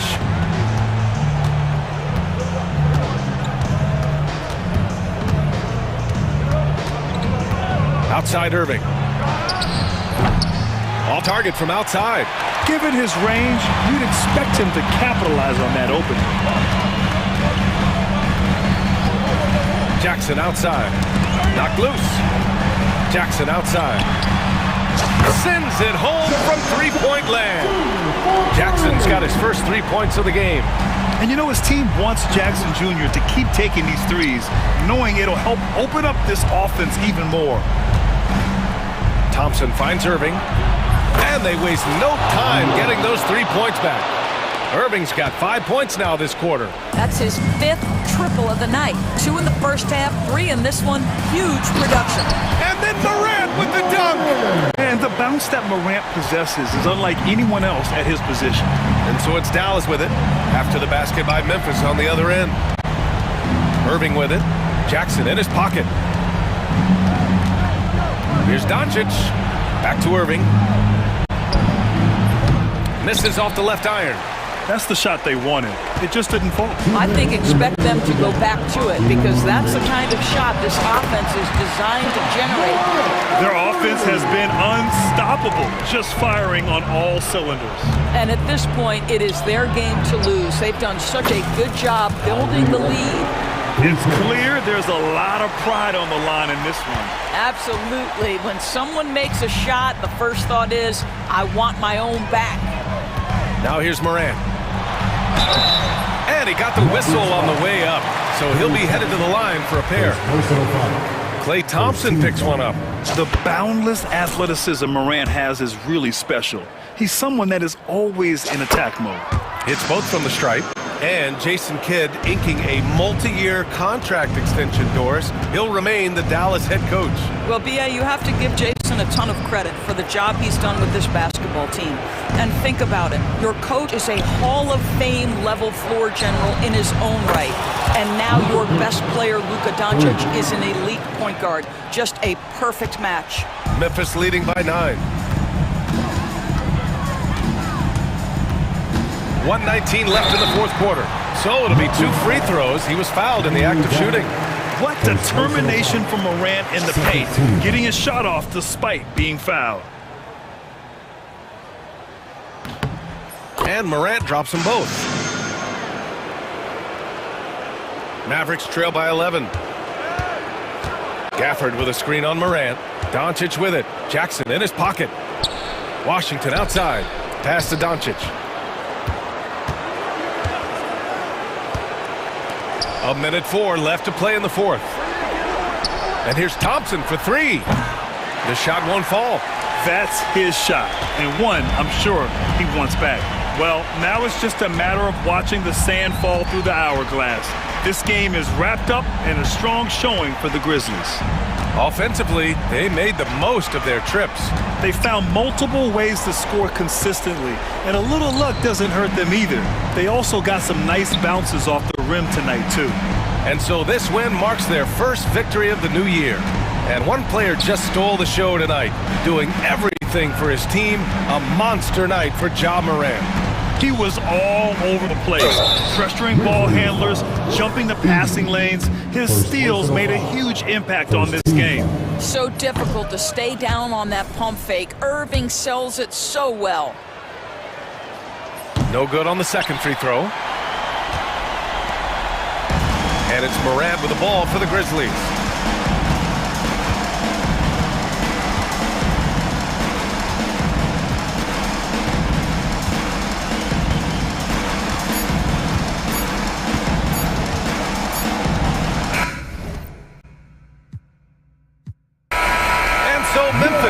this one by a big margin. Even early on in this game, they appeared happy to be playing at home. And it makes a huge difference. Once they started to get into a groove, you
about the impact of the backcourt?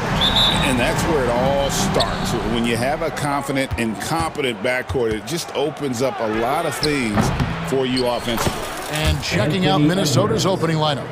Conley and Edwards are the guards. Gobert is out there with Julius Randle. And it's McDaniels in at the 3. Now, here's Siakam. And it's off from three-point range. Up top, Edwards. Emhard covering. Here's Randle. And that one, good. Randle's got an unorthodox game, but he's got a good, strong upper body, which makes him a very consistent scorer inside. Buries it from three-point range. And they don't want to get in a habit of giving him open looks from 3. First quarter still, but not who you want to leave open. Oh, here's Edwards. It's rebounded by Neesmith. Oh, no excuse for a guy of his caliber. You've got to finish that slam. Got to be a little embarrassed by that one. Siakam against Edwards. Nice move. That shot off the mark. Well, they'll be happy with that look, even though it didn't fall. You know what? That's a confidence shaker for him, though. I mean, that's a shot he expects to make every time. Conley's shot is off. Those are chances. Almost always you can rely on him to get you 2 points, but the D, just enough to keep him out of rhythm. Now, here's Siakam. Another miss by Siakam. You know what, though? Sometimes you can be too open. I think it may have surprised him, and that's why he missed. Edwards can't hit. Indiana's gone 1 of 3 from beyond the arc so far in the game.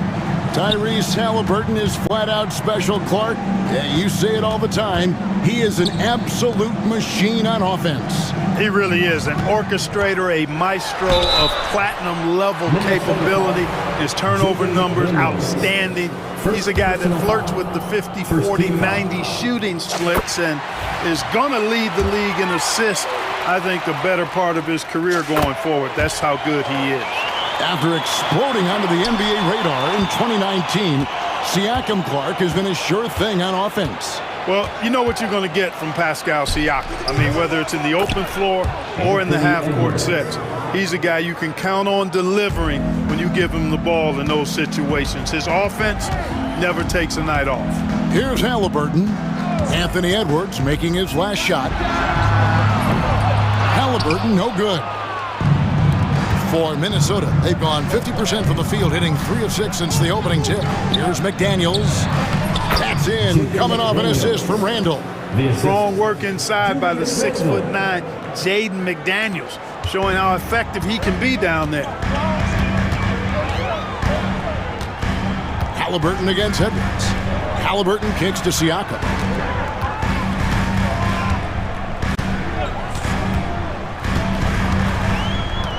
Six to shoot. Indiana needs to get a shot off. Halliburton for 3.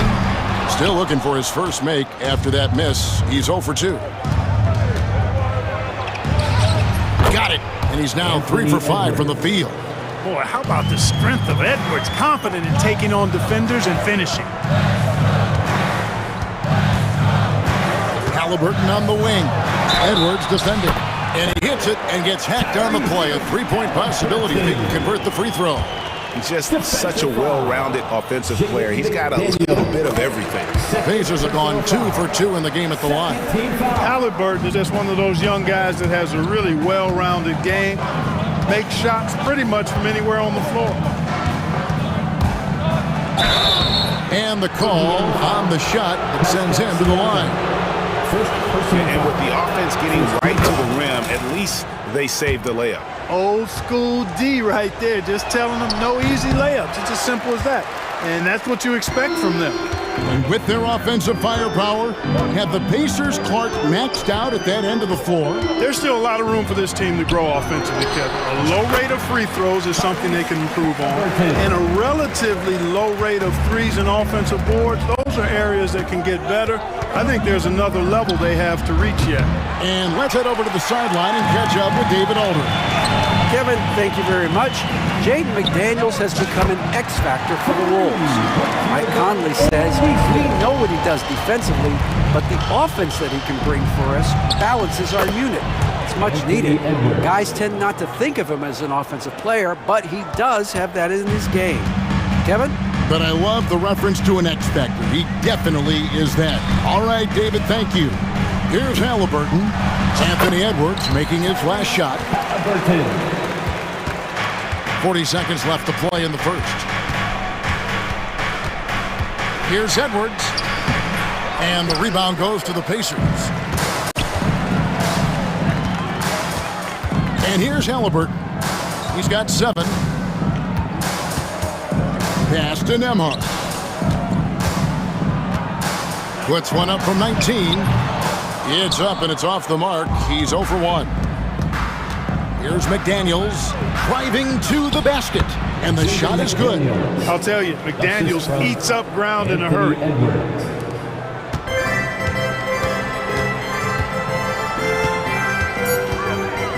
Left side, Halliburton. Here's Nembhard. Oh, and he nails it just in time.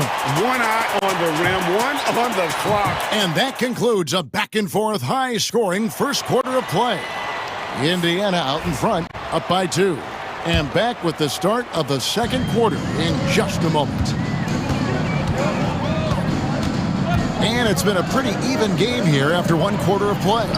Let's quickly break down the game we've seen from the Pacers so far, guys. Attacking, drawing fouls. They won that first quarter at the line. Boy, I like the aggressive nature they're playing with here. Not playing soft at all. They're going right at them. They've got Benedict Mathurin. T.J. McConnell is out there with Walker. Then there's James Wiseman. And it's Toppin in at the 4. That's the 5 to begin the second quarter for the Pacers. Able to connect from the mid-range when given the opportunity. Nice shot that time from Dante DiVincenzo. And the foul on Jarris Walker. That's his first foul. And really just a great play to sacrifice his body and take the charge. Heads up action there. Reading the play and then beating him to the spot. Well done. Dillingham with it. Working on Walker. And Wiseman sends it back.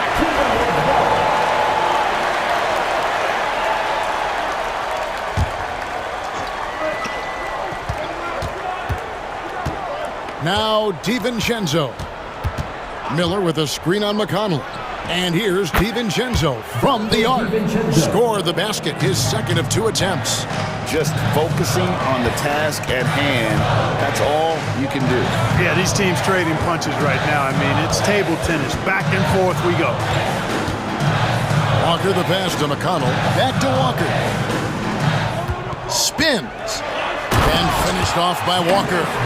When Jarris Walker stuffs it, we feel those pucks over here. McConnell against DiVincenzo. No stopping him there. Jams it in as he's fouled. Chance now for a 3-point play. That's on James Wiseman. First team foul. Let's take a moment here to get your guys' take on scoring so far for Minnesota.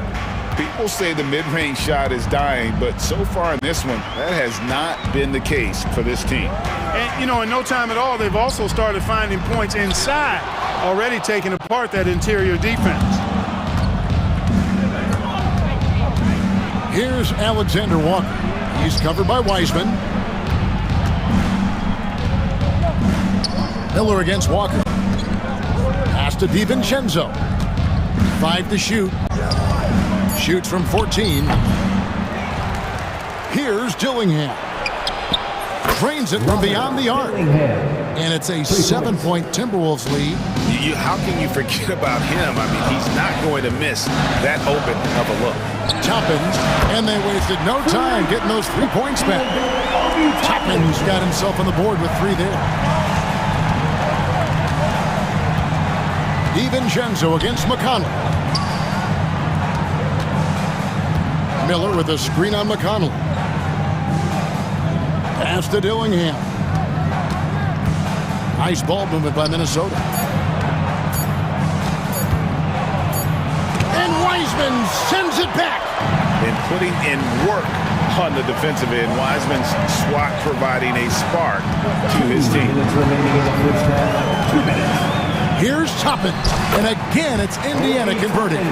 Clark we've got some incredible talents in this league, and you know how skilled big men are today. Wow, it is something to watch.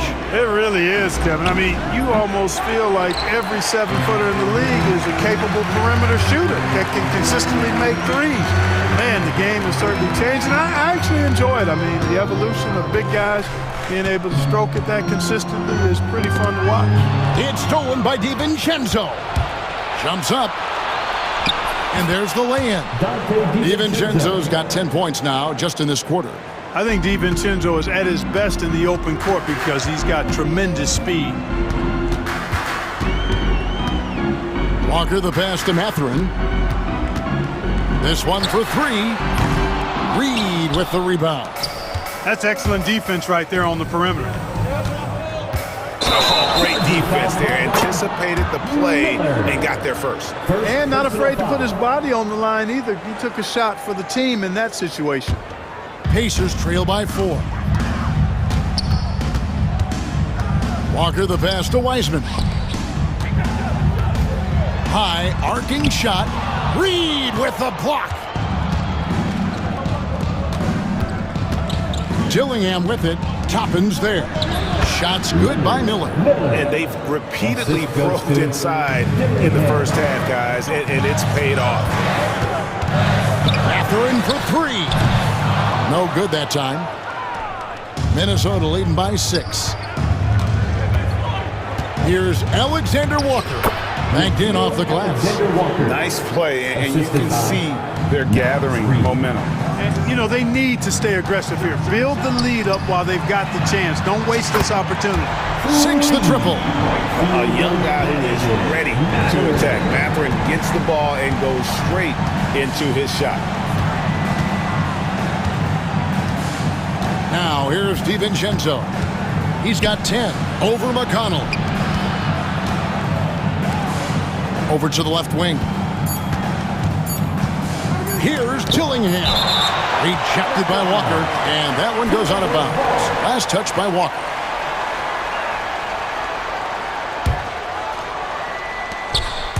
Dante DiVincenzo. He's been the guy making things happen for the Timberwolves. All right, David, thank you, and stay with us, folks. We'll be back just after halftime to get the third quarter started. Please direct your attention to center court. And get ready for the fan half-court shot. Drums, please. They're measuring up the shot.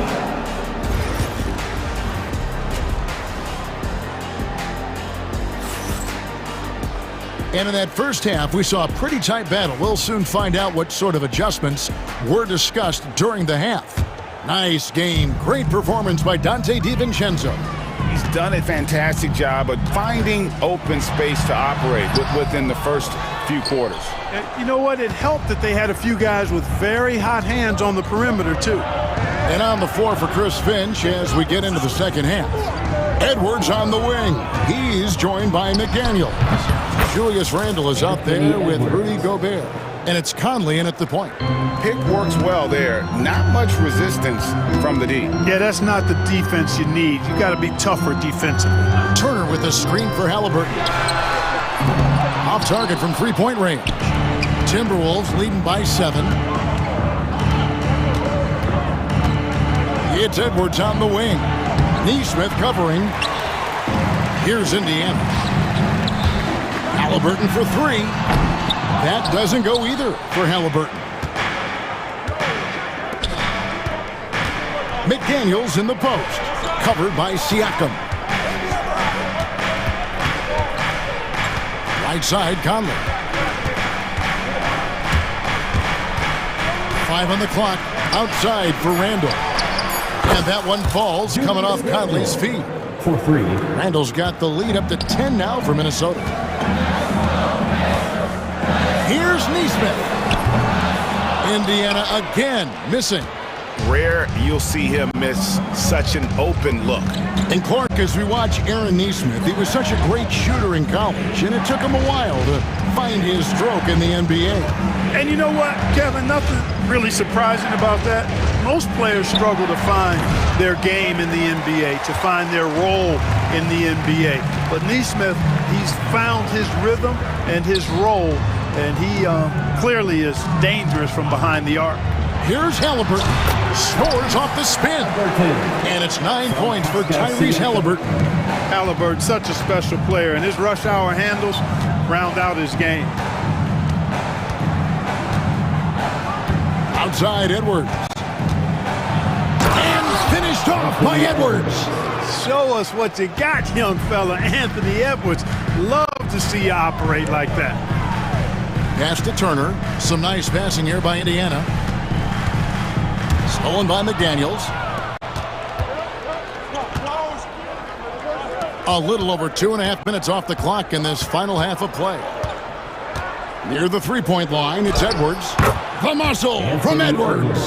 Yeah, you know, once Edwards flips that switch, now he stays fully engaged. His offensive arsenal is on full display. Three-pointer. Halliburton, no good. Minnesota leading by 12. Conley finds Edwards. Gobert with a screen for Edwards. 2 minutes. Off the mark there with the three-point shot. And he didn't punish them for the weak coverage there, but they can count on him to continue missing. And they call the foul, so he's got the and one chance here to make it a three-point play. Defensive foul. That sends Pascal Siakam to the free throw line. Michael Conley picks one up. 1:51 left in the third quarter. Outside Edwards. Gobert the screen. And there's another one for the Timberwolves. Really like what Edwards did there. Assertive in the two-man game. And an intentional foul right there. Yeah, not sure what that was about. I mean, talk about a brain cramp. Yeah, completely a brain fade. I don't know where that came from. Just lost sense of time and the situation. So an entirely new group in now for Indiana. James Wiseman, he's checked in for Turner. Toppin comes in for Pascal Siakam. Benedict Mathurin, he's checked in for Neesmith. And it's TJ McConnell in for Andrew Nembhard. Walker's checked in for the Pacers. Number 5, Jarrett Walker. Second half here. We're just over 3.5 minutes into it. McConnell against DiVincenzo. Scored the bucket. He's made 5 so far, shooting a very clean 5 of 7. Well, I like to see when guards come inside. DiVincenzo trying to send a message with that hoop. Here's Walker, and he uses the glass on the lane. If you give him an inch of space, he's going to make you pay. There's 57 seconds left in the third quarter of the game. The shot's good from DiVincenzo. Quick feet there by DiVincenzo. Once he gets a step on the defense, it's a wrap. Walker against DiVincenzo. And Walker kicks to Toppin. Outside Mathurin. Drills it from outside. Mathurin's got 6. Boy, he's got a smooth stroke. Even on his catch and shoot jumpers, Mathurin has excellent form. Here's DiVincenzo. He's got 14. Wiseman with the rebound. Very dangerous to leave a guy like that open. Lucky break there for the D. McConnell finds Toppin. From outside, off the mark. DiVincenzo with it. Off target from outside. And so it's the Minnesota Timberwolves holding on to an 8-point lead heading in. Fourth quarter of action is upon us. Thanks as always for joining us. Timberwolves leading by 8. Siakam is the 4, and he'll be next to Turner at the 5. Halliburton in the backcourt. Nembhard to his side. And it's Neesmith in at the small forward position. So that's the group out there for Indiana. Gobert with a screen for Randall. Shoots it. Nice form on the 20-footer. Taking it himself, Randall changes who he is when the jumper goes in. Here's Siakam. And finished off by Siakam. What a phenomenal athlete Siakam is. Just taking off and finishing with power at the rim. Edwards drawing the double team. A nice shot by McDaniel. And it's 6 points for Jaden McDaniel. Big miscommunication on defense. He recognizes it and quickly takes advantage. Boy, the defense looks shell-shocked. I mean, they're on the ropes right now, on their heels. And with that shot, the Minnesota lead is cut down now to just 7 on the basket from Halliburton. At the arc, Halliburton, confident, no fear, no hesitation. He sees a good shot, he's letting it fly. Edwards can't hit. And so it's Halliburton who brings up the ball for Indiana. Over Edwards. Rebound, Minnesota. Gobert's got 6 rebounds now in the game. Edwards against Halliburton. And he gets the whistle. 2 free throws coming up. Yeah, and you know, when Edwards is aggressive, I think it forces defenders to try to get physical back, and when he's close to the rim, he usually is able to draw the foul as a result. That one falls, so he hits both of them. Pacers trail by 9.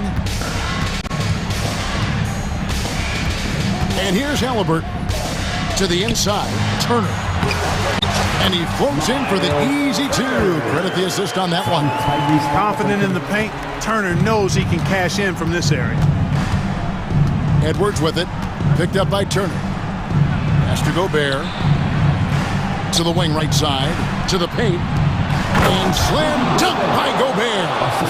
That's serving it up on the platter there. What a nice pass. A high percentage look was the result. Halliburton for 3. Minnesota with the rebound. They've held a 12-point lead earlier. Edwards looking it over. Nice move. Inside, Edwards finishes strong. A composed and cool effort from Edwards inside, not rushing himself or forcing a bad shot, taking what's available. Siakam sets a screen for Halliburton from the top of the key, and it's McDaniels with the rebound. Not sure if he just ran out of gas or what. He's been awful ever since the second half started. Not even been a factor. Conley against Halliburton. Releases. Conley's shot is off. Pacers trail by 11. Inside, here's Turner. Hits the layup after the sweet pump fake to freeze the D. And he's been passive today, but maybe that's what he needs to get him going, because for them to be successful, he's got to be a little more selfish. Chalk up 2 there. Edwards got 14 points here in the second half. Unwilling to let up even for a moment. That's his killer instinct, just fanning the flames. Yeah, I love the fact he doesn't play the score. He just keeps coming, attack mode. He doesn't know how to step off the gas pedal. You know, they'll take the points, but I'm sure coach would prefer a higher percentage look next time. Here's Edwards. Shakes him. Makes a fantastic move and nails the shot. Edwards got 25 points. Well, he's been doing it all night. Why not go back to him? And no let up in him either, guys. I mean, he wants to continue to expand that lead, and as long as he's the one taking the shots, that lead's going to expand. Back to Siakam. That ball. Nice speed that time from Turner. And 12 points for Siakam. And always nice to have an inside-out threat like Siakam. He can have an impact anywhere on the floor. Edwards passes to Gobert. Misses from close range. Indiana's gone 1 of 2 from three-point range here in the fourth. Halliburton kicks to Turner. Edwards against Halliburton. Over Edwards. Edwards with the block. And the athleticism of Edwards helping on defense, capable of getting up to block shots. A nice shot by McDaniel. They just blocked out the noise, kept on grinding, and this is their reward. Boy, a fantastic performance. And I'll tell you something, I mean, you get roadkill, that's always a challenge in the NBA, no matter what. And they got it done. Guys, they can just sit on the ball here if they want to. They have earned this win. Conley scanning the floor.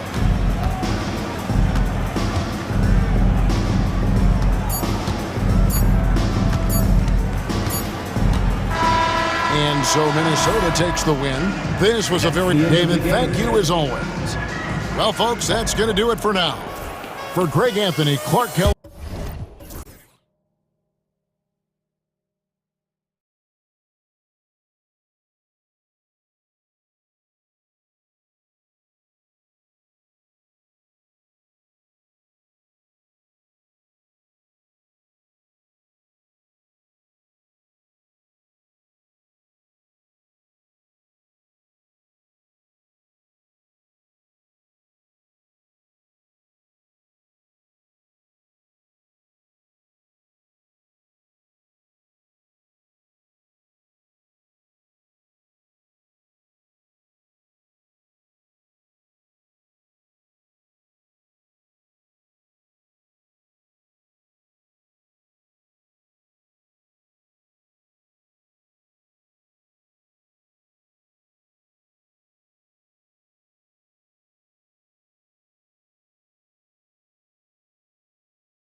There are still so many unknowns, Grant. You're right. You learn a little about each team in the preseason. But once the games count, things really start coming into focus. Here are the 5 for Philadelphia.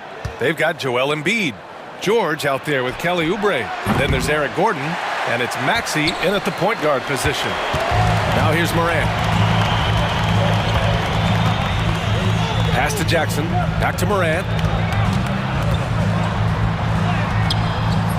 He can't get it to go. Some solid defense from Maxey. Gordon, the pass to George.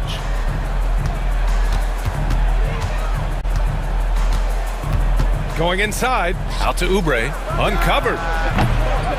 Offensive board. Morant looking around. Morant drawing the double team. To the inside. Nice move. Edey, that's good. And now the game is really starting to flow. We should be in for a good one. Yeah, and it's important to get that first score quickly and establish your game. Now here's Maxey. Uses the glass on the layup. Ooh, a high motor in close to the rim. Maxey finding a window and converting. Talking about Tyrese Maxey, Grant, here's a guy who's improved every year. Yeah, B.A. I mean, from averaging 8 as a rookie to 26 points during his breakout 4th year, Maxey has added to his game every offseason and turned himself into an elite scorer. Here's Maxey after the basket by Memphis on the other end. For 3, Gordon sinks it from distance. And that's what they want to do. Get him open looks early. Jackson outside. Pass to Edey. Now here's Morant. Here's Edey. And a great assist by Morant as that one goes. Edey's got 6 points. Among the best passers in the league, Morant finds open teammates. Here's Maxey. Now George, and he buries his first look. Just taking it right to the rim, and no one was there to greet him. Once he gets in deep on the defense, there is no way he's missing a layup like that. To the wing, right side. There's Jackson with the 3. The rebound by Embiid. Philadelphia has gone 1 of 2 from three-point land so far. Morant against Maxey. Out to Gordon. Here's Oubre. And he drops in the layup off the glass. Attacking in the painted area. Clearly that was their game plan coming in. From deep, Morant. And he's in the books. Now 1 for 2. Well, when the 3 is falling for Morant, it's a bad sign for the defense. And the call will be against Jaren Jackson. That's his first foul of the game. First team foul.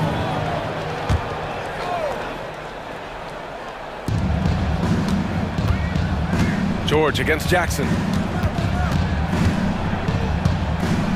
Now here's George. He's guarded closely. And the jam by George. I like when Paul looks to score inside because he's more than capable of dunking it through. Well, this was a big summer for the 76ers, Grant, trying to capitalize on their championship window with superstar Joel Embiid. You're spot on, B.A. Acquiring the talent that might allow him to save himself for the home stretch. Of course, last year's playoffs, he battled heroically, but ideally, they'd like him much closer to 100% come the postseason. And let's swing it over to the sideline and hear from Allie. When you have an MVP talent in his prime, the focus has to be on winning the title. The Sixers' Joel Embiid said, quote, "The only thing I care about is winning. That takes a lot, and everybody has to contribute. I'm always going to believe in myself. I love the guys that we have. We are going to go and fight every single night." Great perspective there. Thanks, Allie. Now here's George. Outside Oubre. From deep. On target from range. Oubre's got 5. Exchanging buckets from downtown. That's been a staple of tonight's game. Yeah, sometimes you get in a shootout like this, but you just hope that you can get a stop first. And Gordon has got the ball here for Philadelphia. Out of bounds, it'll be Memphis's ball.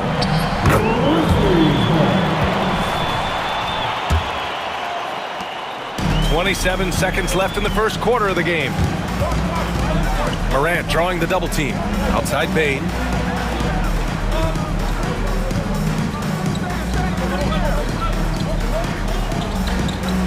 "12 seconds left in the opening quarter. The long distance three is buried. Bain's got his second bucket on the night. Well, that's what makes Bain so difficult to guard. He can hit that deep three, but if you play too tight on him out there, he'll drive right past you.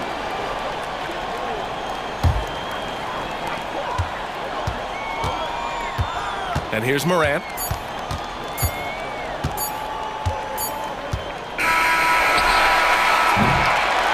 And so both teams trading buckets as we end the first quarter. Memphis ahead.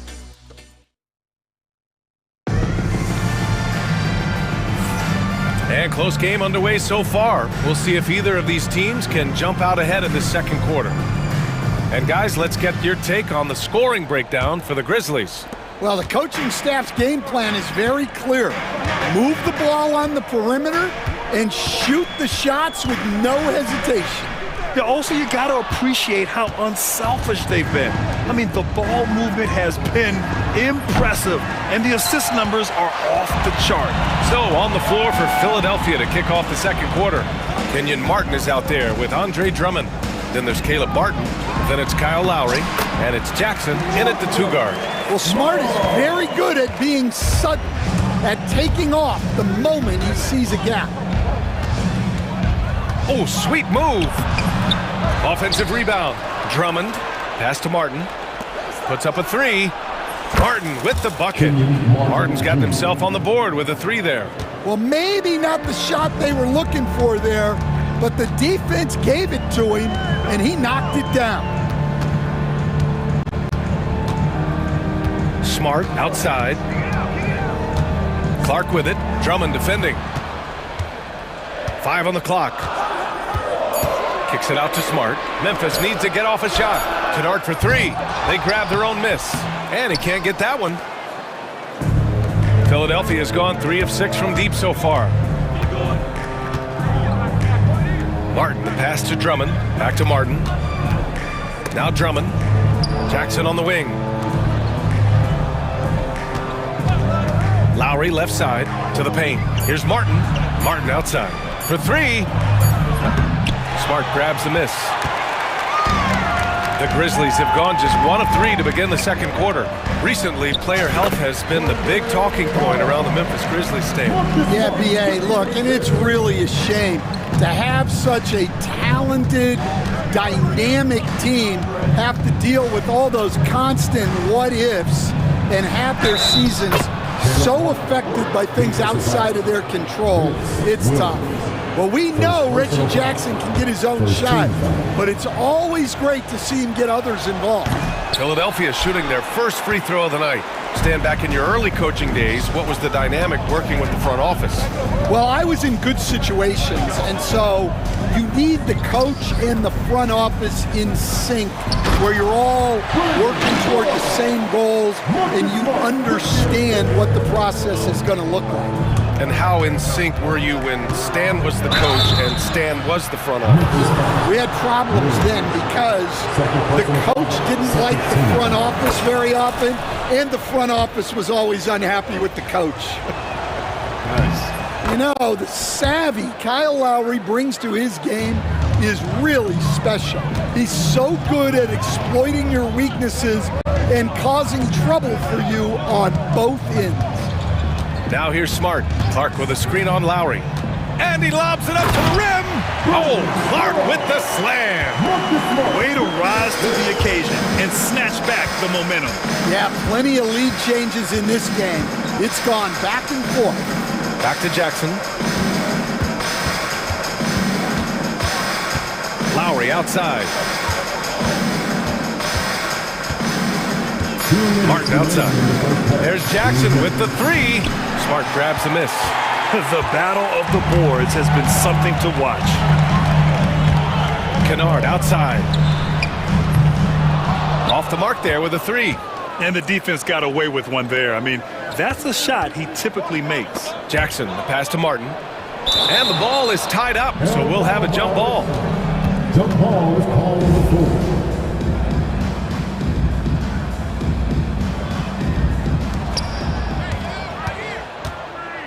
Lowry outside.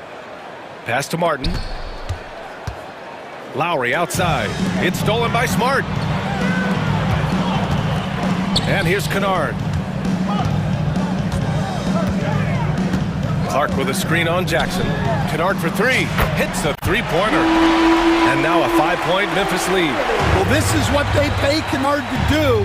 He's led the league in three-point percentage multiple times. Martin outside. Jackson on the wing. Drummond with the screen. The three, just 4 to shoot. And that's good. Jackson for three. Jackson's gotten himself going here. His first points of the game on the deep ball. Smart outside. Here's Aldama. Philadelphia grabs the miss. Well, that wasn't a bad shot. Defense playing a little loose there. Sometimes it just doesn't go in. Martin outside.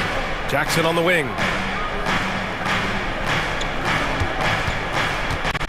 27 seconds left in the first half. Here's the three. Tries again. And the layup is good by Drummond. Drummond's got his first points of the game. Well, he knew the contact was coming. Drummond took it anyway and finished. Lowry against Smart. And Smart goes up strong at the rim. And defensively, that's just not going to cut it. Jackson outside. For three, Lowry. And no good. Trying to get that one to fall. And the first half comes to a conclusion in a game that's been very close so far. It's the Grizzlies. They're up by 2. And we'll see you back here after the break. Third quarter action in just a bit. I've seen more stops in All-Star games. What do they call it, guys? Oh, yeah, Matador defense. They just let scores go by. Olé! Taking a closer look at the first half matchups, these two guys have... Glad you could join us.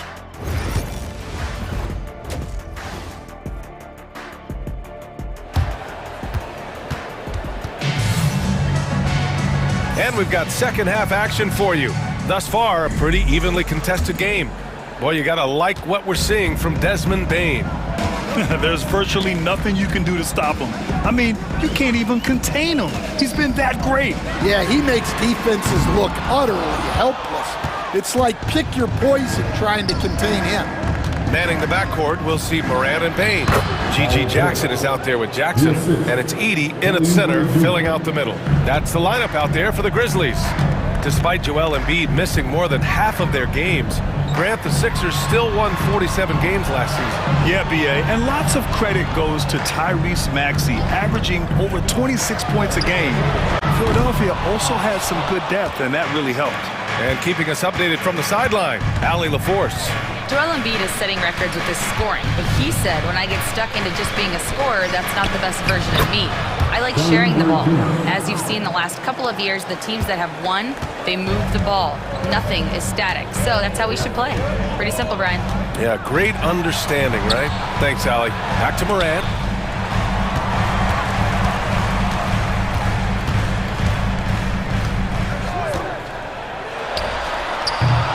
The rebound by Embiid. Embiid's got 4 rebounds now. That halftime break didn't seem to do them any favors. Starting off the second half with 3 straight misses. He got him. No doubt that's a foul. And it's going to be a transition take foul. Memphis shooting their first free throw of the night here. And one thing you can say about the Memphis Grizzlies, they are disruptive defensively, Stan. Yeah, Brian. They've been in the top 5 in the league in steals, blocks, turnovers forced over the last few years. And let's face it, they're aggressive offensively as well. This team attacks at both ends of the court. Now here's Maxey. Gordon outside. Pass to George. Shoots over Jackson. George's shot is off. And it's Morant with the ball for the Grizzlies. The lead is 2. Following this game, they'll hit the road to challenge the Jazz at Delta Center in Utah. That'll be the first leg of just a 2-game trip for them. Here's Edey. 6 points for him. Bane finds Morant. 4 on the clock. And he's going to the line for 2. The official saw contact while he was going up. You know, Coach, when you watch Ja Morant play, it's hard to think of anyone else as explosive as he is. Yeah, Brian, he can make a defender look like he's standing still. The burst that Morant has with his first step is unrivaled. Probably the best burst in the entire league. Out of bounds. Truly is a human highlight reel in this modern day. He was all over that pass. That's a cautionary tale. Yeah, and you know they're tracking the tips and deflections because that tells you who's affecting the game. Now here's Maxey. Fires the 3. Here's Embiid. Pass to Gordon. Jacks up a 3. The rebound by Jackson. Memphis leading by 4. Left side Morant. On the wing Bane. From outside the arc. Good. And the setup by Morant. Morant's got 4 assists in the game. Smooth and fast release from Bane that time. Here's Maxey, and there's the slam! Dunk to finish it off. The big-time throwdown. Check him out. Keeps the grip on that rim after the finish. A little extra emphasis. Now here's Morant. 5 points in the game. And he lobs it up. It's stolen by Maxey. George outside. And it's Bane with the rebound. The Grizzlies have gone 2 of 5 in this third quarter. Pass to Morant. Oh my! Jaw dropping the hammer. Well, yeah, there's that explosiveness we talk about with Morant. He gets off the floor with such ease. George passes to Maxey. Drops in the 3. Maxey's got 7. Yeah, so skilled offensively. Getting the ball in his hands is generally a good idea. And for some reason, he decided to foul there. Yeah, B.A., that's an odd move. Maybe there's something else behind it. A line change here for Memphis. And he almost made them regret defending him so loosely. 76ers trail by 4. Martin outside. Martin with the ball, and it's Aldama picking him up. Kicks it out to Jackson. Memphis shooting their 4th shot at the foul line here. First personal foul. And you know, Kennard is known for his shooting expertise, but his ability to handle the ball and create for others is very overlooked. Grizzlies lead by 5. There's 42 seconds left in the third. Here's Aldama. That's in. Coming off an assist from Smart. Smart's got his 4th assist in this one. Easy look when the defender isn't fighting over the screen. Yeah, it's certainly worth it to disrupt the offense. Coaches notice that extra effort. Lowry finds Martin. Martin outside. Lets the 3 fly. And Philadelphia hits again from deep. And both teams running long-range plays that are working. Well, you know it's become a 3-point shooting league. Teams shooting a steady diet from outside. Smart passes to Aldama. Kicks it out to Smart. Let's go with a 3. The rebound by Lowry. There's Jackson with the 3. Oh, it would have counted had it fallen, but it is offline. The third quarter comes to a close. And let's take this opportunity to show you our State Farm assist to the game. This is the definition of team chemistry. I love to see this kind of communication and connection between teammates leading to the perfect pass. Well, it's one of the core parts of the game. Reading the defense and creating an easy bucket for your teammate. That is pretty. And it's been a very competitive game so far as we get rolling here in quarter number 4. On the court for Philadelphia to start the 4th. They've got Eric Gordon, George out there with Joel Embiid. Then there's Kelly Oubre, and it's Maxey in at the point guard position. They're one of the most well-rounded players in the game. Embiid is also a top-notch trash talker, too. I mean, he knows how to get under the skin of his opponents. Now here's Jackson. Here's Edey. Oh, and makes it with the kiss. And the Grizzlies lead by 4. In crunch time, trying to get the foul, the bucket, or both.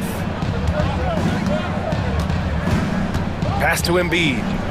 For 3, George hits the trifecta. They're capable of shooting 40% from deep for a season. Paul George is steady from downtown. Here's Morant. Bane with it. Back to Morant. Fires the 3. And it's Desmond Bane with the 3. Just incredible. I mean, he's really making it rain out there, knocking them down one after another. Well, what I love about his three-point shooting is the spacing that he's adding. It makes things a lot easier for everyone else. Morant with it. Guarded now by Maxey. Morant against Maxey. Here's Edey. It's rebounded by George. We're just over a minute and a half now into the 4th. Embiid inside. Jackson on him. And they go to the intentional foul. I mean, I'm just not sure what he was thinking right there. I mean, he needs to get his head in the game. Now here's Embiid. Defense right on him. George outside. Clock at 6. Back to Embiid. Three-pointer, no good. Grizzlies lead by 4. The drive by Bane. And that one's good. Bane's got 5 points in the quarter. Well, he's been very reliable tonight. Not wasting any chances, really using his head. And he lobs it up top. Maxey finds George. Oh, stolen by Morant. Pass to Bane. Now here's Morant from the arc. That basket is good. Off the assist from Jackson. Jackson's got 3 assists in the game. And now we'll get a perspective here on how the hustle game has been going for the Grizzlies. Well, all you can ask for is your guys to be really active on D, and they've been more than that tonight. Well, another thing they've been doing right in this one is making the most of turnovers. Lots of points for them tonight off of them. Wow! Yeah, Morant's got to get himself in that dunk contest. I mean, look at that. George for 3. The rebound by Jackson. Jackson's got 5 rebounds in the game. And the call will be against Kelly Oubre. That's his first foul of the game. Memphis leading by 9. Morant with it.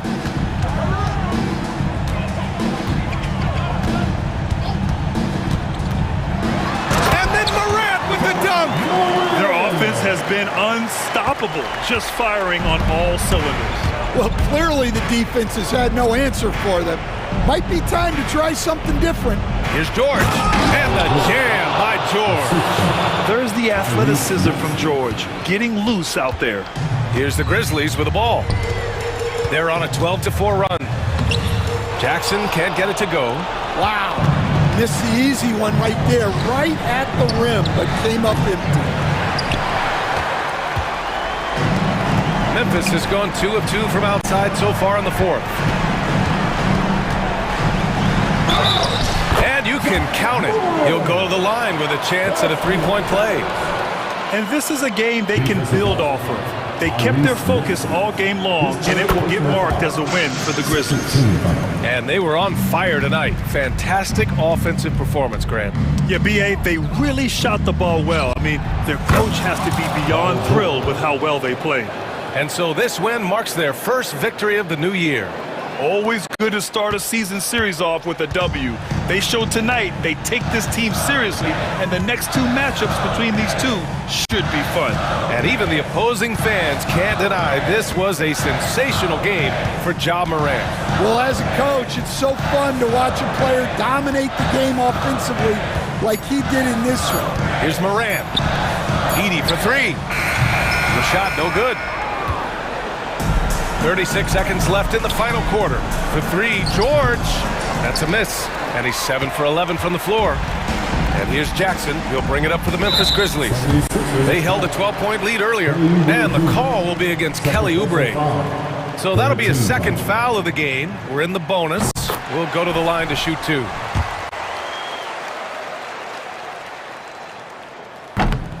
And so Jackson nails both of them. Great composure there. Calmly knocks them down to put this game out of reach. George with another miss. And here's Memphis. 11-point game. Now here's Morant.